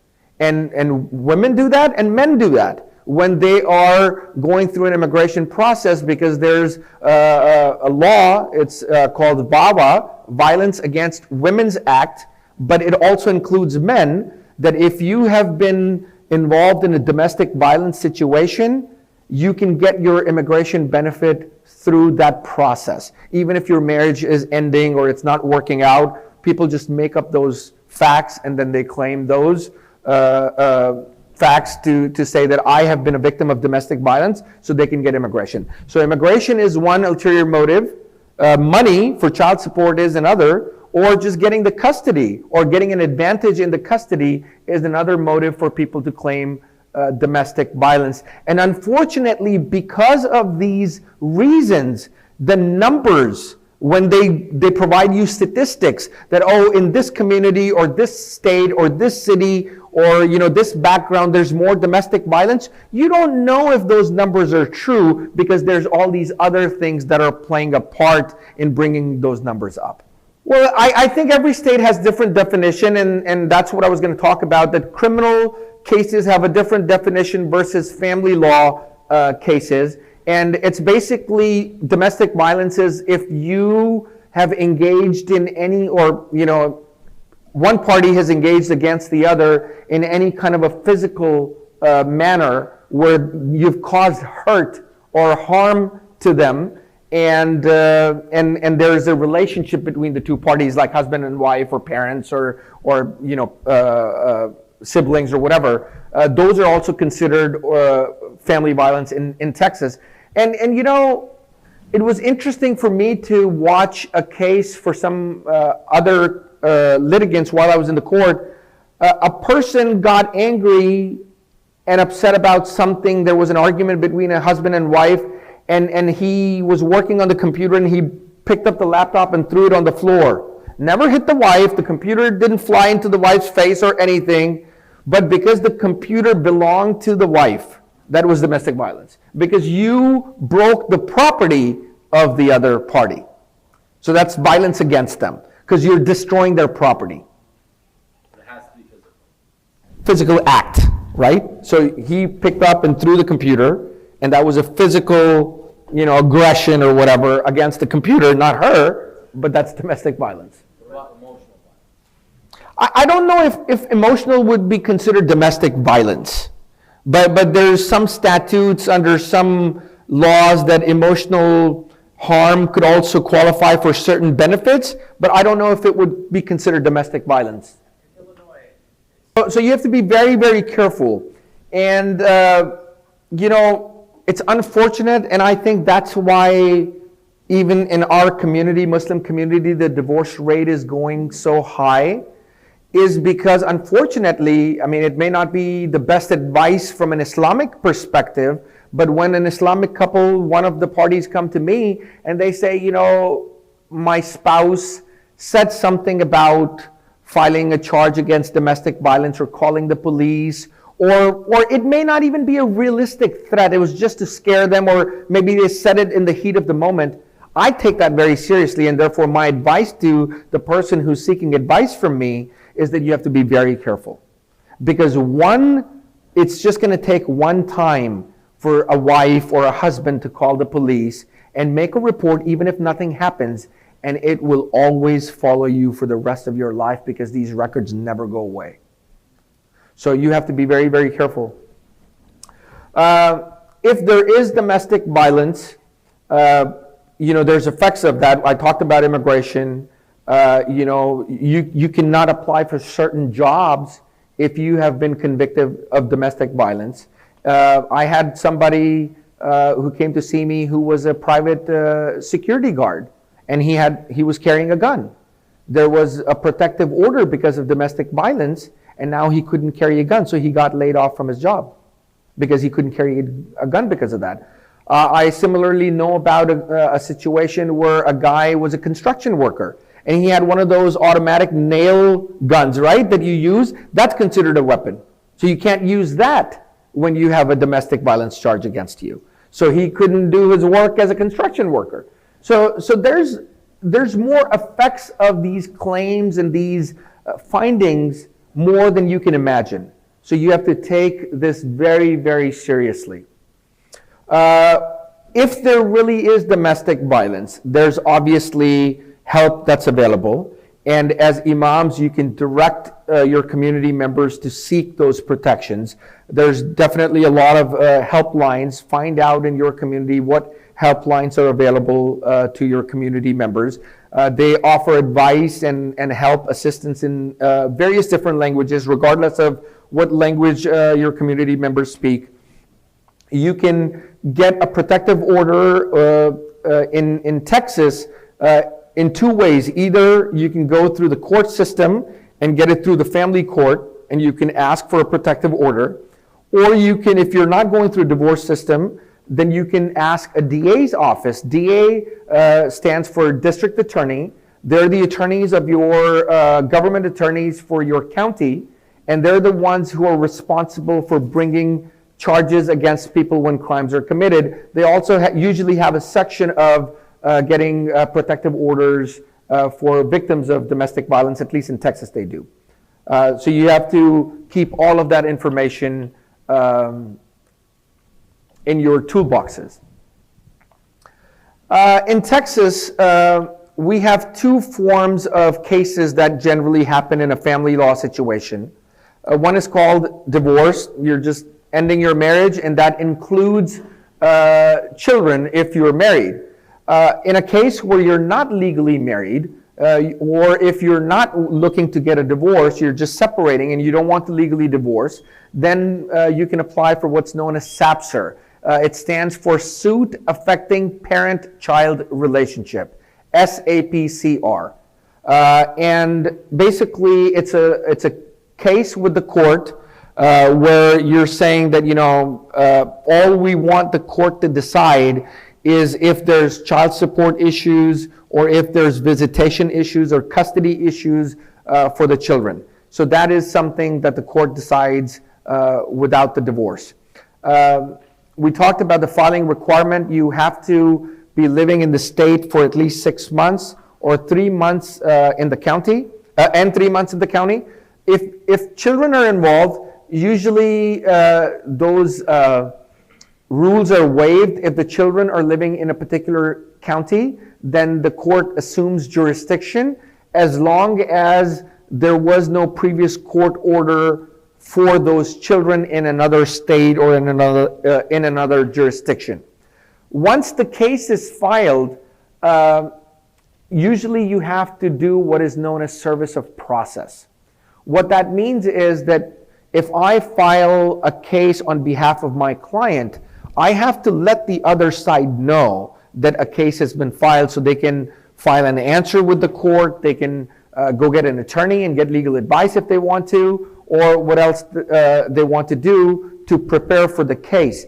So it's usually not the attorney in Texas, it is a third party, usually approved by the state, and they will go knock on the door of the other person's house and physically hand deliver those documents. Sometimes if somebody's intentionally trying to avoid the process, there's other ways to serve them, but you have to get court's approval. Generally, it's going to be somebody knocking on your door and handing the documents to you, whether you're at work or you're at the masjid, because the person, tells the attorney, my husband's going to be at the masjid at the Maghrib time. I know he always goes there. Go and give him the documents over there. So the process server will be waiting for you in the parking lot. As soon as you come out, he's going to say, you're served. Here you go. And if it's agreed upon or somewhat a civil process, meaning that you're civil to each other, the other side can sign an affidavit saying that I waive the service. You don't have to show up and give me the documents. Just email them to me. I'll sign it, and you can file that with the court.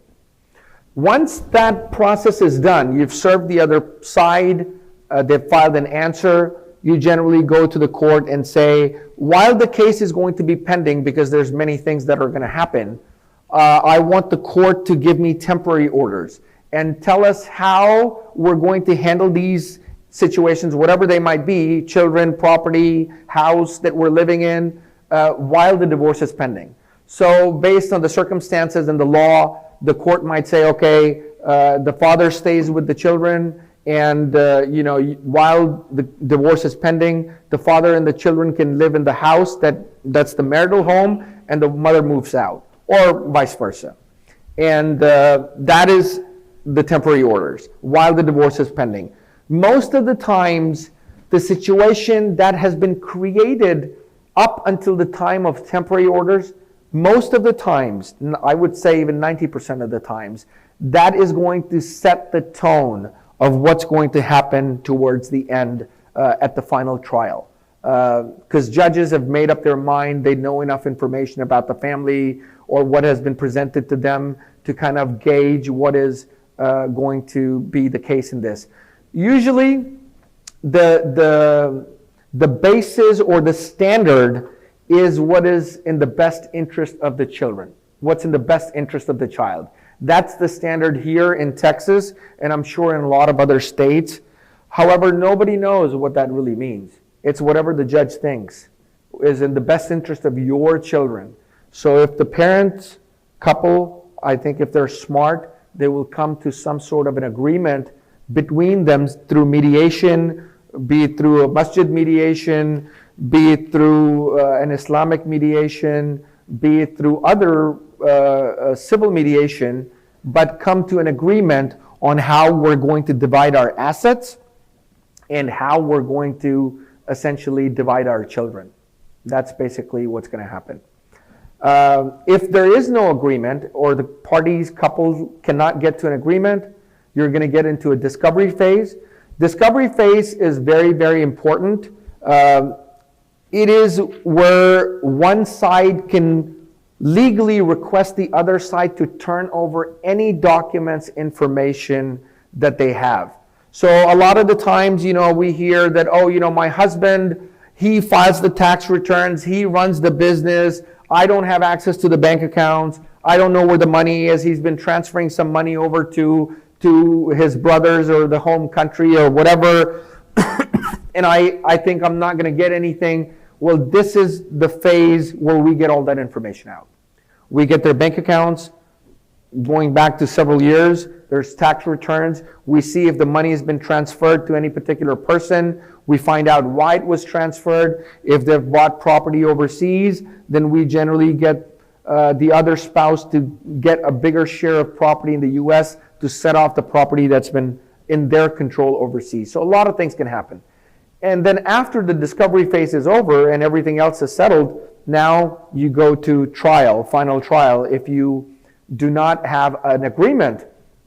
And generally speaking, across all different kinds of cases, only 2% of cases ever get to trial in the whole country. So you know how big we are in this country about filing lawsuits and taking people to court and threatening, I'm gonna call my lawyer, you're gonna hear from my lawyer, and this, that, and the other. Only 2% of cases approximately ever make it to final trial. And again, I tell my clients that, look, the smartest thing to do is to find that medium happy and come to an agreement, because you may get to the final trial and the judge may make a decision that nobody will like and you all will be unhappy with. So the smarter thing to do is to negotiate and get into a place where you're in a situation that you can live with. Division of property. Texas is a community property state. Community property means that during the marriage, whatever you earn, doesn't matter if it's the husband's job, wife's job, whatever it is, it belongs to both of them. And it doesn't matter whose name it is on. So if you buy a car that's only in the wife's name, well, guess what? You still own the car. She can't tell you, no, you can't touch it because it's in my name, or vice versa. It doesn't happen. Well, where the money's coming from, the other party would have to agree to put it in the trust, right? I mean, again, I think that's going to get into a different area of trust law, which we're not really covering here. But that would be taking money away from the community property, and you can't just do that. Not in Texas, at least. So whatever's earned by the couple, whether individually or jointly together, all of that money belongs to both of you. So at the time of the division of property, at the time of the divorce, everything that he owns, everything that she owns, as long as you've earned it or created this property during the marriage, it's all put into one pot, and then that pot gets divided however the court wants to divide it or however you can negotiate. And that is how community property division happens. There is separate property. That is usually in Texas, if you owned it before you got married, so you came into the marriage with it. For example, you had a house that you owned before you got married. That is your separate property. Even if you get married in Texas, your wife cannot take that away from you. Now, if there's a mortgage on it, and you're still paying off the mortgage, now you've been paying off the mortgage from the community property. So you have to reimburse that money that was paid towards your separate property back to the community. I know it's getting a little complicated, but that's how it is. The standard in Texas to divide community property is just and right. What is just and right? Whatever the judge wants it to be. So if the judge says, I'm going to give everything to the wife and the husband gets nothing because I don't like him, he's got this beard and this weird foreign clothes that he wears, sure. He can, I mean, he's not going to say that, but he's going to give everything to the wife. Sure, he can do that because he's going to say it's just and right. So, I'm sorry? Well, you can, but most of the times appeal, they're not going to go against the judge if the judge was the fact finder and he's going to put in some reasoning that why I believe this to be just and right.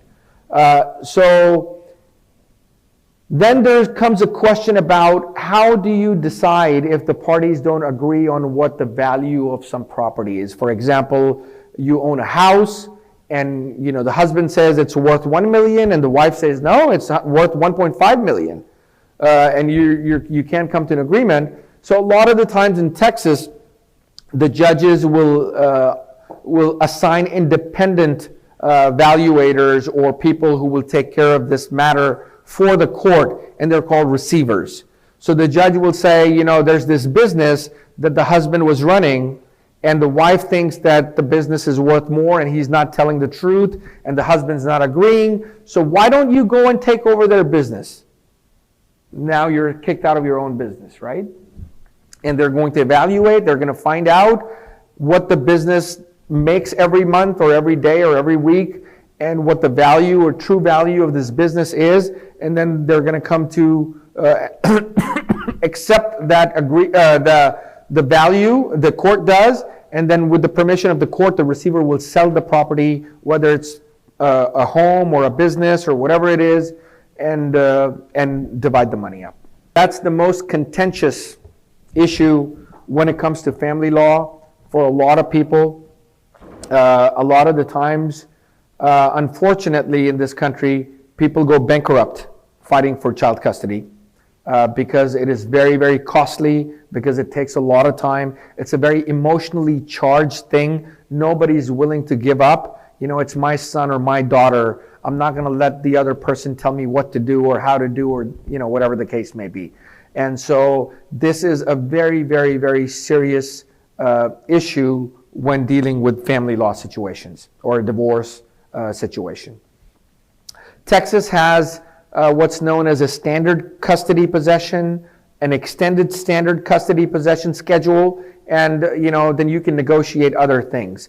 So if the two parties agree and say, dad says I'm busy, I'm working, and I'm only going to see them on the weekend, so every weekend is going to be with me, and the rest the mom can take care of, and they both agree to that, great. Courts generally don't intervene, and they say, okay, you guys handled it, we're okay with it. They'll rubber stamp the decree, and they'll sign, and they'll say, okay, good.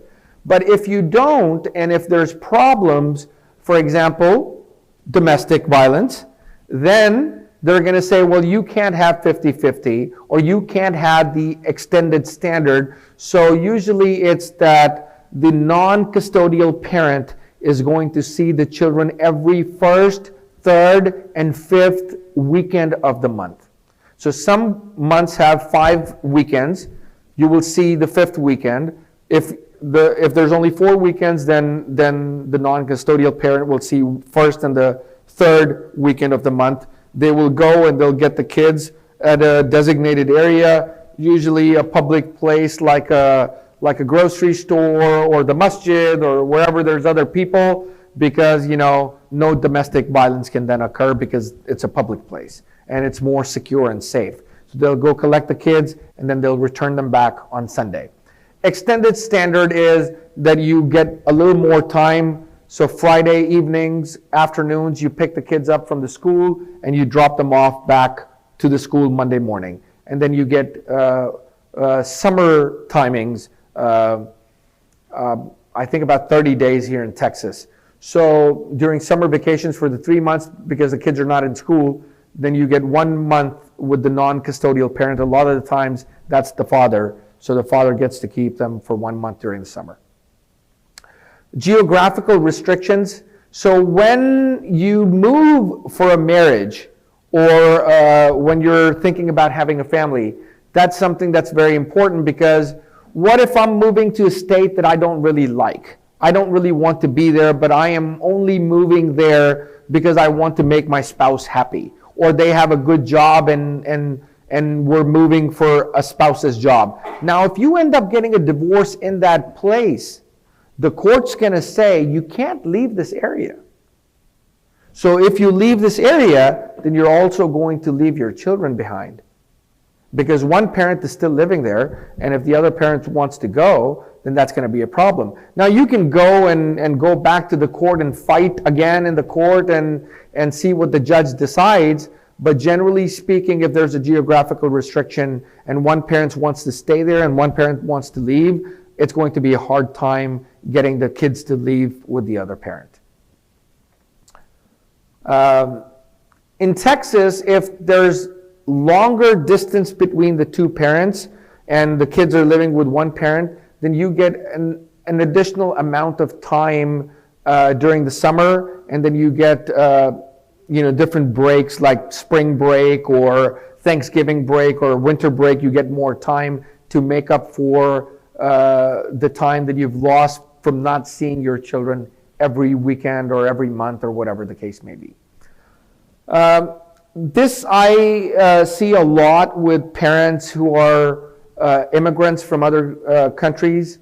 A lot of the times there's one parent that's a U.S. citizen or was maybe raised in the United States. They'll always accuse the other parent about parental kidnapping or international abduction. So the courts will put in place some kind of clause that either you can't travel with children outside of the country, so the kids can't leave the United States, or the passport is maintained by the court or by the parent who keeps the children, who's a U.S. citizen, I'm sorry. And that way they are aware of when the other parent is going to travel internationally with the children. So those clauses can be put in place to restrict or allow the other parent to travel internationally. Child support determination, again, this is going to be different for every state, but in Texas, when there is one child, it's 20% of the salary of the non-custodial parent minus any federal taxes and Social Security taxes. If it's 2 children, it's 25%, and if it's 3 children, it's 30%. So if, let's say I'm getting a divorce, my kids are going to live with my ex-wife now, and I have 3 children, let's say, I'm going to be paying 30% of my salary to my ex-wife to take care of the expenses of the children. I'm sorry? No, some taxes are excluded. So it's not fully gross, but close to it. Another issue that you may hear in your community is that the court is going to assign child support value, and I'm going to quit my job, so there's no money for me to pay. Well, if the non-custodial parent does that, a lot of the times courts here in Texas will say that you are willfully unemployed, and they are going to assign a child support amount based on what you are capable of making, even if you don't have a job right now. Or if you are not a very qualified person and you actually are unemployed and you have no money, you are going to be assigned to pay child support based on minimum wage income. So, and some might say, well, I don't even have that. I don't have a job, let alone minimum wage. Well, I'm sorry, you're eating somehow. Your kids need to eat. So you need to pay that, do whatever you need to do to bring that money and pay child support. In Texas, the child support gets dispersed by the Texas Attorney General's office. So you can't say that I paid my ex-wife this money, I paid cash, and now he's lying. Or I put a check and I hand it over to my child, and my child lost the check or whatever. It doesn't matter. Anything that you give your ex-wife or pay cash or buy any clothes for your children or pay for anything because they wanted to attend a summer camp at the masjid, that is in addition to your child support obligation. The child support that has been assigned by the court has to be paid to the Attorney General, and the Attorney General keeps a tab, an account of what you pay and when you pay, and then send it to the other parent. I've been told that we have limited time left, so I want to talk about prenuptial agreement, and this is a very, very important topic. And I think this is something that is not promoted or encouraged by our community or the Imams, and I think Imams should really consider, or start opening into a dialogue about this aspect of the legal system. And as the community grows, a lot of people go to the country that they originally immigrated from or the country of their parents, and they get matched with a suitable spouse, and they get married. They're bringing them over, or getting married to a relative like a first cousin like we talked about, or they may have found somebody here locally that they may not know them very well because they've not been dating for a long time, or they've not been together and they don't really know them. So obviously with the increase in the numbers of divorce, a big issue is that somebody gets taken advantage of. And there's no protection when it comes to the divorce court, and you are losing a lot of your assets or money, and you're having to fight the other person because there was a commitment or a verbal commitment, or you didn't think this was going to happen, but here we are now. I always tell people prenuptial agreement is the way to go. You can talk to the other side, you can negotiate. A lot of the times I think that some Imams or some communities shy off from the topic because they get pushback mostly from the sisters, somehow thinking that this goes against the sisters, which I don't think it is the case, because they can negotiate before they get married. Just like you negotiate meher in Islam. And it is the right of the family and say, look, this marriage will happen if we can agree to these and these terms. God forbid something were to happen, or whatever rules or regulations you want to come to an agreement on, and write it down. It's Islamic to write down things when you enter into an agreement. That's what the Quran says. When you enter into an agreement, write it down so nobody forgets and there's no problems later.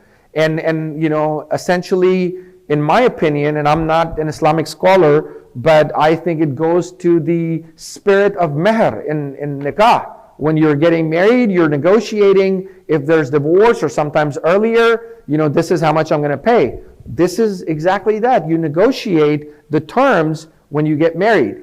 And you can cover everything when it comes to property in a prenuptial agreement. The only thing that you cannot cover is the children or the child support. That's the only thing that's not covered. Everything else you can talk about and cover. Postnuptial agreement is basically the same thing as prenuptial, but you can enter into it after you've gotten married. So you didn't do this when you were getting married, but you want to do it now. If your wife agrees, do it. I recommend, or your husband agrees, do it. I recommend that always have the other side represented, so there can never be this claim that you made me sign this document and I didn't know what I was doing. So when somebody comes to me and they say we want to do prenuptial agreement, I say great, I will represent you. I cannot represent both sides, so hire another lawyer for your spouse. If they can't afford them, then you pay for it, but get them represented. So now the contract says both parties had attorneys, they understood everything, they talked to their respective attorneys, and now they cannot claim, I don't know what I was signing. And so the court doesn't throw it out, it upholds in the court of law, and it protects all parties. With that, I think we've come to an end on family law. I'm happy to answer any questions. Brother TAWFIQ will assist us with the mic. We got about maybe 5 minutes or so, maybe 5 or 7 minutes, so we'll try to go through them. Who has a question? There's no way to remember all the questions if we ask them. Raise your hand if you have a question so I know. Oh, Okay, raise your hand if you don't have a question. All right. I'll start over there and come this way, inshallah. And try to keep the questions short and to what Brother Adam spoke of in this presentation, inshallah. I'm going to start in the front and I'll go back. We'll try to keep them very quick and very short. And just so you know, I'm happy to step outside after this, so if you want to come talk to me later, that's no problem. So I'll just say the question very fast. First one, when two couples come to us as imam in the masjid, and we find out that according to the circumstances that one of them, his intention or her intention when it comes to marriage is actually marriage because of the document. So do we have a lot of things like you can see it? Do you think that is it advisable that we bring this matter up and we make both parties aware of this, especially when we have, I'm not talking about the Islamic perspective, because some non-Muslim or some convert, they hire us as a wali. So I believe part of me as imam to make sure that she's married for the right reasons. Right reasons. Okay. The second thing is, when it's come to custody, if there's any preferences like for mother over the father when it's come, and the 20% of the income that will be paid, is it applied for both parties, the woman, the mother and the father? That's also. Okay, thank you. So I'll try to go through them, inshallah. So first of all, the party that pays the child support is the party that does not have the children. So if mother's keeping the children, then father pays the child support, not the mother, because mother's paying for other stuff, is the concept of the court. Coming back to the other question about, now, if they ask you to be the wali, I don't know what the legal concept in Islam of a wali is. If your obligation is only to the woman, then I think you can talk to them freely as to what you may think, as long as you're not really giving her legal advice and you're just saying, look, this is my opinion, think about this, but it's your decision. I mean, obviously you don't want to come off so strongly about somebody's intention, because only Allah knows what somebody's intention is. But I think it's fair to raise that issue if you in your conscience think that it is something that you want to bring to their attention. And I'm sorry, what was the third question? Oh, preference. In Texas, the law does not have a preference, but usually what I see in real life practice, women usually stay home. They're the caregivers. Most of the time men are working or women are spending more time. So usually it's always gravitating towards the women, but the law itself doesn't speak about a preference. Thank you. So 2 questions. The first, it's a quick one. They're fast. They're fast. Marriage license is a state issued license. So if I'm going to one state and getting a marriage license and going to another state to get another marriage license, is that legal? Well, I don't think you'd need 2 marriage licenses, because essentially 2 wives, 2 marriages. Well, look, I mean, if you're not, the marriage license issue itself would be if you're not lying, right? So if you're not lying on the license, you're giving that information, then essentially I guess you can get 2 licenses, but once you marry one, because at one moment of time you can only marry one, as soon as you're about to marry the second one, now you're committing bigamy. So issuance of license is not the issue. Getting married to the second person, I think it would be more of an issue. As far as marriage being a religious relationship. So I am of the opinion, if it is a purely religious relationship, and in Texas there's 3 things that have to meet for a marriage to become an informal marriage. 1, you have to present to the other people that we are a couple. 2nd, you have to live in the same household. And 3rd, you have to have a mental agreement that we are marrying each other. So if you are, just hypothetically speaking, if you're taking on a second wife and she agrees that, look, I'm going to be your second wife, and you're primarily living with the other person and you're going to come visit me every now and then, and you're technically not living with her, then it's really not a legal issue. I mean, somebody can claim it, but I think from a legal perspective, it would be hard for anybody outside of the couple to be able to prove it. Assalamu alaikum. Alaikum assalam. As an imam, sometimes we all face this, these cases. The couple come to us to make an agreement between them before they go to the court. Before they go to the court? Before they go to the court to talk about everything, even child support. Are you talking about in a divorce situation? Divorce situation, yes. Okay. Thank you. Okay. Yes. What is your advice for the imam? Can he talk about everything? Can he make an agreement about everything, even for the child support and custody? Is it allowed? Okay, so look, my understanding is that imam is not really making the agreement. It's just really suggestions because it has no legal value. So you can write whatever you want, and if the court doesn't agree or one party doesn't agree, it's not going to be entered into a decree. So it is just really a negotiation that both parties sat with you. They have personally, you facilitated, but the parties came to this agreement. You really don't have any part to play from a legal perspective. So you can do that, but legally it's not really going to be enforceable. The court doesn't really have to take it unless you are somehow legally authorized to be a mediator in your state. Then that's different. I think AZAM might want to answer that. My advice is to stay away as far as possible. The reason being, practically speaking, even if you say, I'm not a lawyer, and I'm just going to talk, whatever you say to them is going to have authority to them. And whatever you say to them, they will listen and hear it. And if things go wrong, they will say, well, my imam told me this, my imam told me that. Even if you told them, I'm not a lawyer. So when it comes to the breakup of the marriage, tell them to go see a lawyer. If they are trying to reconcile and need help to mediate or reconcile, then I think the role of the imam is better in that scenario. But if it's for purposes of helping them get through the divorce, I would say stay away because it could really open up a lot of problems for you ultimately as an imam. Yeah. I'm going to do two more questions, one here, and then I'll go one here. Okay, yeah. Okay.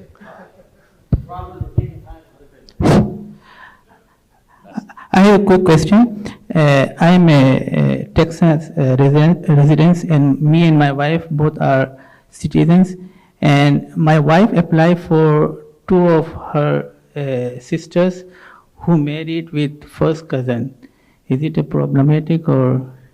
Yes, so if they, I understand what you're saying. So your wife applied for two of her sisters who are married and their husbands are first cousins. So when they, many years later, when they get their interview at the embassy, if the consular officer finds out that they are first cousins, their intent to reside in Texas would not be allowed. So they would have to say, we're going to go and live in Oklahoma, and they'll be fine.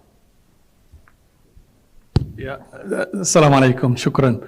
Azam, may I have follow-up question with this divorce issue? Sure, brother. I'll tell them that we are imam, we get people married, we don't get them divorced. But in case they have a divorce situation that went through the court, and it is final from the legal side, but he's still not granting her the religious divorce. He's not saying you are divorced or testifying or writing anything in legally.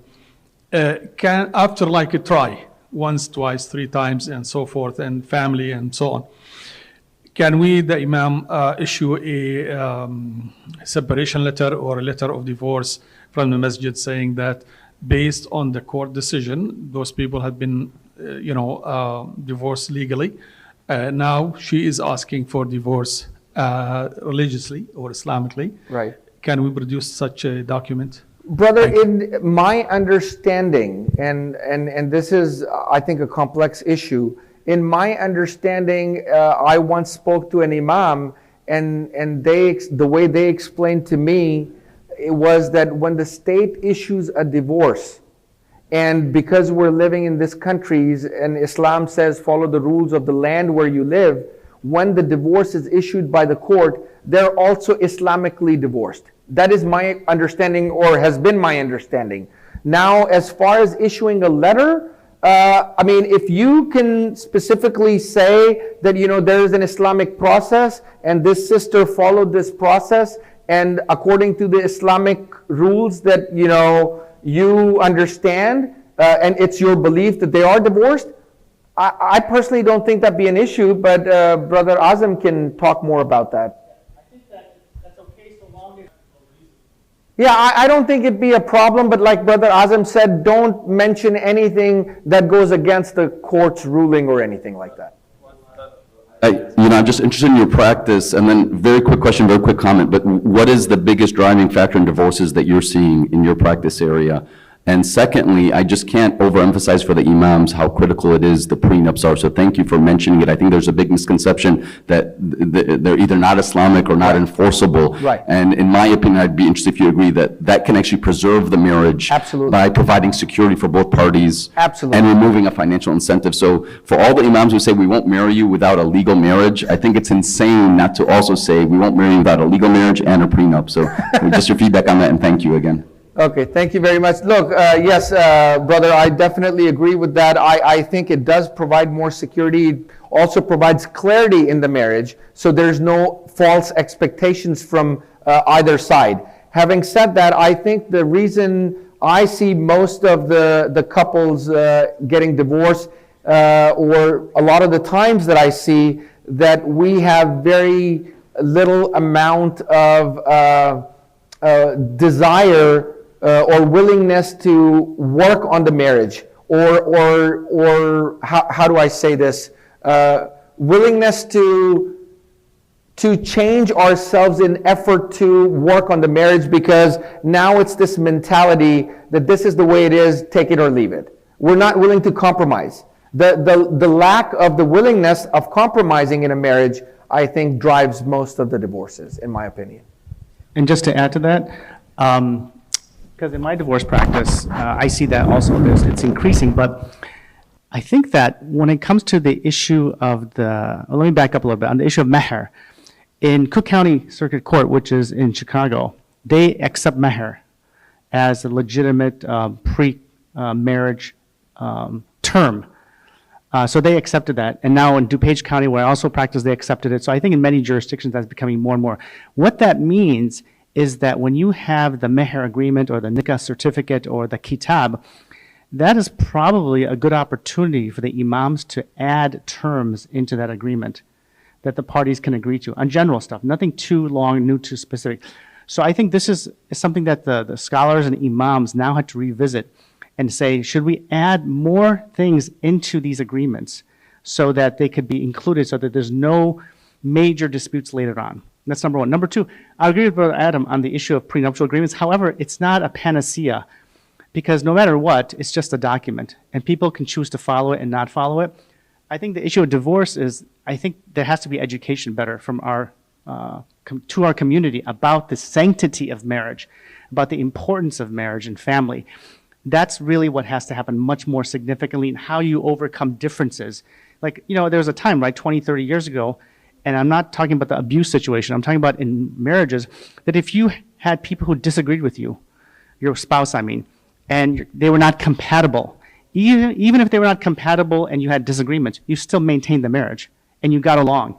That principle is completely lost today in many ways, because the minute you disagree with somebody, it's over. Or even if you're mentally not on the same level, it's over. There's like a more increase of, it has to be the perfect person that I want. That concept has to be challenged from the imams, from the leadership, and from the religious community, because documents alone, I don't think, are going to save the marriage. So exactly.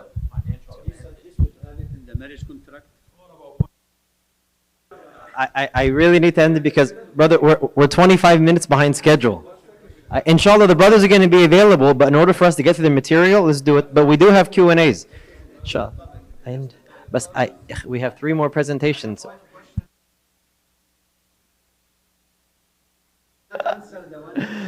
right, so inshallah, we're going to move to brother. Like I said, inshallah we'll have time afterwards, we can stick around, but we have to just respect the time schedule we have. Brother Azam is back on. He's going to be continuing the First Amendment, but this time talking about freedom of speech.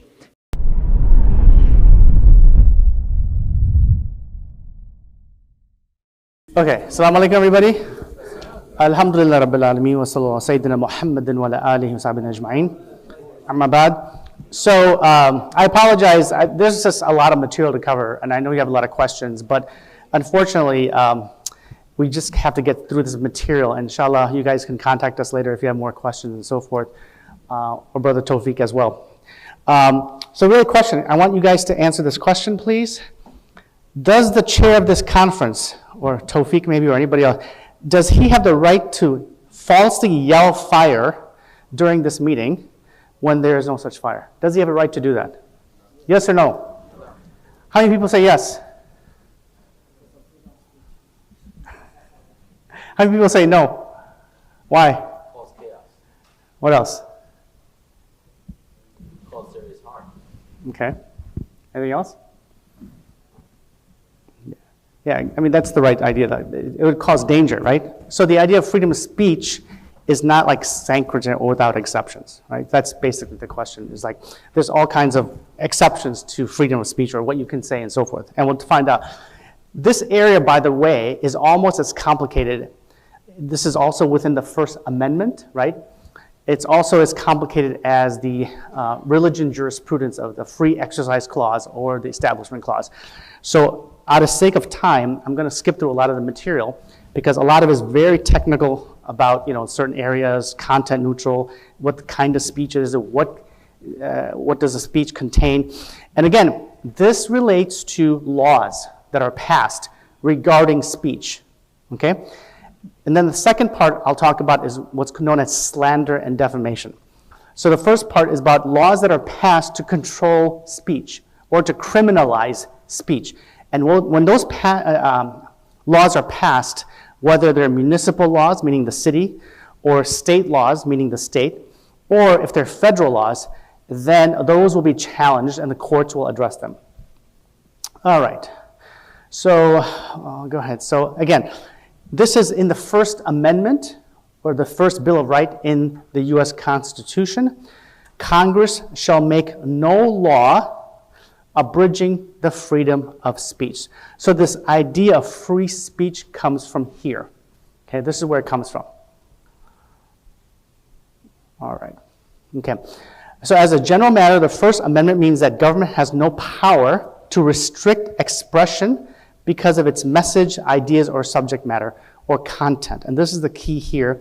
The idea is that the government should not have an opinion or say so in the content of the speech. In other words, what you're saying, like, oh, I am conservative, I'm liberal, I hate, this movie, I hate this car, or I like this car, I don't like this. Whatever opinion or speech people have as to the content, the government should not be in the position of making that decision.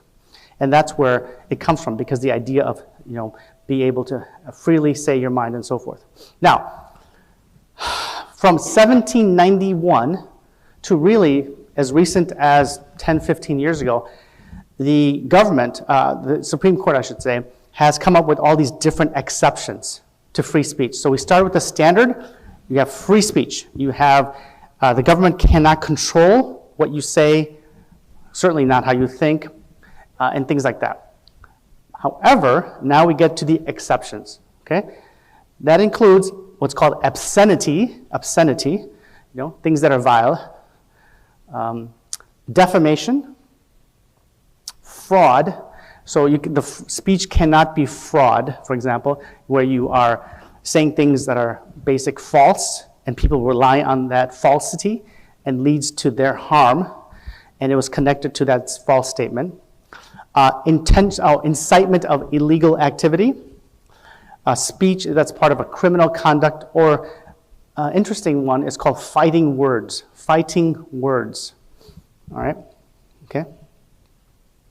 So in other words, if the speech happens to be obscene, like fahash, right?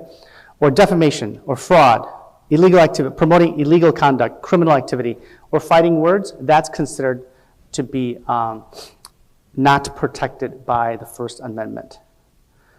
All right, so let's talk about incitement of illegal activity. So one of the first few cases this is all starting in the 20th century, in the 19th century, there's hardly any cases on free speech, very few, and they were minimal. But in the 20th century, you see something different happening.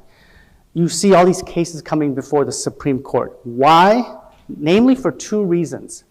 Number one, you see an influx of immigration to the United States from different parts of the world, particularly Southern Europe, and from Russia and Eastern Europe. And this brings in different ideas, which results in lots of tensions and disagreements about government, about policies and so forth. And second is the World War I. When the United States got involved in World War I, there was a lot of opposition to the United States' entry into World War I. As a result, there's all kinds of laws that were passed by Congress that related to the war. For example, the Espionage Act or the Sedition Act. These acts were passed by Congress to prevent people from being disloyal to the government when it came to war, or of, for example, promoting the enemy. In this case, in the World War II, it was Germans, and later on communists and things like that. So in this first case, it's called Schenck versus the United States. There's a person by the name of Schenck who began circulating leaflets about the draft of World War I. In other words, he opposed the war and began to spread literature that said the war is invalid, it's wrong, it violates our rights, it's unjust, etc., and so forth. He then got convicted under the Espionage Act, and the question was what he was doing. Is it a legitimate form of speech, or is it incitement of illegal activity? And the judges came up with different frameworks like they did in the religion sector as well, and one of them was the idea of a clear and present danger. In other words, is the activity that they're engaging in, whether it's speech or related speech, which is writing as well, is it a clear and present danger to the people, to the community, and so forth? If it is, then it will be deemed an exception to the free speech rule, and so forth. Another similar case around the same time was when a German newspaper was critical of World War I, and they were convicted under the Espionage Act as well. And finally, there's a couple more cases. Debs versus United States, socialist candidate for president, convicted of supporting socialism, arguing against the war with Germany. That person was also convicted. And then you have a group of Russian immigrants who circulate leaflets in English and Yiddish. You can imagine what religion they were. Yiddish, objecting to government sending American troops to Eastern Europe after the Russian Revolution. And one of the more famous jurists here, which is Justice Oliver Wendell Holmes, in these decisions, he was a jurist for like 30 years, one of the most important jurists, said the best test of truth is the power of thought to get itself accepted in the competition of the market, meaning that the best ideas would occur if you let them all compete in a community of ideas. And ultimately, those that are the best ideas will be adopted by people, and that's what you follow. All right? All right. Anyway, another case here about overthrowing the government was 1925.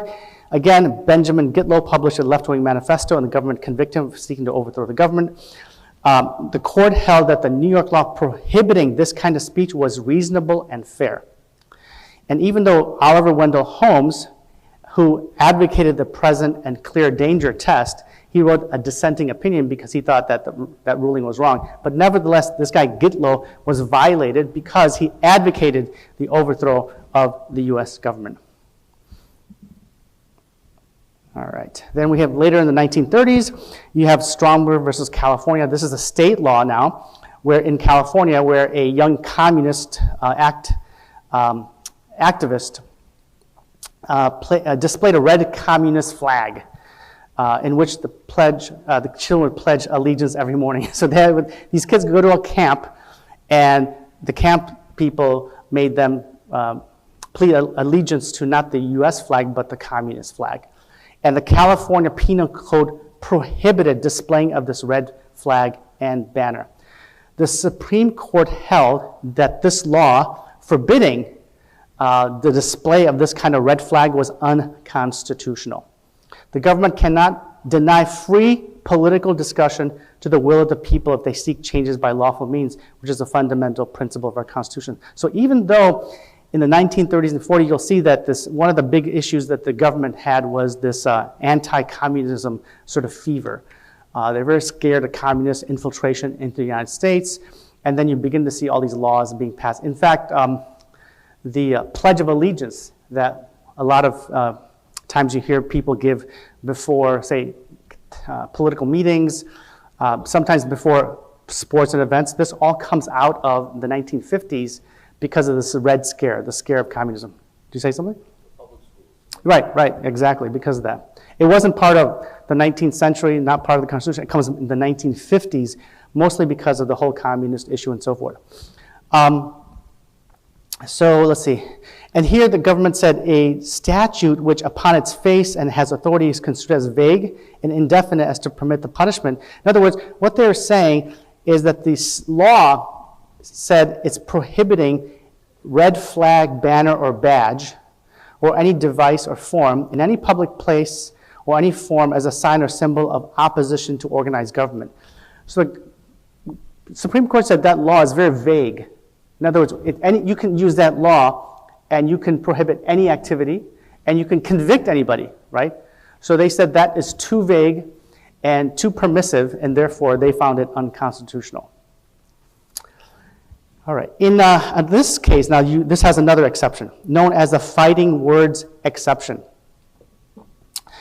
This was another case, Champlinsky versus New Hampshire. Jehovah's Witness was passing out literature. Jehovah's Witness, for some reason, really were very active in the 40s, and they got in a lot of trouble.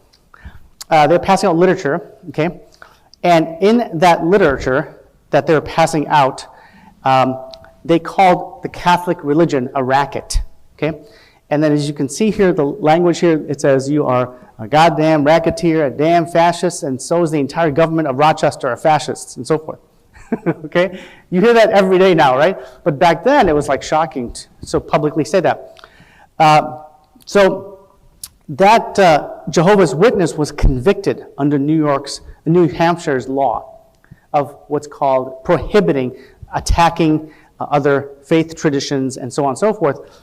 And the Supreme Court unanimously upheld the conviction because it said that because they were out about preaching violent things like that, that they're likely to cause a response to those listening, and that would result in the speaker being attacked. And the insult is likely to inflict immediate emotional harm. Okay? Anyway, that was interesting, but that's not that important because after 1942, the U.S. Supreme Court has not upheld any other conviction based on fighting words, but it's there, it's still on the books. And I think that this could be used, could have been used, particularly, well, exactly, after 9/11. Do you remember all these protesters coming to the mosques, you know, and saying all kinds of crazy things, attacking them? Yeah, and I thought, why are we, but the problem is that the government has to pass a law prohibiting that. If the government passed a law, the local government, say city of Phoenix, where some of this happened, if they pass a law that if someone is approaching and protesting against a mosque based on their faith tradition within 100 feet, it's a criminal violation, for example. A law like that, I think, could be used to promote this kind of activity, but on the other hand, it might lose in court nowadays just because since then they haven't really invalidated free speech because the court has really moved away when it comes to the idea of fighting words.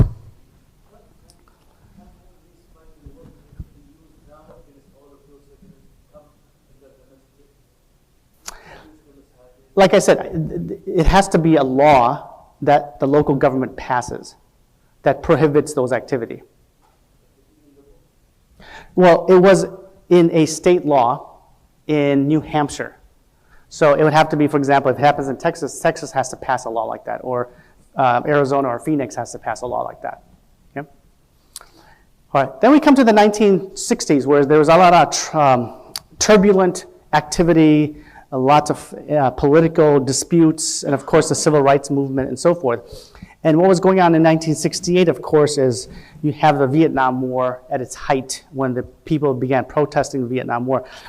And of course, there was a draft of young men. So people were protesting the Vietnam War. One of the ways they protested was they would take their draft cards, which had their name, and Adam talked about the selective registration, and they would have to sign up for selective registration. They would get a draft card, which presumably had their names and address and ultimately their number. And as a sign of protest, they would burn the cards publicly in front of cameras and newspapers and so forth. Ultimately, there was a law that was passed by Congress to prohibit the burning of the draft cards. So 3 or 4 of these guys went on the steps of, I think it was a Boston court in Boston, and they burned their draft cards as protests against the Vietnam War. They were finally charged with a crime for burning the cards, and their defense was free speech. We have the right under the First Amendment to burn these draft cards as a sign of protest against the Vietnam War. Guess what? The Supreme Court upheld the conviction. They did not invalidate the conviction. And in doing so, they applied, like I said, tests. And one of the tests that they applied here was the idea that a government regulation, basically a law, is okay so long as it is within the powers of the government. Does Congress have the right to pass this? Yes, they do, because it governs the whole military establishment and so forth, and selective service. Is it a further important governmental interest? Okay. If the government has to be related to not stifling free speech, and is the restriction on the First Amendment, is it no greater than is essential to further that interest? In other words, what's the balance between free speech and the government's intention to outlaw this activity? What is the balance? What's more important, and so forth? So they weigh these balances, and then they came with a decision. Ultimately, this decision by the Warren Court, the Warren Court refers to who is the Chief Justice at that time, which is in the 60s and 70s.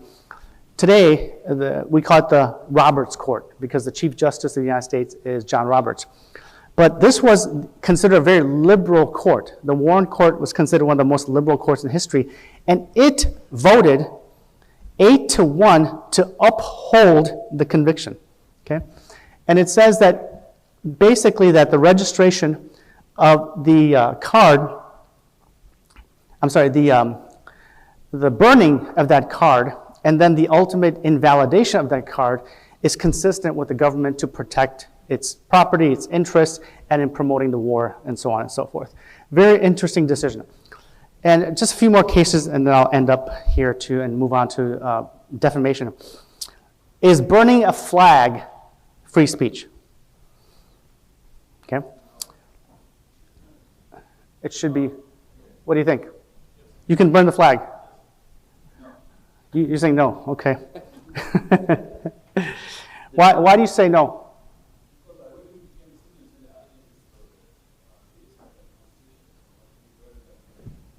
Okay, why do you say yes? Mm-hmm. Depends on the situation. Yeah. Well, in the case of Texas versus Johnson, which is in this state in 1989, this guy Johnson was protesting against the government, and he went on the steps of, again, they always go on the steps of some building like the court or whatever, and he burned the flag, and he was convicted. It goes all the way to Supreme Court, and the Supreme Court, in a 5-4 decision, ruled that it was constitutional for him to do that. Okay? Now, what was interesting about that decision was the makeup of the court. It wasn't a liberal versus conservative. It was both liberals and conservatives who made up the majority vote. You know, like Justice Scalia, who's considered one of the most, it depends on your perspective. Some people call him conservative or right-wing. And yet, so that usually means that they want to have a strong government. And yet he wrote the majority opinion upholding or invalidating the law in Texas. So that was Johnson in 1989. And then you have another case called the City of St. Paul. That was Rand, RAV versus City of St. Paul. Here, what happened was a bunch of teenagers who just were unhappy or pranking, whatever, they decided to burn a cross on the lawn of an African-American couple, okay, just to do it mischievously. And the city of Minnesota had a law that basically said specifically cross burning or promotion of Nazi symbolism, etc., on people's homes or anywhere is not valid. It's prohibited. We will not allow the burning of crosses. We're not going to allow the Nazi paraphernalia to be used as any sign of protest, and so on and so forth. So similarly, again, you had Justice Scalia, who wrote that the St. Paul law is facially unconstitutional because it imposes special prohibitions on speakers who express views of the disfavored subjects of race, color, creed, religion. So St. Paul in Minnesota, they passed this law to promote peace and harmony. And they wanted to outlaw racism, right? They want to prevent racism and bad ideas like Nazism and things like that. So Justice Scalia says, well, that's fine, but you cannot control or make up prohibitions against content, okay? Content.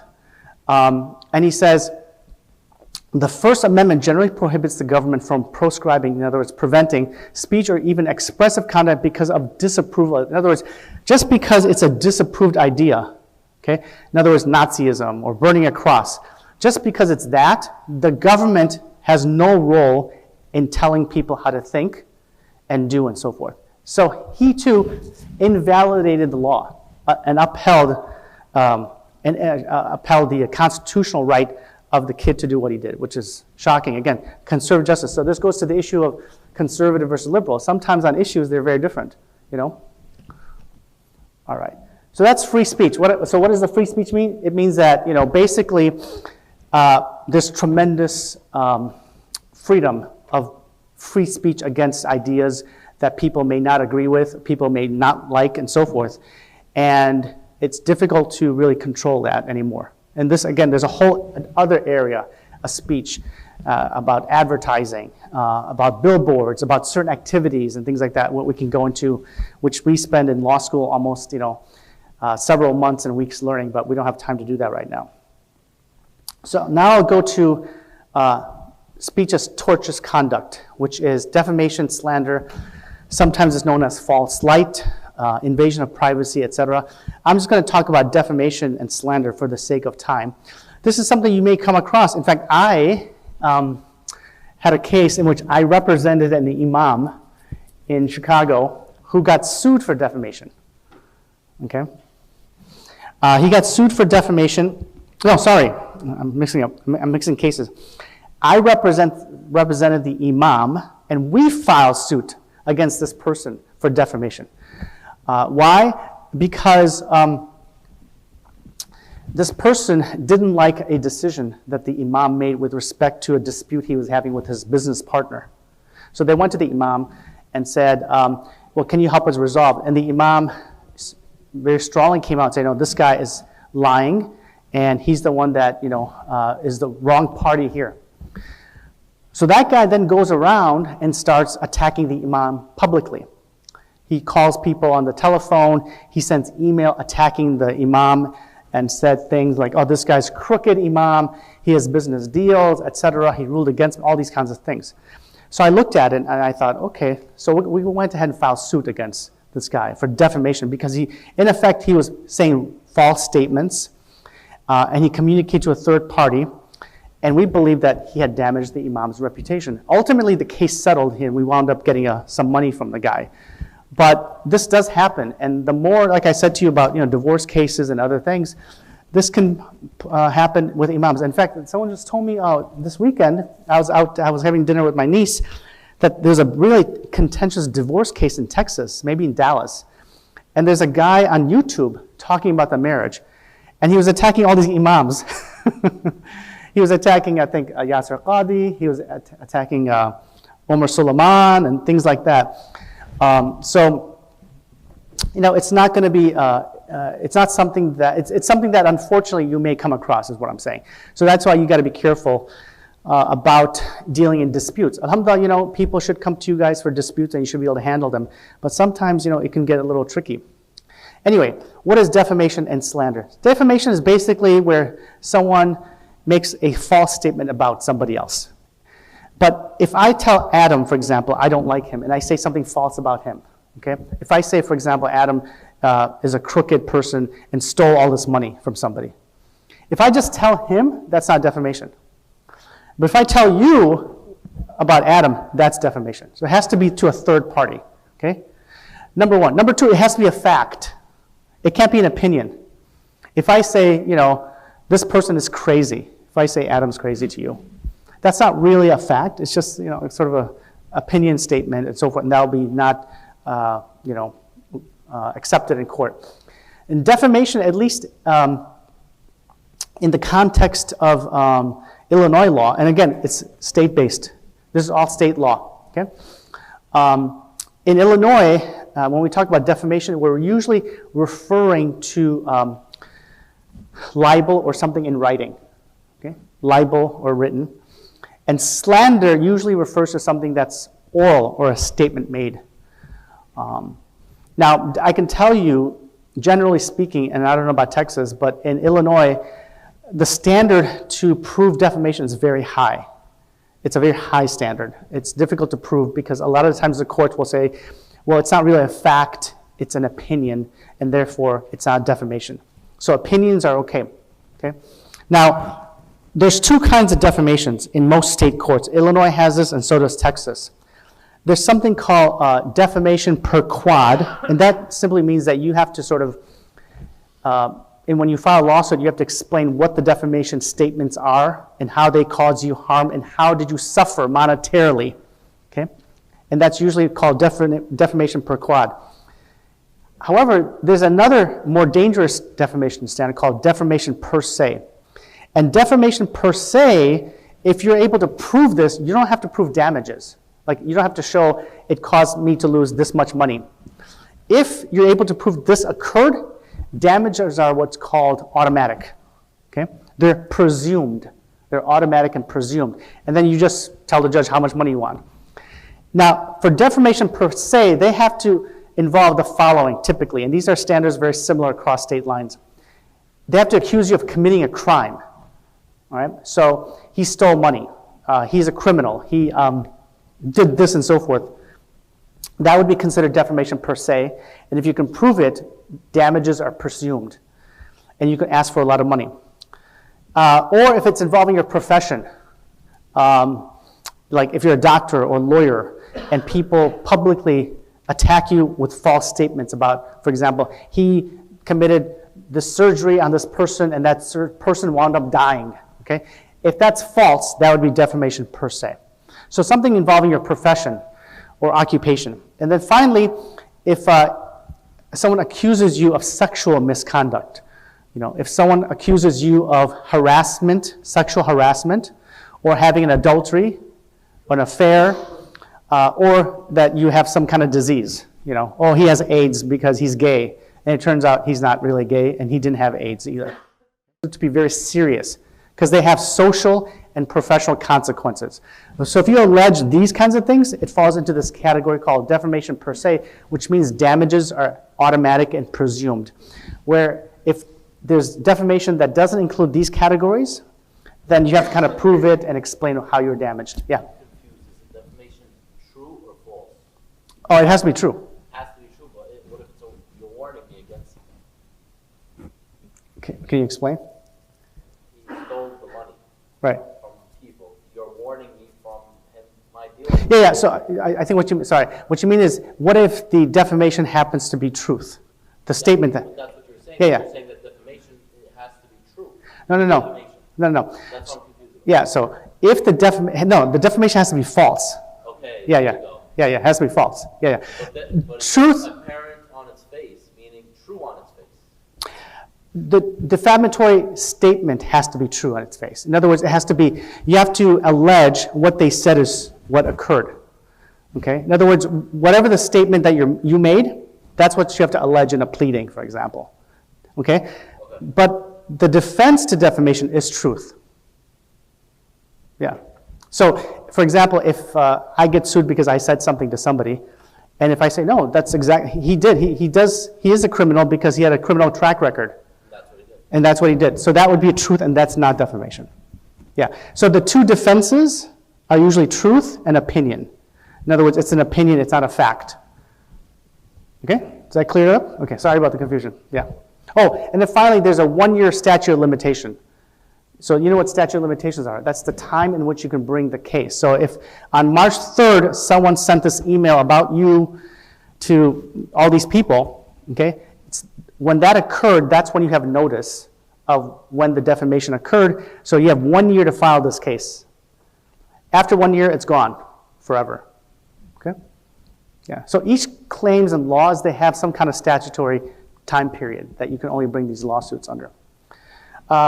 Okay, really quick, let me tell you about another area, and this is known as the public figure exception. So, for example, this is when the plaintiff is not an average person.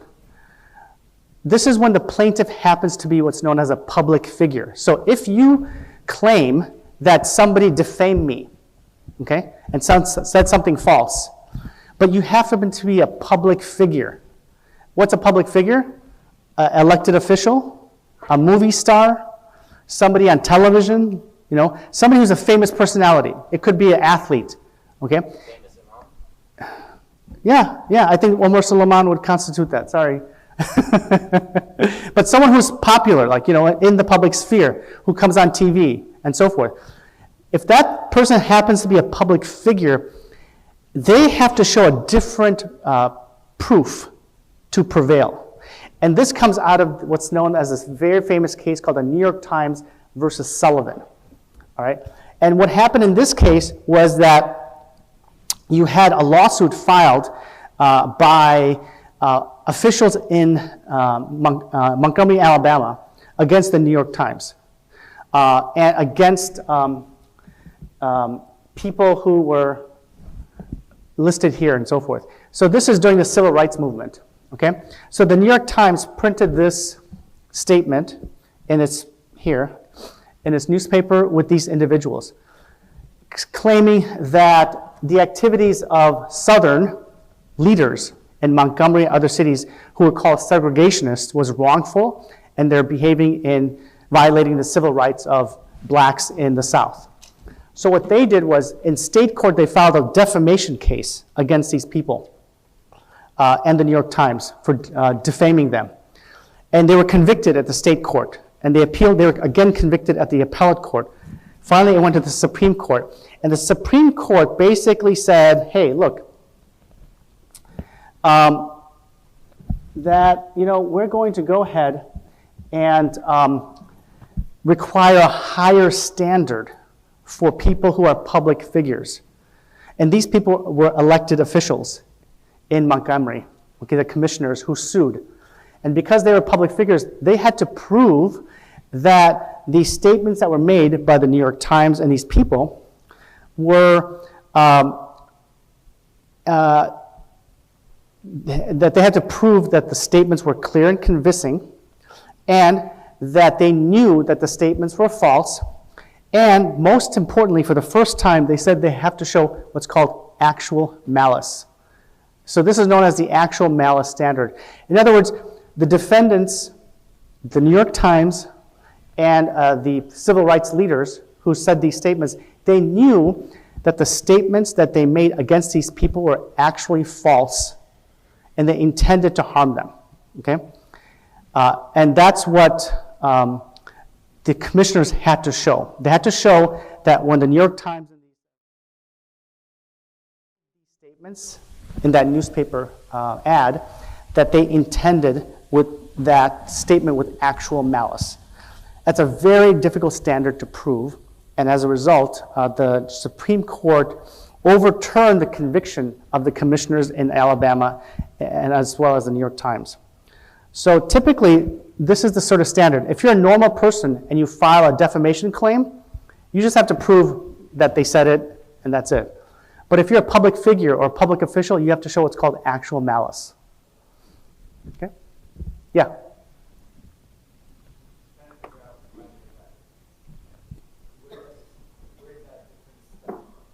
It comes from this case in 1964 called New York Times, because the Supreme Court, in the midst of a civil rights era, was concerned that if Southern segregationists that were violating the civil rights of African Americans, if they got away with this, it could shut down the civil rights movement. So that's why what they said is, we're going to create a new standard to prove if you happen to be a public official. It's a very creative way to sort of get around this issue of the lawsuit. Otherwise, they could have shut down the civil rights movement. If Martin Luther King and all these people were convicted of defamation, they would ask for millions of damages, which they did, and it would have really slowed the progress of the civil rights movement. Okay, all right. All right, finally, I think we have one slide left. Oh yeah, this was a recent case. So, this was, can a family of a deceased soldier sue the Westboro Baptist Church for its protest at a funeral? So what happened was, in this case, comes from 2011, called Snyder versus Phelps. And this was members of a church. They went to the funeral of a soldier killed in Iraq. And they posted signs within 1,000 feet, just outside 1,000 feet of the funeral that was going on at the cemetery, posting signs calling the guy names and saying he's gay and that he's going to hell and so forth. So the family of the dead soldier filed suit and said basically that they caused emotional harm to the family when they burying his son. They're burying their son, putting him into the ground. They see out there these people holding signs against them. And the Supreme Court ruled basically 8-1 by Justice Roberts, that relying on the New York Times Sullivan case, that this was a public place, there's police involved, and there was no violence. It wasn't unruling. They just stand there with the signs. They weren't yelling and screaming. They just sat there. And therefore, you cannot unlawfully control a content, even though you don't agree with it, even though in this case it might be despicable and so on and so forth, and you're upset about this. Nevertheless, the justice upheld the right of the Westboro Church people to make these statements. All right. Okay. Let's see. So just to conclude, freedom of speech here means the right not to speak. In other words, if someone can't force you to say something, you can stay quiet and plead your Fifth Amendment if you want, if you're ever arrested or whatever, or in any other situation. And you have the right to wear black armbands to school to protest, for example. You can use certain offensive words and phrases to convey political messages. You can contribute money to political campaigns, to advertise commercial products and professional services, to engage in symbolic speech, such as a flag burning, to incite actions that would harm others, like in fact, you cannot do that. So these would be things you cannot do. To make or distribute obscene material, to burn draft cards, to permit students to print articles in newspapers over the objection of the school administration. So in other words, if you publish things that you work for a school, you're a student newspaper, and the student newspaper publishes things that are offensive and the administration shuts it down, you can't sue the school for that. Includes students to make an obscene speech at a school-sponsored event, you can't do that.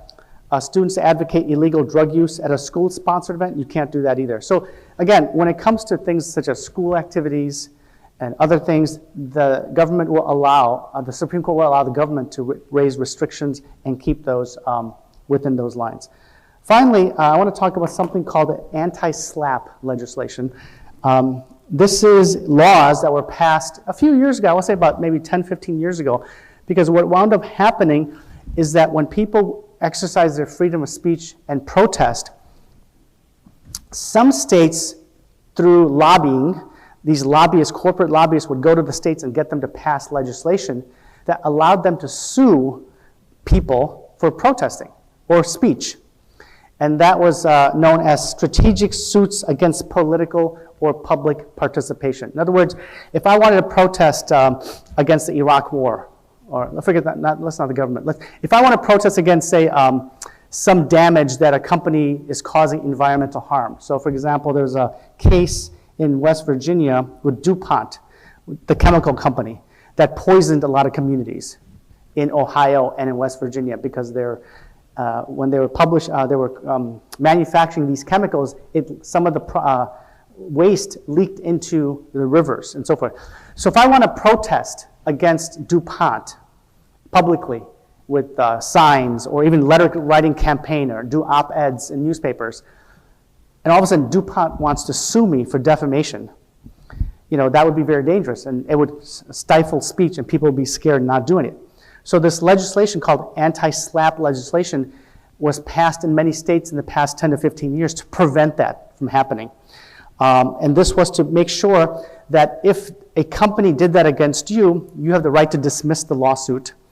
And if you win, you can get damages, attorney's fees against the company that tried to do that to you. I know California, I think, was the first state to do that, and so forth. But that could be interesting because that could be good for minority and small. The purpose was to give an advantage to minorities and smaller organizations so that they don't get bullied by very powerful corporations and stifling their speech and protests and so forth. Okay, I'll stop right there.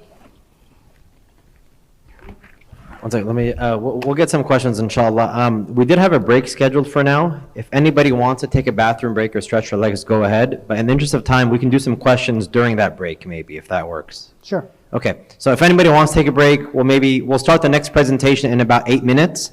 And during these next few minutes, we'll get some questions in for those who are here. That's a big one. Okay, jazakallah khair. All right. الزواج خرب عليكم الآن. زواج. So there's, as an imam, you might have some of these things. Ya Shaykh, I committed a crime. I stole from someone. What do I do? Is there a had for me? What's the Islamic ruling? How do I make it right? All right? Ya Shaykh, I'm getting divorced. What's my right versus my wife's right? Ya Shaykh, I'm having a problem with my business partner. I put in more money than him. I have a haqq to more of the business proceeds than him. Ya Shaykh, I suffer physical abuse at home. My husband hits me, my father hits me, my mother hits me. Ya Shaykh, I'm shouted at work. I have health or medical issues. These are things that imams are approached with all the time.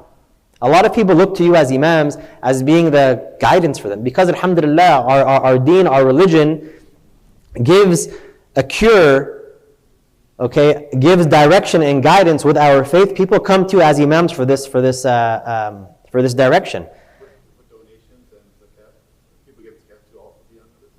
We're talking about imams. We're talking about imams. This presentation? You know as the imam who donated. Yeah. We'll talk about finances here. So those are some type of confidential communications, all right? I'll come back to that slide in a second, all right? If I come to you and say, Shaykh Muzammil, Shaykh Wahid, Brother Adam as an attorney, I tell you this, 1, 2, 3.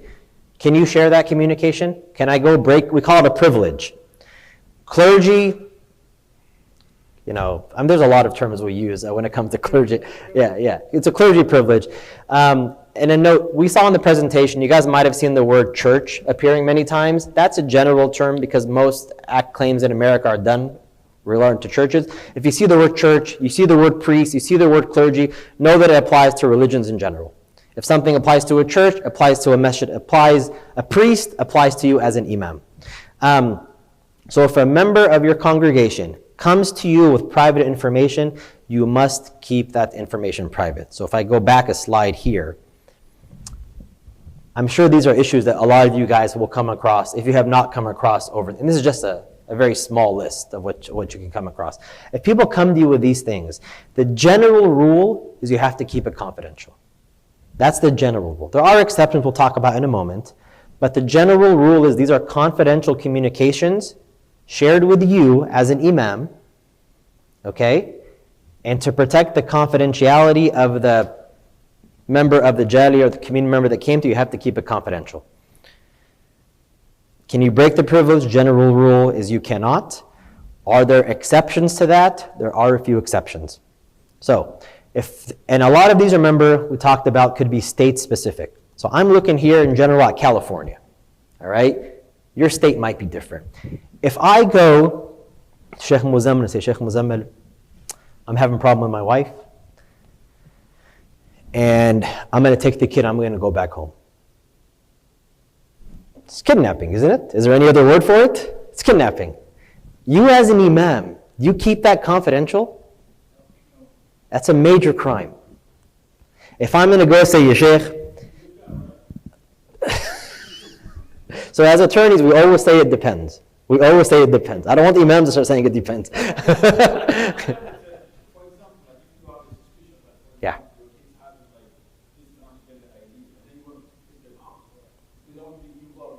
We're talking about the commission of a crime. So the first one is, we're talking future commission of a crime. Commission of a crime. I'm going to commit a crime. I'm so mad at my wife because I find out, I don't know, something, all right? Or let's say, God forbid, la samahallah, qadarallah, one of our children is assaulted at school, sexually assaulted at school. You say, well, I'm going to go kill the man that did it. Ya Sheikh, I'm going to kill the man. Is there a sin on me if I kill the man that did it? The Sheikh shouldn't be thinking yes, and the Sheikh should be thinking, this guy's going to go kill someone. but we're talking here, you could try the hugging, but it won't work very much. But the general, remember, keep in mind, as an imam or as the disclosed parties, information disclosed that you cannot share it. There are exceptions where you can break that privilege. So you can break that, let me finish the slide. You can break that privilege if you know there is going to be the commission of a future crime, all right? You could also break that privilege if you're ordered by the court. This is a very high standard. A very high standard. Who can remember when there was a whole bunch of clergy in America that stayed quiet for a very long time? Anybody think? Very long time. And what they were just going from, congregation to congregation to congregation. And you say, man, subhanAllah, they've kept quiet for decades about this?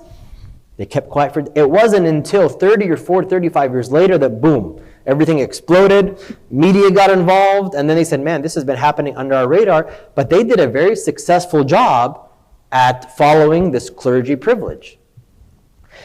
This is a big one here that people don't realize. If you as an imam are given confidential information, you are allowed to share that confidential information if you're seeking legal advice. Sheikh Mahmoud comes to me and says, Ya Sheikh, someone's going to kidnap his kid going overseas. And he comes to me as an attorney and says, what do I do? He can tell me that information because I'm giving him a private, confidential, privileged discussion. It's best for you as an imam to keep the information as anonymous, if I can use that term, as possible. You don't want to share the details, say, hey, so-and-so came to me, I have a member of my community, did 1, 2, 3, the ages are this is what happened. You don't have to give the attorney or maybe your supervisor all the information. Give them what's needed. If there are multiple imams in your masjid,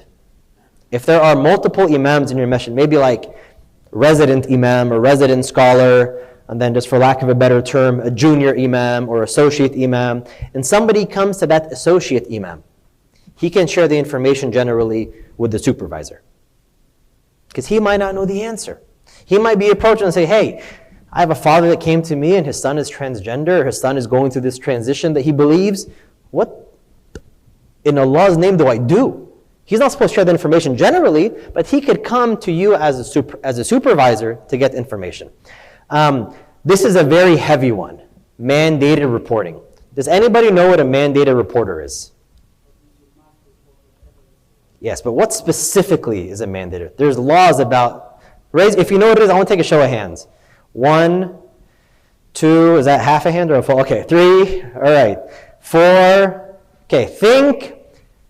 Examples, major examples of mandated reporters are school teachers, doctors, youth coaches. These are common. You guys getting the idea what mandated reporting is? Mandated reporter is anybody who suspects there is physical, or not physical, I guess child abuse in general, or child neglect. The Federal Child Abuse Prevention and Treatment Act, CAPTA, requires every single state to have some laws on the books to identify who mandated reporters are. Who here thinks imams are on that list? 1, 2, 3, 4. Remember, we're state. I gave you the preface earlier. A lot of this is state specific. All right? Who thinks imam is on that? 5. Okay. Who thinks everyone is on that list? 1.5. Some states. When you see something, say something. See something, yeah, that's different. That's more targeting Muslims in the streets. See something, say something. So mandated reporting, again, some states include clergy. They might not say imams. They might say clergy. There's a state in the Midwest that until years ago said priests, rabbis, and pastors. I think the people on the books had no idea what an imam was, maybe. But if it applied to them, it applies to us. So some states include imams. Some states include everyone as a mandated reporter. If you are in a position where you're unsure if abuse is actually taking place, the law wants you to be on the side of caution. The law requires, in these instances, that if there is reported known or suspected instances of child abuse or child neglect, the suspicion is all you need to trigger. If you know someone told you, I'm being abused at home, that's not a suspicion. That's for you to take as fact, according to the witness or the child or whomever it is. If you see a child coming to your school and you see bruises on them, or you see a girl coming and you see a mark on her arm, you know something's not right at the Islamic school. Or even if you only see families once a week at Jummah prayer, and you notice that a kid is coming and the hits are consistent with abuse, depending on the state you have, you might be a mandated reporter. How do you know if you're a mandated reporter? The government tells you. There's a hyperlink there, and it's in your books too. I listed some of the states here. These states: Alaska, Arkansas, Arizona, Alabama, Arkansas, Arizona, California, Colorado, Connecticut, Georgia, Illinois, Louisiana, Maine, Massachusetts, Michigan, Minnesota, Montana, Missouri, Montana, Nevada, New Hampshire, New Mexico, North Dakota, Ohio, Oregon, Pennsylvania, South Carolina, Virginia, Vermont, Wisconsin, West Virginia, all specifically identify clergy as mandated reporters. They specifically identify clergy. And you could imagine a lot of these states added clergy after what happened in a particular religious organization in the U.S. over the past several decades. Other states: Delaware, Florida, Idaho, Indiana, Kentucky, Maryland, Mississippi, Nebraska, New Jersey, North Carolina, Oklahoma, Rhode Island, Tennessee, Texas, Utah, and Wyoming say everybody's a mandated reporter. If you see something, say something. I could be at the grocery store and say, hey, I know Sheikh Muhammad, how are you? Him and I are chatting, and we see someone that we know in the community. We could be at the grocery store. If we see someone we know in the community, and we see signs that that child is being abused, okay, we're mandated reporters, even if we're not imams or attorneys or whatever. Physical abuse, see, that's the thing. It's supposed to be child abuse or child neglect. It could be malnutrition. If you see kids are not being fed, it could be malnutrition. If you feel that kids are being locked up or falsely imprisoned, they're not allowed to go to school, they're being kept in a room with no windows. It could be your neighbor. It doesn't always have to be physical abuse. It doesn't have to be physical abuse. Left in the car is a huge one nowadays. Yes? Washington State, that's because Washington State was probably not listed as clergy specific. They probably have a nuance. Again, these are state specific laws. I can click on this hyperlink here. I think I'm connected to the internet. Your connection was interrupted. Okay. All right. Oh, it's opening or not. I can click on the hyperlink here. Did it open? Is it open? Okay. Clergy as, it's not opening here, I'm sorry. I don't know. It's opening on my computer. Clergy as mandated reporters. It's not there. Oh, I know why it's not. So this link, it'll be sent to you if you wish for it, inshallah. Sorry, if you give me a moment, brothers.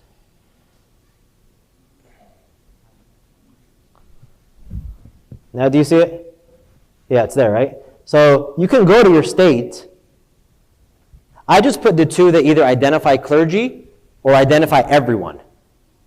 All right? If you go to your state might focus on VW, might focus on up, okay.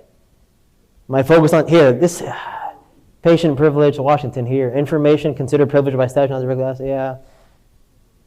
This is mostly patient child, patient teacher. Your state might have different restrictions than either including imams or including everyone. Most states historically have done teachers, doctors, school teachers, doctors, youth sports, things of that nature.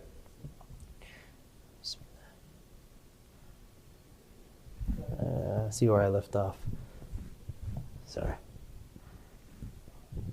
We talk about confidential communications. I'm going to come back to that slide. That's an important slide.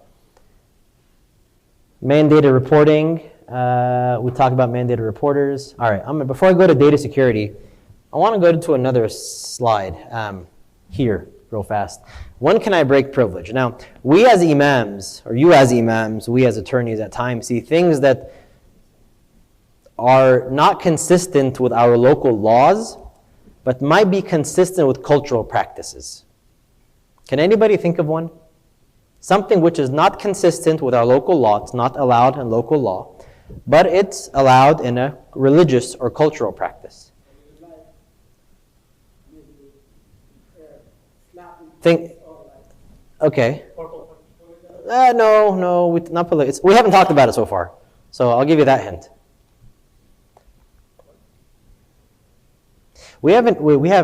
Some communities, ours being one of them, never put a threshold on marriage, right? If you look back decades ago, we have sisters in our community from our home countries that have been married before the age of 18, correct? So what do you do as an imam if somebody wants to marry and they have a father brings their 15 or 16-year-old daughter to marry in the masjid? You keep quiet? I don't know. You look for the law. Yes, Sheikh Muhammad. You require marriage. That's a best practice ever because the law will define it. But what also is something? Think here. If you feel that this is something which is child abuse or child neglect, you have an obligation to report it under the law. If you feel that this girl is being forced to marry somebody because of the force of her father, I have a client that I did an asylum case for in 2016. I don't practice immigration. I only did asylum because it's adversarial and you feel something major. This guy fled a Muslim majority country because the sheikh of his community or the leader of his community wanted to marry his son to his daughter because they were both the older ones from the family. This guy fled his whole country to come to America because of that. This is a completely acceptable practice in their culture. That's their art. That's what they've done. That's completely fine. Respect that. We came here to the US, and the guy brought his wife and kid, his whole family here. And the court said the guy was fleeing some form of persecution. If you don't marry to my daughter, you'll be banished from the family. Yeah. Sheikh Muhammad mentioned you have to go to state court. It's better to get a marriage license. Assuming there's no marriage license, because you will not get a marriage license unless the court identifies the girl and or the sister and the brother as being of appropriate legal age. Yeah. Again, there are questions for shuyukh, and there's questions for attorneys. I can't give that. I can't answer that. Yeah, I can't answer that. If you're as an imam or an approach, then this is a jari, this is a ghulam of good character. Can you turn them away for facilitating their nikah?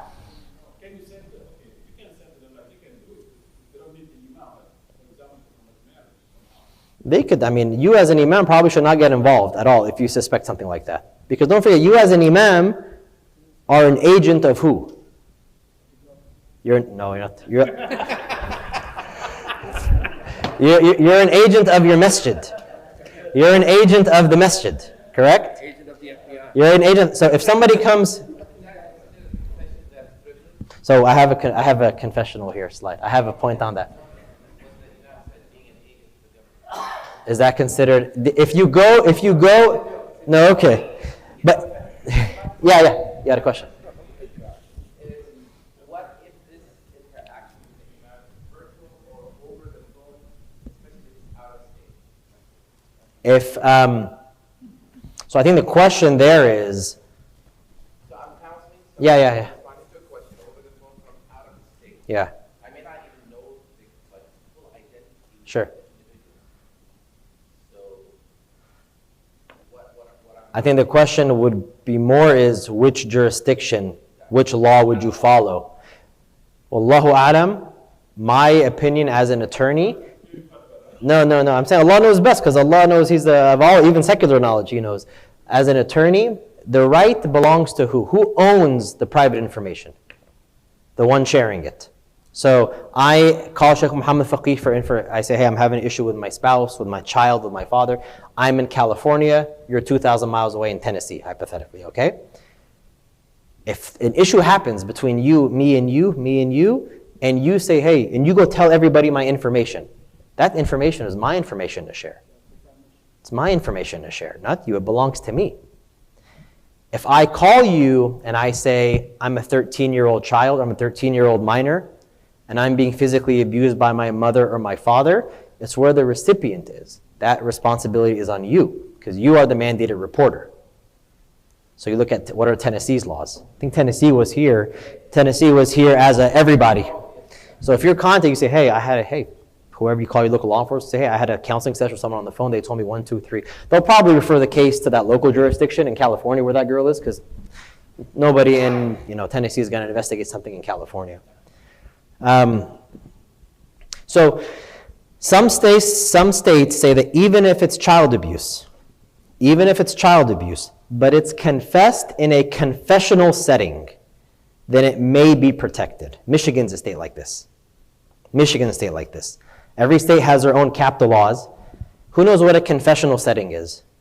You guys know how you go to the Catholic Church, you sit with your priest in a closed room and you confess your sins to seek forgiveness from God. Some states say that even if someone comes to that priest and says, I did 1, 2, 3, I broke these laws, but it was done in a confessional setting, then the mandated reported laws do not apply to that priest.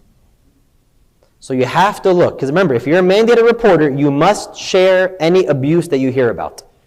You must tell authorities about child abuse or child neglect. There are some exceptions. Laws are changing. Laws are starting to remove a lot of these confessional setting exceptions.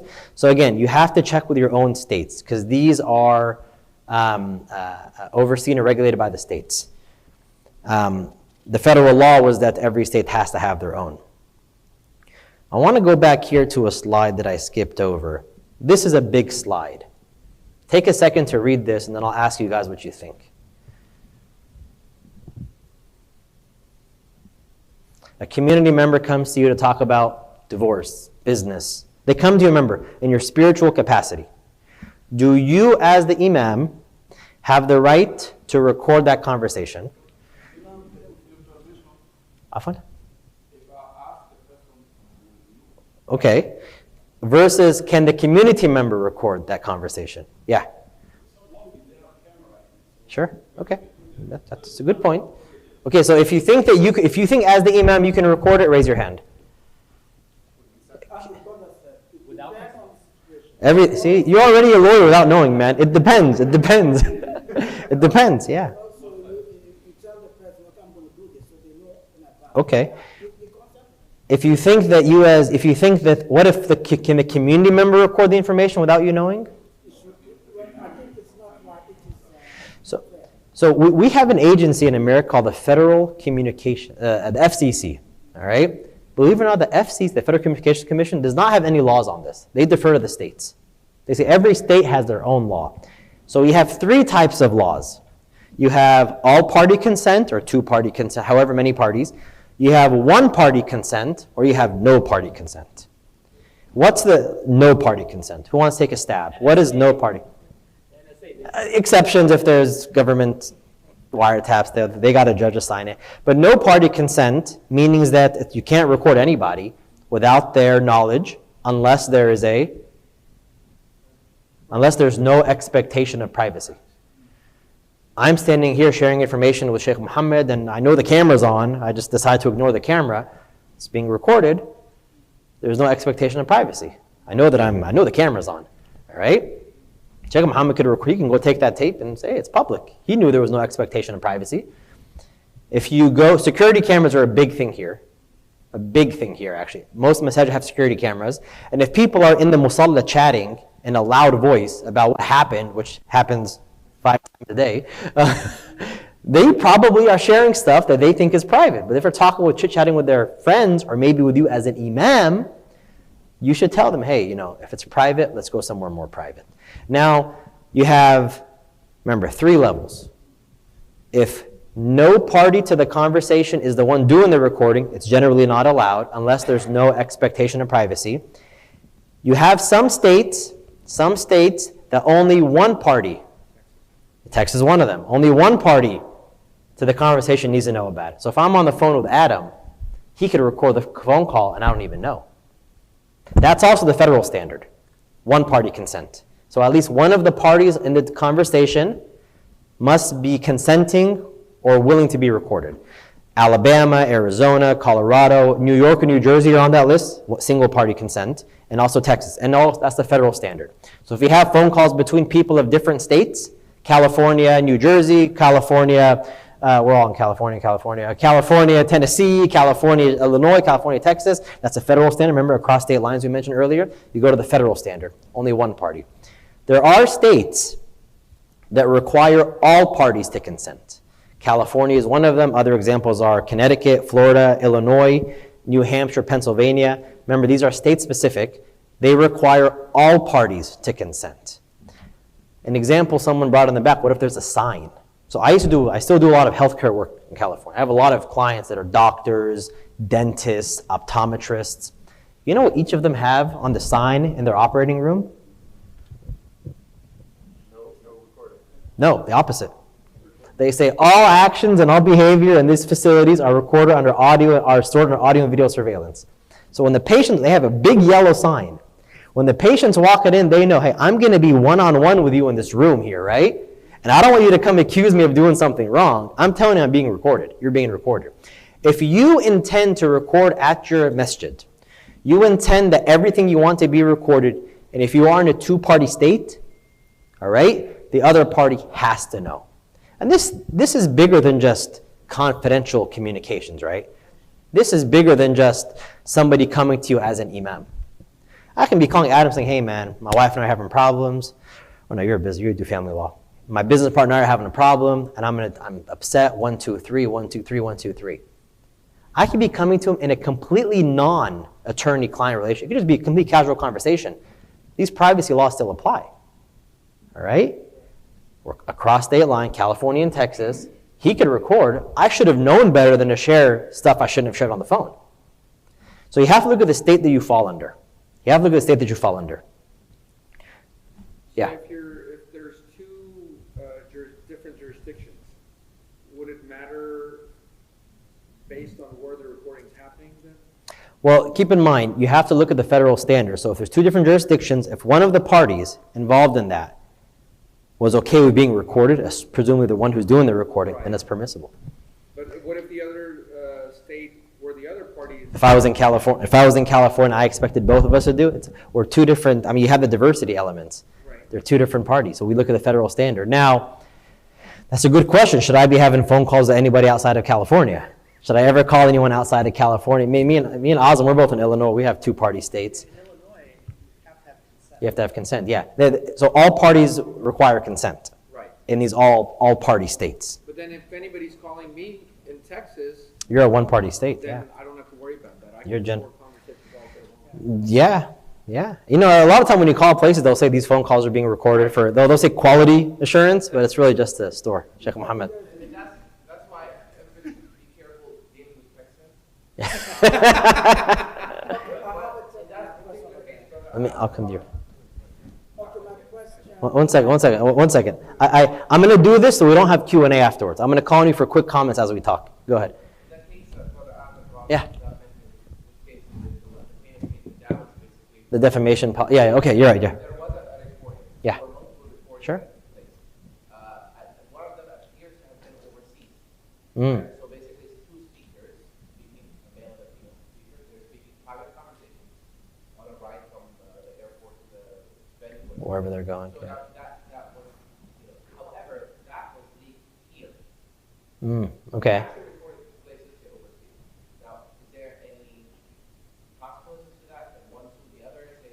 They're both residents of the U.S. You could see which states they fall under, because the courts here would have jurisdiction. I don't know the specifics of that case, of that recording. But the conversation is happening overseas. Conversations overseas?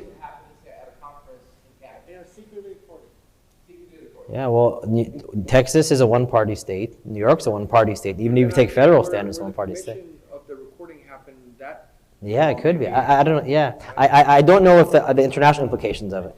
Quick comment here. Like a reporter. A reporter, yeah. Who resides in, let me say, California. Sure. And now, because he want to do like their trips and then come to Texas, so the law in Georgia say, okay, I recorded because Texas is like one party. Well, if you're residing in Texas and someone comes to you without you knowing where they're from, you know that Texas is a one-party state. You know that Texas is a one-party state. So if I have a reporter from New York, a two-party state, and they're coming to Texas here, and the recording is done in Texas here, and I'm from Texas here, you should probably think twice if you suspect some type of ulterior motive. Yeah, yeah. It's all parties. Yeah. I'm talking like moving from there, coming up just to do that every day. Sure. So I'm from California. All right. We're a two-party state. If you and I have a discussion over here and I'm recording it on my phone, all right, it's a single-party state, all right? The commission that phone was recorded, the phone call or the discussion was made here. I could probably make the argument, hey, I'm a single-party state. I knew to record, and that was it. I could try to, I don't know if it's going to be successful, but you could. So regarding that one, the parties are residents here. So for there to be jurisdiction, they have to pick a court to apply it here. But the commission of the recording is something that would be considered. Yeah. I would say that. Yeah. Rather than getting into the technical details and nuances, the bottom line for you would be, number one, whether it's email or communication. Always think, if I say this and it goes to litigation, what will happen? That's, you want to be cautious. Email communications and private matters. What if this is revealed outside this conversation? What impact will it have? So that's why you just want to be careful. Keep it, yeah. The big point of the confidentiality aspect of it is, remember, it's a privilege that belongs, that you have as an imam to keep things confidential because you don't want to disclose them. Typically, where are most things disclosed? Either in court or in other adjudicated sessions. Mediations, arbitrations, courts, spouses, parents, child, those kinds of things. Can the community member record the conversation? So you as an imam, it's not your information. You're not sharing anything private, but the confidentiality laws still do apply in terms of recording. You don't have to, you have to consent to, if you're in a two-party state, you need to consent to be recorded, whether in person, on the phone, via Zoom. Now, there could be, you could make the argument that there's implied consent if there's a posting, right? If you're entering the imam's office, know that all, video, I've seen imams have video recording only without audio, just video recording. Because they want to make sure that they're not accused of 1, 2, 3. No audio at all. Video recording. That's something else to keep in mind. Pressing on, I got a couple more slides here. Yes, Sheikh. I could hear you.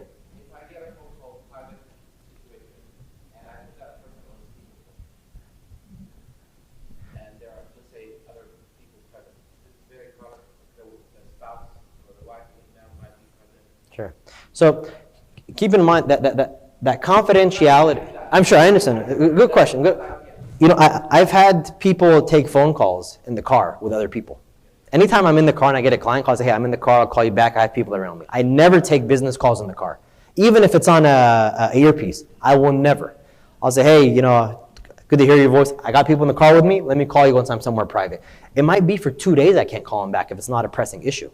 If you're an imam and you're contacted, first thing you need to tell them is, hey, I have people with me, or you're on speaker, for example.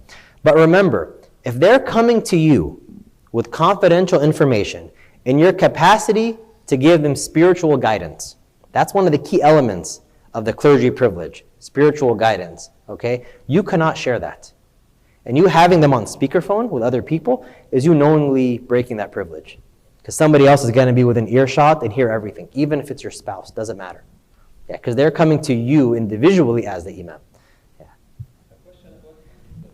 Yeah.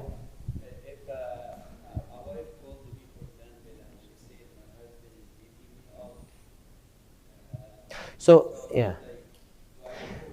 So the mandated reporter laws apply generally to child abuse and child neglect. Now, if you're suspecting other forms of physical or sexual abuse, okay, if you're suspecting that, it falls within that state whether you have to disclose, okay, physical abuse. Most laws are written for child abuse. Capita is child abuse and child neglect. That was the big one, again, that was really swept under the rug and ignored for so many years.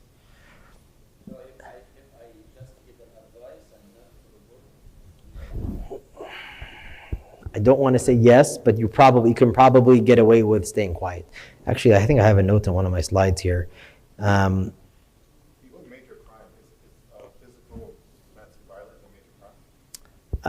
Major crimes are something which, yes, I think, I mean, in California, we define the same exceptions apply to attorneys too, believe it or not, in California. Actually, we have more exceptions. If I know a fraud is about to be committed, financial fraud, I have to turn that in.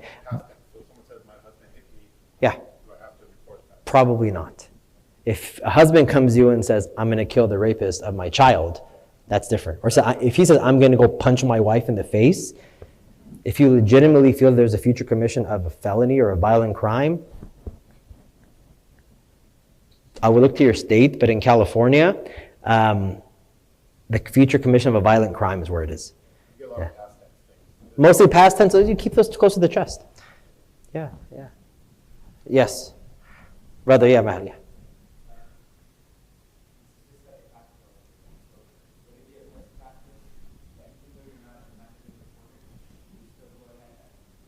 So that's the problem. If you report proactively or on your own, you might be breaching someone's confidence. You might be breaching the confidential communication. If you're not a mandated reporter, if you're in your state, all right, and a community member comes to you and says, I don't know, I did so-and-so to my son or my stepdaughter. And unfortunately, in the US, we see a lot of stuff with stepchildren. Because there isn't that, you know, that silat al-rahm between the child and the biological father. You see it with their stepchild. We see a lot of that in California, actually. And they come and say, I did so-and-so. And you're not required to report it. You need to look at your state. Most states will have some element of it. Now, you being an imam, if they're coming to you in your capacity as an imam, you want to see if clergymen are one of their mandated positions you have. It might not even apply, all right, if you're in a state that says everybody's a reporter. It doesn't matter if you're an imam or you're a soccer coach or if you're a neighbor, it will still apply.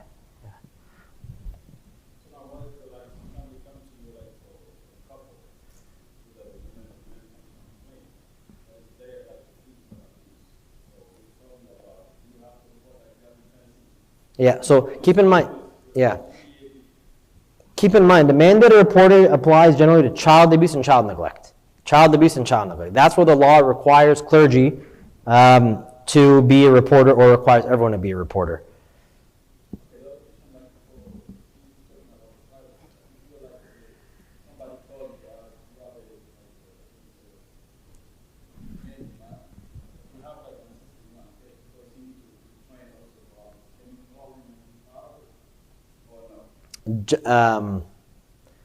Can you call, you're the assistant imam or you're the main imam?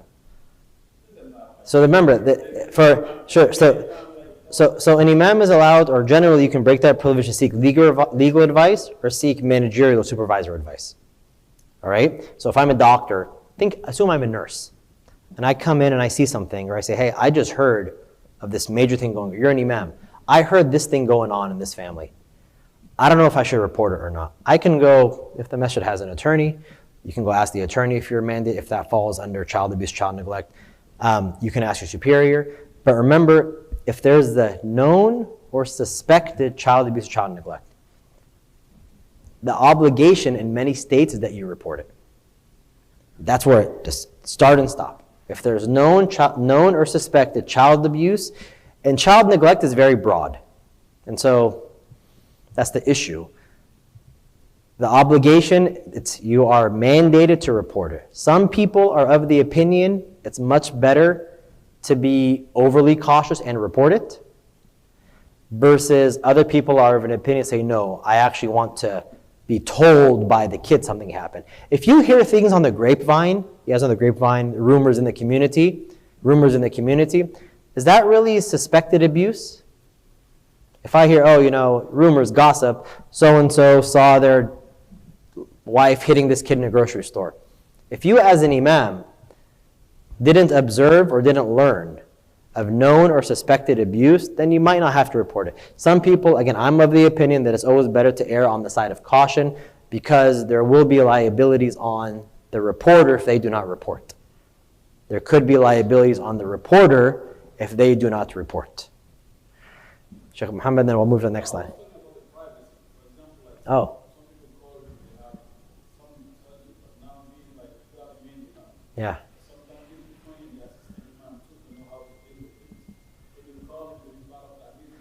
You would tell the other party someone is here.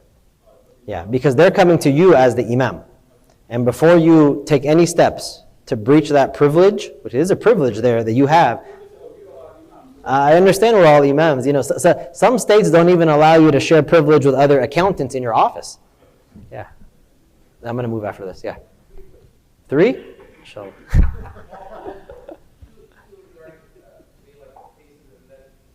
Yeah. Do that one first, because yeah, exactly. Sure. But then he's hanging out with other local imams, or at AMJA he's hanging out casually, and he's talking about his case casually, and maybe half of the people know who he's talking about. That's a major issue.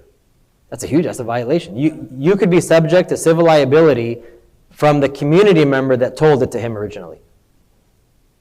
You could be subject to civil liability from the community member that confided with Sheikh Muhammad about that. Yeah. No, it's not. It's not shared with all imams. No. Remember, yeah, go ahead. Elderly care, sure. So a lot of states have elder abuse laws, elder abuse and elder neglect. Unfortunately, this has been, I don't want to say more prevalent, but I feel like society has neglected our elders more and more compared to maybe 30, 40 years ago. So a lot of states do have elder abuse and elder neglect law. Believe it or not, some of those standards, all right, have a broader range. It's not just abuse by the parent. It's abuse by a healthcare facility. It's abuse by a skilled nursing or a nursing facility. Because a lot of parents in the U.S. are no longer living with their children or living with their family. They go to these facilities. There are also mandated reporters for elderly abuse. And they typically... Yeah.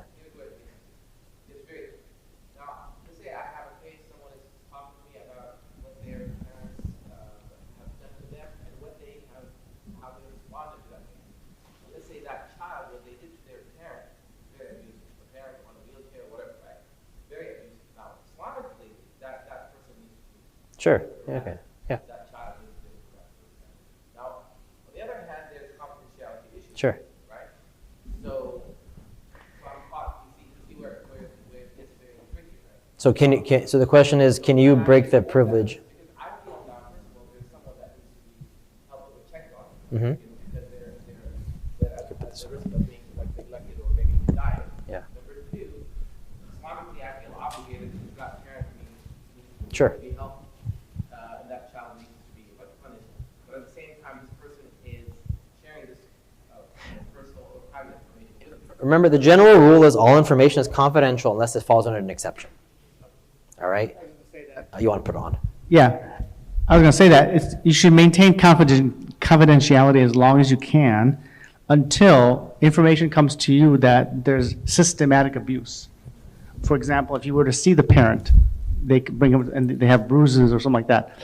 I think at that point, you may have a responsibility to report something like that. Yeah. Otherwise, because the person may be coming to say, hey, think about it.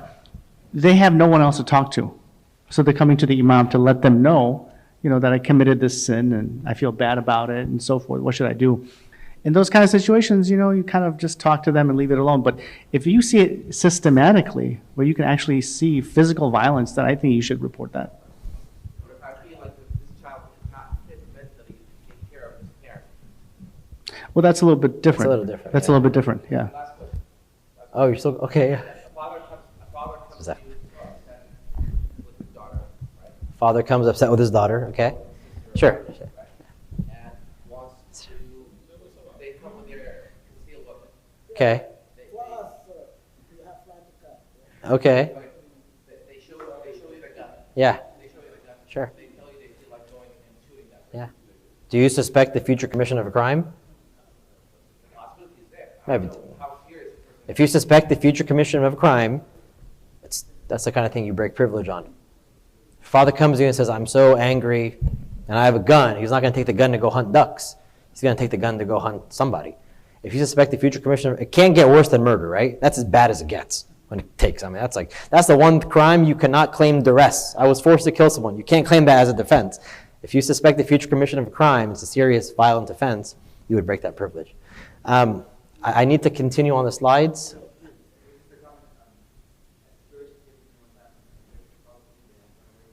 Yeah.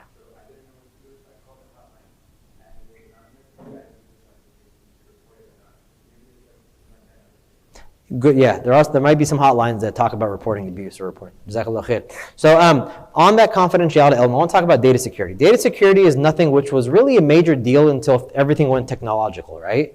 We used to keep, as people, paper and pens, and that was it. Then we started doing everything online.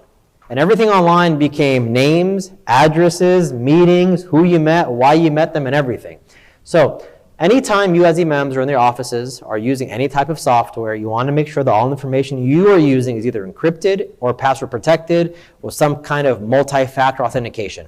You're using the computer in the masjid office and you have some notes on a Word document, you log off and leave. A lot of masjid offices till today have one account on their computer. And I can access the other imams by simply clicking the name of that imam's folder on the desktop. If you're being given confidential information, you have the duty to keep that information private. So if you're sharing stuff, in some kind of drive, there's some examples here, Dropbox, Google Drive, 365, you need to be very careful who you're sharing those documents with. And you need to take a lot of steps to ensure that those things are encrypted, password protected, and not used at public computers. Don't don't log into your email at your brother's house to check your email and leave it open and walk away thinking, oh, he's my brother. You can't do those kind of things. Never share confidential information, never leave confidential information in an unsecured location or destination. A brother asked about financial and zakah records. Those are confidential.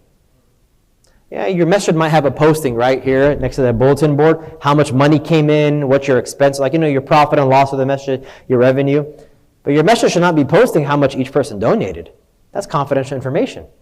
And if you have some type of registrar or some type of, accounting book, make sure that's, need to know basis. Maybe there's a board that sees it, the masjid accountant, if there's a tax preparer, something like that. Treat confidentiality in your masjid just like it's confidentiality at work or at home. It's all need to know. Don't think because it's a non-profit organization, the rules are relaxed. Don't think because, it's my Muslim brother, my Muslim sister, rules are relaxed. So last thing, on paper notes, a lot of imams still keep paper notes. They have a binder, I've seen them, the old mead binders, they write all their notes, divorce notes, marriage notes, who came, who talked to, they keep it on their paper notes. And I cannot tell you how many times I've met with people at our local masajid. I go to their office, they simply pull out a drawer, take out the note and put it right there. And the office is accessible, and so is those imams' notes. So if you are in a position where you are receiving confidential information, remember, never leave that information where it's accessible. If you no longer need it, either destroy the information or you can give it back to the person whose information it is. Yeah, yes, brother. At the fundraising time, sometimes the administration tells to the public, like, we pay to this person this much amount. Is it allowed for them to do? Like who are they paying? Like an employee of the masjid? I mean, yeah, so Yeah. So employment records are usually confidential. They should be confidential. They should be treated as confidential. Would you want your coworkers at work knowing, let's assume you don't work in a masjid, you work in a general company, you work at Microsoft. Would you want all of your coworkers knowing how much you make? Is it their business? No. These are confidential employment records. They're only to be shared with the employer or the employer's sometime legal representative. What about employment record? Yeah. Any confidential, now if you're an imam and you're known to be doing counseling, and you have a record book that shows Fatima or Muhammad came, Yusuf and Aisha came, those should be private, yeah. So I want to hit on one more point, one more item, a couple slides before I give it back to Brother Azam. You as the imams, we always use material, share material, and reference material in our message. So I want to quickly touch on copyrights and trademarks. Copyrights and trademarks, all right, these are a form of intellectual property that are regulated by the government to protect somebody's work, the literary work.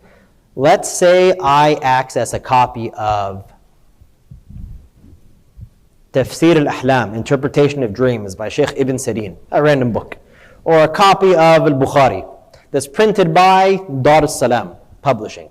Can I take that photocopy and use it and give it away in my masjid? If it's copyrighted, probably not. Even if it's not copyrighted, if it's proprietary, because they put time putting it together, probably not. What are copyrights? Copyrights are a form of protection provided by the U.S. Copyright Office, to protect the works, the original works of authors that are fixed in a tangible medium of expression. And remember, anything that's created with a level of creativity by a human. Now we're having issues now with technology. What about artificial intelligence creating work? But that's a different story. Who can have a copyright? Copyrights can be very broad. It could apply to poetry, it could apply to books, could apply to movie scripts, could apply to songs, it could apply to softwares, computer softwares.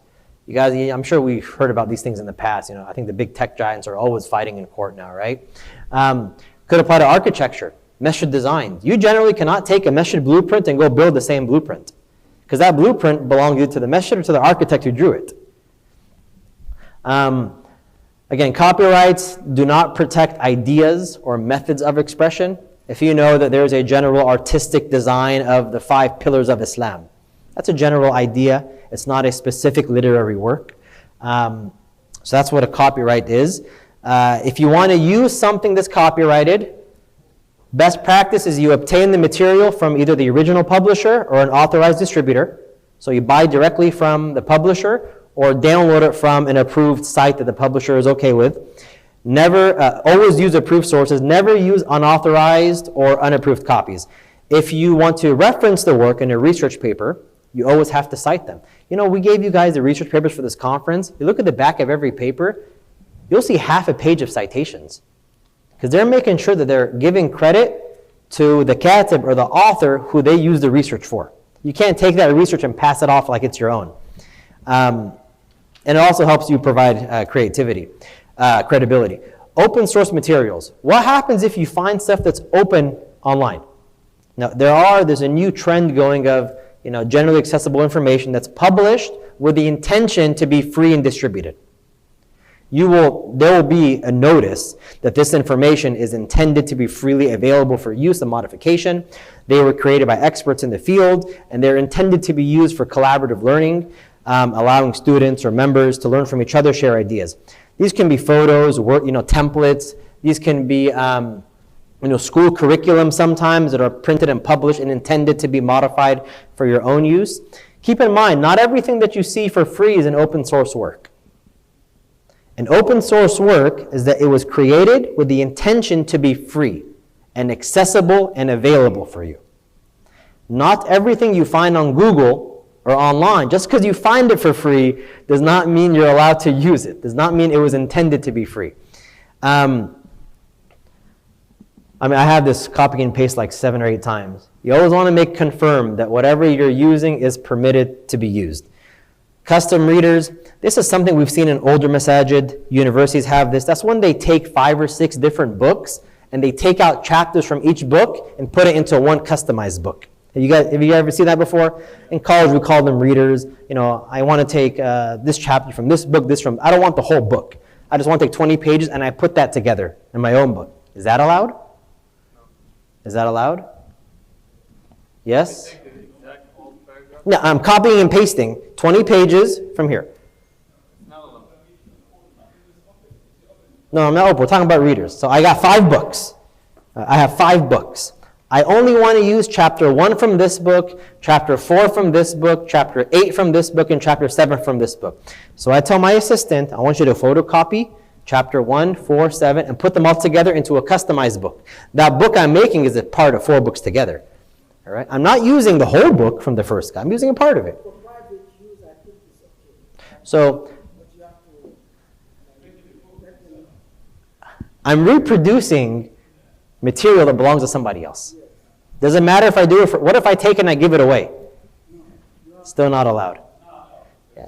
You guys remember Kinko's, the photocopy? They were sued for this. Because they were making deals with college professors to print readers and have them available on campus.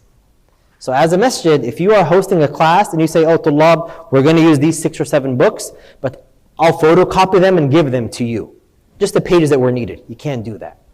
It's even worse if you're doing it for a commercial reason, for a business reason. What are some possible violations, remedies, if you're found to be using copywritten material? Injunctive relief means the court orders you to stop. You sometimes have to reveal everybody that received the material. I had a client who actually fell into this. They were using an Adobe product, and they somehow found a way to find a pirated copy, and they were selling it online to various people. And again, they come to us after the fact. They come to us after they've gotten a letter and a lawsuit from Adobe. We made a deal with Adobe, and Adobe's condition was that we need to know the name and address of every single person you sold it to. So it's not just, I'll pay you money, I'll stop using it. It's not stopping to use it. They want to find out how far the use went. And they also want the money that they're out. Yeah. Sure. So I have material. I wish we had a book here. I have a Harry Potter book. That's one of the most published books in the U.S.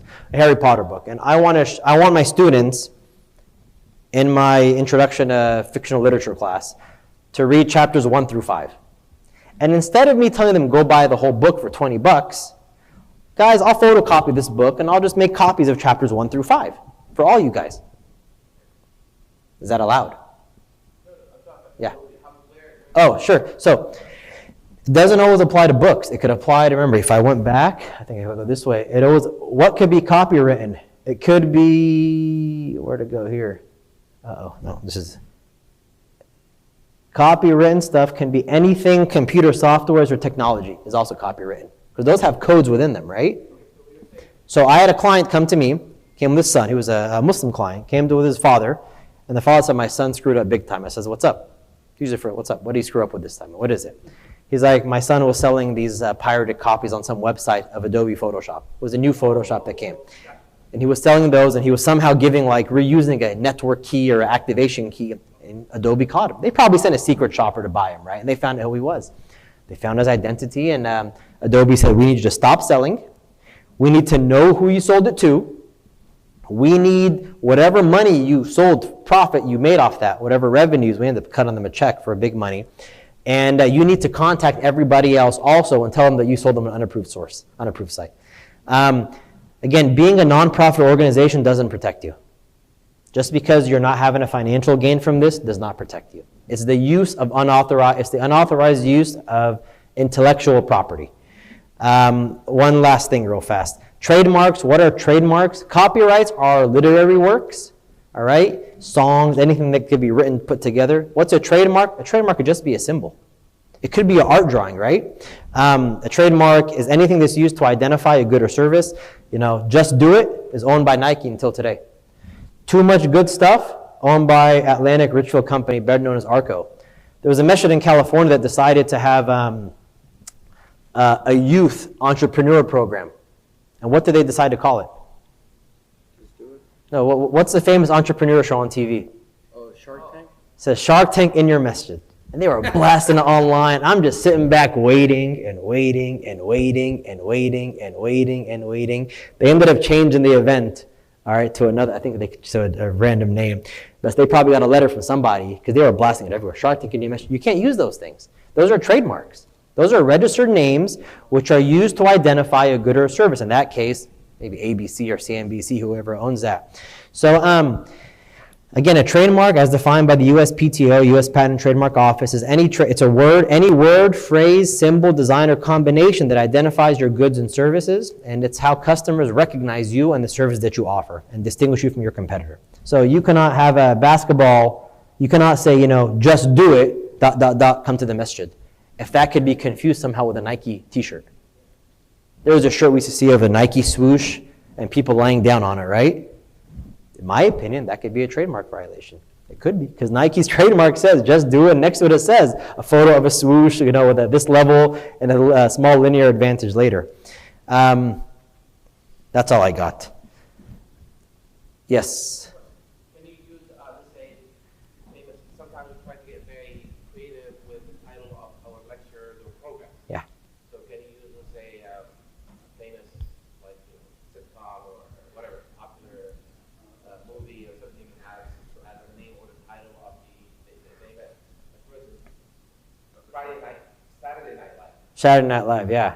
Yeah. If that name is copywritten, all right, I'd probably advise you not to use it. But is there a chance? The other question is this.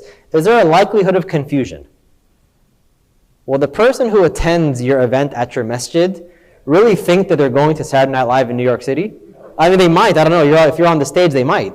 You're, mashallah, very entertaining Sheikh Muhammad. They might think, hey, this is Sheikh Muhammad's moving up. But if there's a likelihood of confusion, yeah. We're hosting.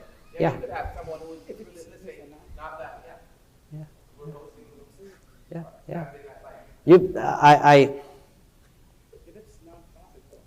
Yeah. It's if it's not for commercial use. Yeah, I've seen them before. Not only that, but the same exact font. Yeah. And pretty much color, theme, all of that was used. Oh wow. Yeah, if I was approached, I'd probably advise against that. That step-by-step mimicking and copying. But yeah. So I would say that if it's not for non-profit use, non-commercial use, you're not deriving income, I think it's fine and use it. What's going to happen is if the company or anyone whose trademark you're using, they will send a cease and desist letter. And at that point, you stop using it and you're done, pretty much. So I think you should be okay. Yeah, I suspect that community in the West Coast that had the Shark Tank, they changed the title. I suspect someone reached out to them and told them to change the title. But a big chunk of it comes to likelihood of confusion. Is there a chance the public will be confused about Saturday Night Live at the masjid versus Saturday Night Live on NBC? Yeah. 2 questions, and we're going to go back for the last presentation, inshallah. Yes. One more. We'll make it short, though. Just one, I do have educational material that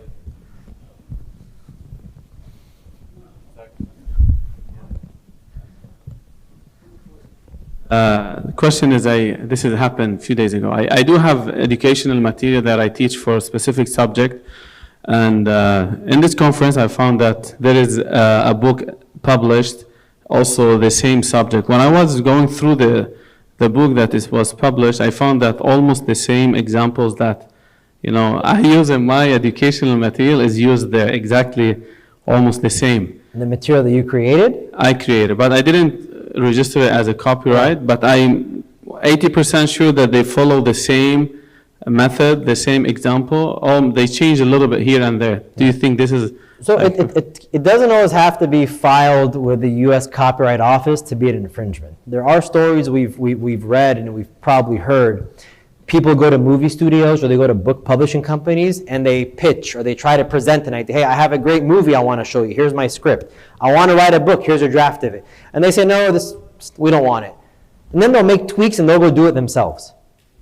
There are claims that could be made. We've seen successful claims for that. Yeah, I've studied successful claims for that. Wallahu alam, there might be a claim you have, even if it wasn't copyrighted. If you feel that, I can't say you have the right without giving legal advice, but you may have a claim if you feel that that company that published it did derive their work from your custom or your creative works. Yeah. Wallahu a'lam. There's one more on employment law. If you don't care, you don't care. But don't come in. Yeah, he'll just feel bad. So 2 questions. One question. Because we got to go. I got passed over on previous ones. Please give me 2. I'll make them short. So number 1, on the confidentiality issue with minors. Yeah. So I have a minor that's coming. It's not any crime or something, but something major that the parent, specifically who sent the minor to speak to me, said, let me know if X, Y, Z, whatever. So is there any duty owed to the minor as far as confidentiality to the, and then the second question was, I know one-party state with communication, whether it be email or phone, or if there's difference, please give me the answer for both. If I start off the conversation by saying I'm expecting or I do not consent to any recording, if I actually say that, is that enough to cancel out the one party, even in a one-party state, or they can still do it because it's the other side is fine with it? The other side is, so let's do the second question first. You're on the phone with somebody, and keep in mind, if you're emailing something, there's a record of it. You're on the phone with somebody, and you tell them that I do not consent to recording? Yeah, like let's say that's my standard practice. Anytime I answer a call, I start off by saying, I do not consent to any recording of this call. Mm-hmm. Yeah, then if you gave them notice, or if you inform them that you do not consent to the recording, they do continue to record it, you could probably have a claim. Even if it's a one party? Yeah. Okay, and then the first question, okay, so if I understand this, a parent send their child to you so that you can give the information to the child in a private setting, and the parent said, let me know if... Yeah, or they're just like, hey, talk to my son, talk to my daughter, or whatever, X, Y, just a normal thing, right? Maybe not like a phishing expedition, but they're like, hey, and obviously there's an understood thing like, hey, we want you to look up. We're not talking about any abuse or just yeah, there's no abuse. Yeah. But like the child, let's say like the child's doing coke or something, or the child, just has an unwanted pregnancy or something like this. Yeah. If we do choose to inform the parent, did I break any confidentiality to the minor? So let me, there's something we do in the healthcare practice, which is very similar, where if there are healthcare issues that you are aware of as a doctor, particularly teenage pregnancy, do you tell the parent? It's the same answer. The answer is generally no. If it's something held in confidence, unless it's a major issue you're suspecting, the son is gonna flee the country, flee the state, the daughter's gonna run off with a boyfriend who's an adult, which might be statutory rape in some states, for example, right? Or they're gonna take part in a major crime. If they're coming to you for spiritual advice, you wanna keep that confidential generally. Again, there are exceptions we talked about earlier, future commission of a major crime, the mandated reporting issue we mentioned earlier, if ordered by a court, which is a very high standard, not usually done.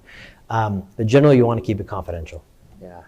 Good. A lot of people ask about software and the programs and applications they buy from overseas, and if they have, like over there, I mean, because it's stolen there or copyrighted there or something, but they get it from overseas.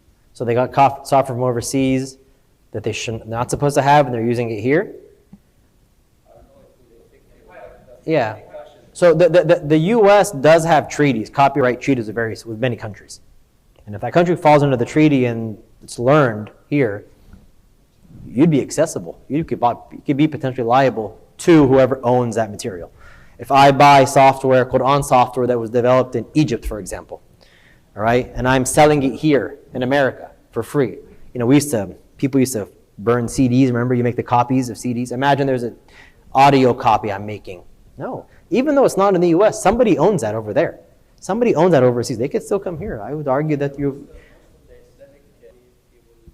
yeah, so the general rule is that if there's information if there's material that you know belongs to another party, unauthorized use of it is not permissible.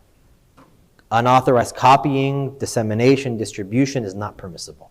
Unless it's an open source material where they say, feel free to copy this for da'wah, for example. Generally, it's not supposed to, unless you get approval from them or it's an open source material.